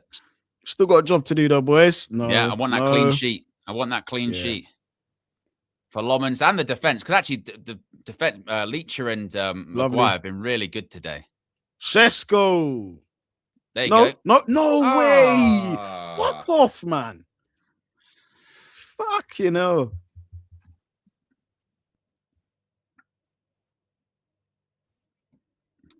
Talking about Tottenham getting involved in the relegation scrap. Oh, see you later, Bruno. Spun there. Well done, Leacher. That's proper defending. Go on. Go on. Go make it. Go get a third. Go on. I'll tell you what. Oh, Sesko, please. Sesko, come oh, on, he could have taken a man. touch. You know. Oh, there you go. Full time. Yeah, Full time. It's Manchester United 2, Tottenham Hotspur 0. we've done it. Manchester United make it 4. That's right, 4 in a row. 4 in a row under Michael Carrick. His perfect record still is 100%. Yes, indeed. And it was 2-0 DJ. It could have been more. Maybe a little bit more nervy at points than it needed to be. But Man United still got the job done. And it's another 3 points. 1 win away from Frank getting a haircut. Unbelievable. Yeah, look, at the end of the day, man, it's about the points on the board, man. I always say that. It's about what's in black and white. And we've done it again today. And I think we played a lot of that game in second gear. Would have just hoped that maybe we needed to go into first. But it looked like we didn't really need to be fair. It looked like we didn't really need to step out of that second gear. But look, I'm just first gear. But I'm just literally so happy for another win. That is 4 on the bounce for Carrick. Again, up until Tuesday, there's going to be more talk about him getting a permanent job. You know, like it's just going to keep the positive vibes going, man. And I think Steffi Jenks saying that we're 100%. We're actually 100% since Carrick's come in. So long may it continue. 100% perfect. 100% perfect record. 4 wins out of 4. Now you can enjoy your weekend as well. All of the football that's coming, all the sport that's coming, you can enjoy it knowing that Manchester United haven't ruined your weekend for you. And you know what? It's really nice too. It is this feeling of like, you know, we're not fluking games. Man United clearly deserve to win this game, even before the red card. You know what I mean? We were playing some really good stuff. Yeah, again, midfield at points maybe or defensively, we can look a little bit shaky, but from an attacking perspective, we look so dangerous moving forward. Some of the interchange, and some of the play, and even then at the end of the game, Sesko should make it 3-0. And we've got. This is the beauty of your first 2 games beating Arsenal and City. There's no need to fear anyone in the Premier League. We've already beaten the best. We've already beaten the best. And now we're taking care of those games that we're expected to win as well. Last 2 games, that's the critical thing. We're expected to beat Fulham. Did it. Got there in the end. Spurs today, we're expected to win. And I know the Spurs hoodoo and what have you. I was saying it before the game, like the Spurs now. We saw them today. Then they got nothing to offer. And really, maybe the only criticism you could give of United today is you should have won by more. It should have been more than 2-0. It could have and should have probably been 3 or 4-0. Their goalkeeper made a bunch of good saves, but the second half, you know, Simmons had that shot from far out. Apart from that, no pressure at all. I think Maguire and Martinez did really well actually defensively. Very well, It's a clean sheet. Second one under Michael Carrick as well. Second clean sheet. Second 2-0 win at home for him too. And I'm all for it. Next up, we've got West Ham away from home. Different challenge, different test, but hopefully same outcome. He's getting what Michael Carrick and his coaching staff are doing right now is getting the very best out of what they've got. You know, we're seeing Kobbie Mainoo back in the team, playing brilliant. We're seeing Casemiro go on, you know, this sort of retirement tour, if you will, of just putting in, you know, great performances after great performances. Carrick also learned his lesson from last week too, going, I ain't taking Casemiro off until we've got that second goal because I can't afford for us to lose control of this game, even if they've got 10 men. I'm not risking it. Right thing to do. And it's working. What we are doing is working. And we're playing good stuff. I think a real sign of how well we're playing as well is the ops are trying to do everything in their power to tell us that this isn't real, that this is all fake. And look at you guys getting carried away and having your chest out, this, that, and the other.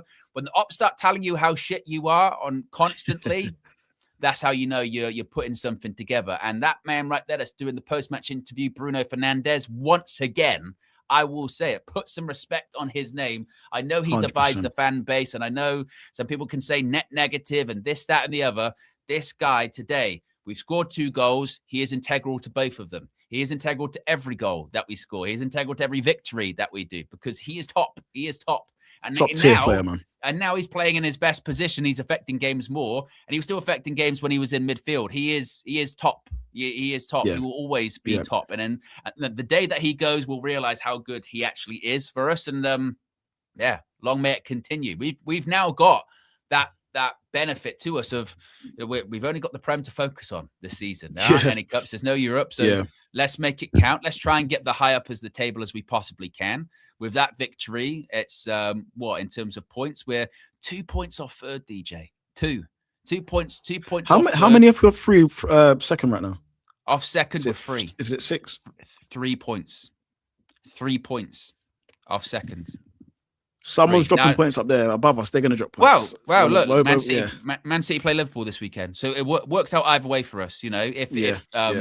If City were to win, let's say, that makes Liverpool further away.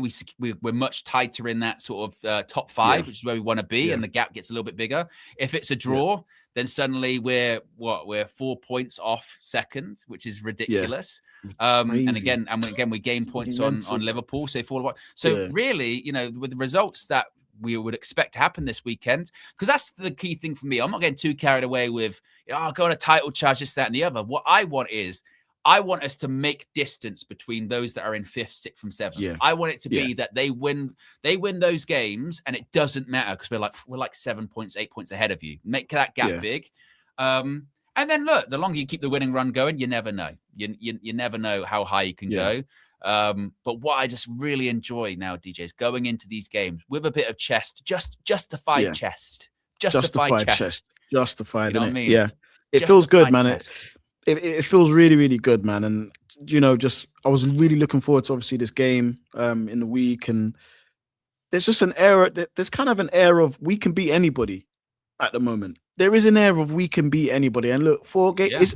Question is 4 games getting carried away? Potentially, still. Well, I think, how many games left in the season? That is an interesting point you bring up. Like, what amount of games is it that you go, well, I'm not getting carried away here. It's just ridiculous. You know what I mean? Because we've got 13 games left. 13 games left this season. 13 left. In February, it's too early to get away. I want the real yard, man, a united view. At Philip Howen 4,635 super chatted £5. We cannot leave Bruno go. Give him whatever he wants. How do you replace him? You don't. You don't replace Bruno. You don't. You can't replace those numbers. You can't. Those numbers from Bruno. You can't. You cannot replace those numbers. You can't. A couple of super chats here. Red Devil says, I can enjoy my Lunar New Year with a 4th win in a row. Yes. When is what's that? Is it like 17th or something like that? Lunar New Year or something like that? Maybe. I don't know what the year is. Is it like that where it's a different one each time? I don't really know too much about that. Red Baron says, I want to see Abby Summers here right now. Red Devils also says, once again, from Hanoi, Vietnam, glory, glory, Man United. Yes, the support from Vietnam, from Red Devils. Red Baron says, by the way, Robbie wanted Spurs to win, so KG knows. Did he? Did he actually? That is disgraceful behaviour. But KG wants City to win the league, so I'm not saying too much of that. Lazar says, can we start singing now? Carrick's at your mama's house. He's your daddy now. Good football is home. # Carrick cooks. Michael's been a member for 8 months. Says, are we really going to let Carrick get the team playing with swagger like this and then give the job to some called elite manager? And big up to Giggles and Glutes, his latest member of UB Members Club. I'm pretty sure you've been a member for ages. That's an interesting question, DJ, isn't it? Like, and again, 4 games. Still, you don't want to get too carried away. But when does it become a point of like, oh, who else is going to come in and do this? Win 4 in a row. The bar's been set so high already, hasn't it? Really? Yeah. To be fair, I think if Enrique is available, which I'm doubting at the moment because I'm hearing there's talks of contracts and whatnot and this, that, and the third, I would always say, because I'm torn. I understand bringing in like an elite manager to like bring you to the next step. I understand all of that. I think you said it on a few of our shows, and you've said kind of, we've done everything. We've tried every type. The upcoming manager from a different league does one stuff, and the football nerd in Ten Hag, and we've tried, proven winner in Jose Mourinho. Like we've tried everything. Gegenpress.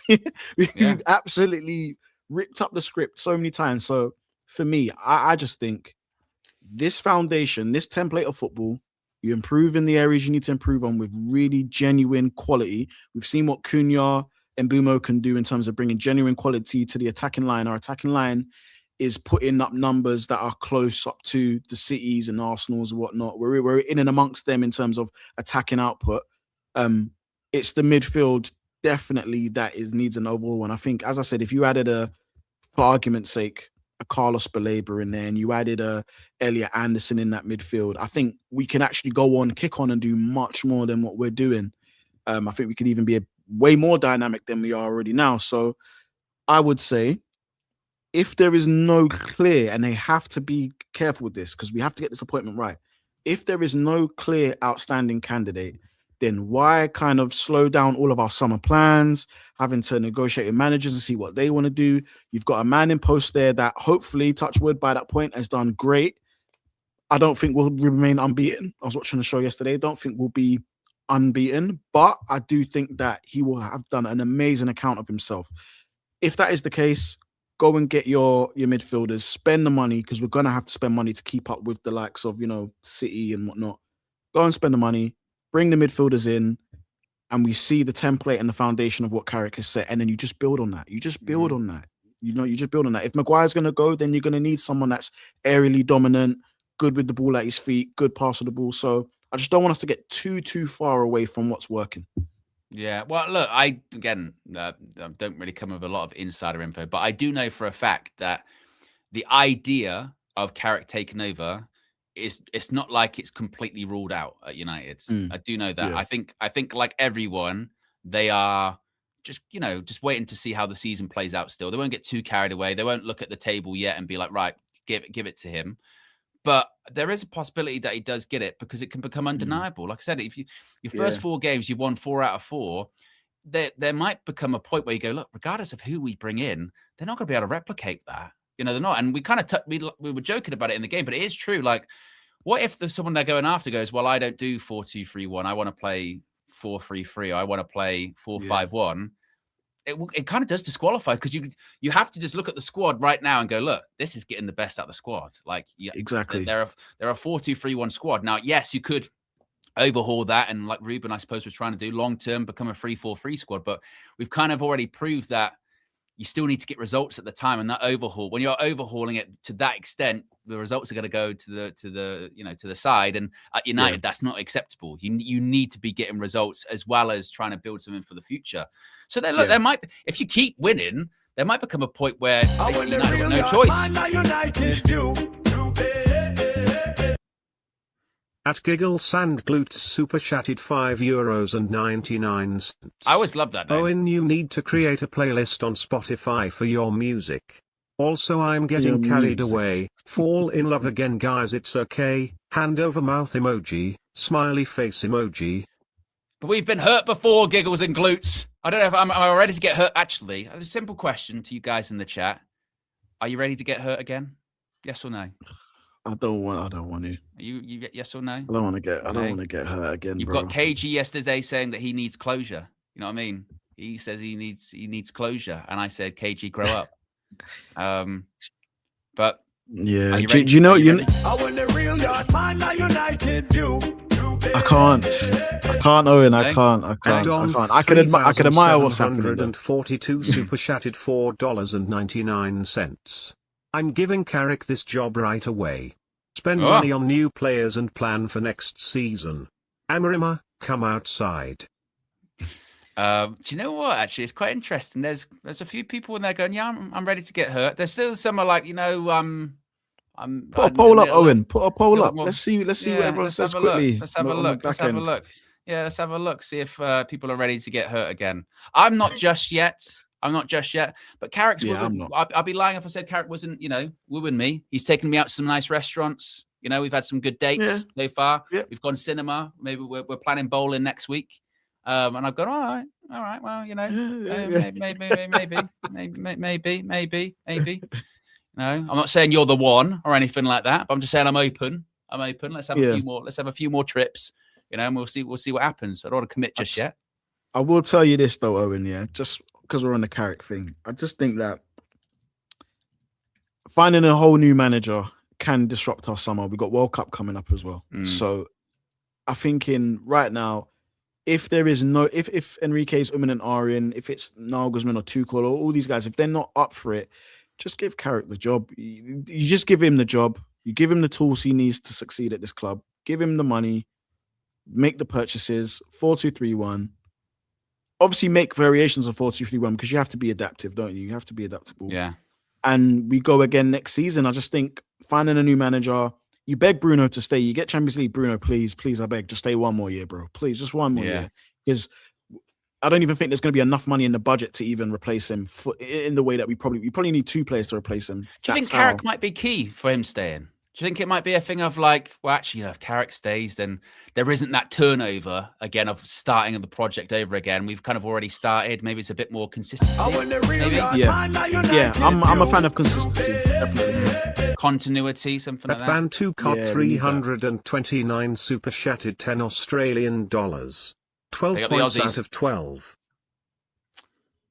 Can't argue with facts. Can't argue with numbers. You know what I mean? Yeah. Can't argue against I would say keep the continuity. I think that's very, very important. I think, and he knows these players. And Michael Carrick, if you're looking at the type of coach you want someone that's won things in a game. He's won big things in a game. He's won all the major trophies. Michael Carrick. He's won the FA Cups. He's won the Champions League. He's won the Prem. He's won the Prem. Yeah. Probably won a couple community shields in there as well. Even if you want to count them, I think he's won. He must have won everything because I think he's won everything. League Cups, Prem, League Cup, Europa League because he was there under Jose. Oh shit, he was. Yeah, he won that too. He would have won everything. He would have. Yeah, he's won everything. He's won everything. He knows the club inside and out. He's got the credentials as a player, and as a coach, he's obviously still proven. Middlesbrough, he was actually doing some good stuff, and then I think they sold a lot of his players and whatnot. But I don't know. It's still a conversation. It's still open. But look, still a lot of games to play. 13 games. Let's just hope we go to West Ham Tuesday. Not an easy place to play, but if he does that, that's 5 on the bounce. I'm getting carried away. Frank is. Hey, I don't know. Well, look, the polls in the chat. We'll let it run for a little bit more. Says I've just put. Are you ready to get hurt again with the eyes emoji?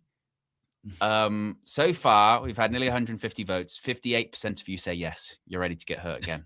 And you know what I like? You know what I like about that is it's like Man United code that of basically sort of going Carrick in without having to say it. without having to say I would give him the job or Carrick should get the job or anything like that. It's just a little bit like, oh yeah, I am ready. I am ready to get hurt again. And look, I get it as well. Like you don't want to get too carried away, and also it is next season already would be so different to this because hopefully you're in Europe, you're in more cups. That's when you do have to rotate because it's easy to predict the starting 11 at the moment because it's going to be the same every week because there's no need to rotate. That would be different next season. So how do you handle that? How do you manage that? But look at that. It's a Bruno Fernandes record. 314 appearances, over 104 goals, 96 assists, 200 goal involvements in 314 314 That is fucking outrageous. That is outrageous. Insane. It's insane. It's and he's been fit for a large majority of all of those, like fit. Yeah.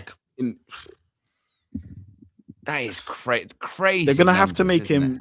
I think with Casco in, they're gonna have to make obviously Bruno the highest paid player in the club, and he would deserve it. He would deserve it. Lazar says Carrick is making it hard not to be considered. I can tell you for a fact, Lazar. He is being considered. He is being considered. The longer the win streak goes on for, he is getting considered because how can you not be?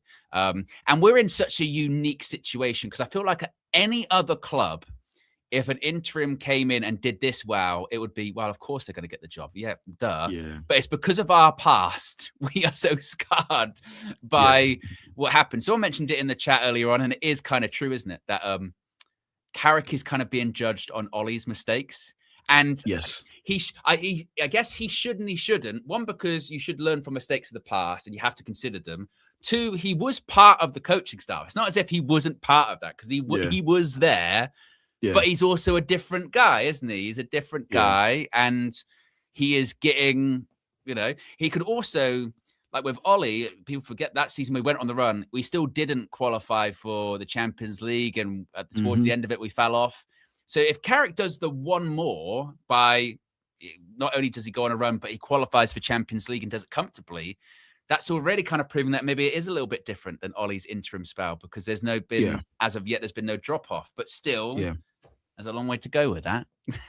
There's a long way to go with that. And I just think that, if Carrick does get the job, then Ineos have to do what they need to do. They have to back him. They have to back him, because there's no point giving him the job, or any manager the job, and expecting, we want you to go to the later rounds of the Champions League. You need a proper squad for that. And I think that, I'll be honest, I think Champions League football, even though we're going to get it, fingers crossed we're going to get it, I still think we're still not ready, in my opinion, for that. I think it's going to take a few transfer windows to really flesh out this team, bring some quality in there in multiple areas, because as you can see, a couple of injuries can change the course of a season really, really quickly. And for me, just lastly on Carrick quickly, I need to see Carrick deal with some adversity now. It's all going great. It's lovely. It's beautiful. I just want to see how he deals with adversity, because then you know the measure of a man when he has to deal with some adversity at the same time. I suppose to an extent, maybe he did that last week. You know what I mean? With the 2-2, managed to overcome that.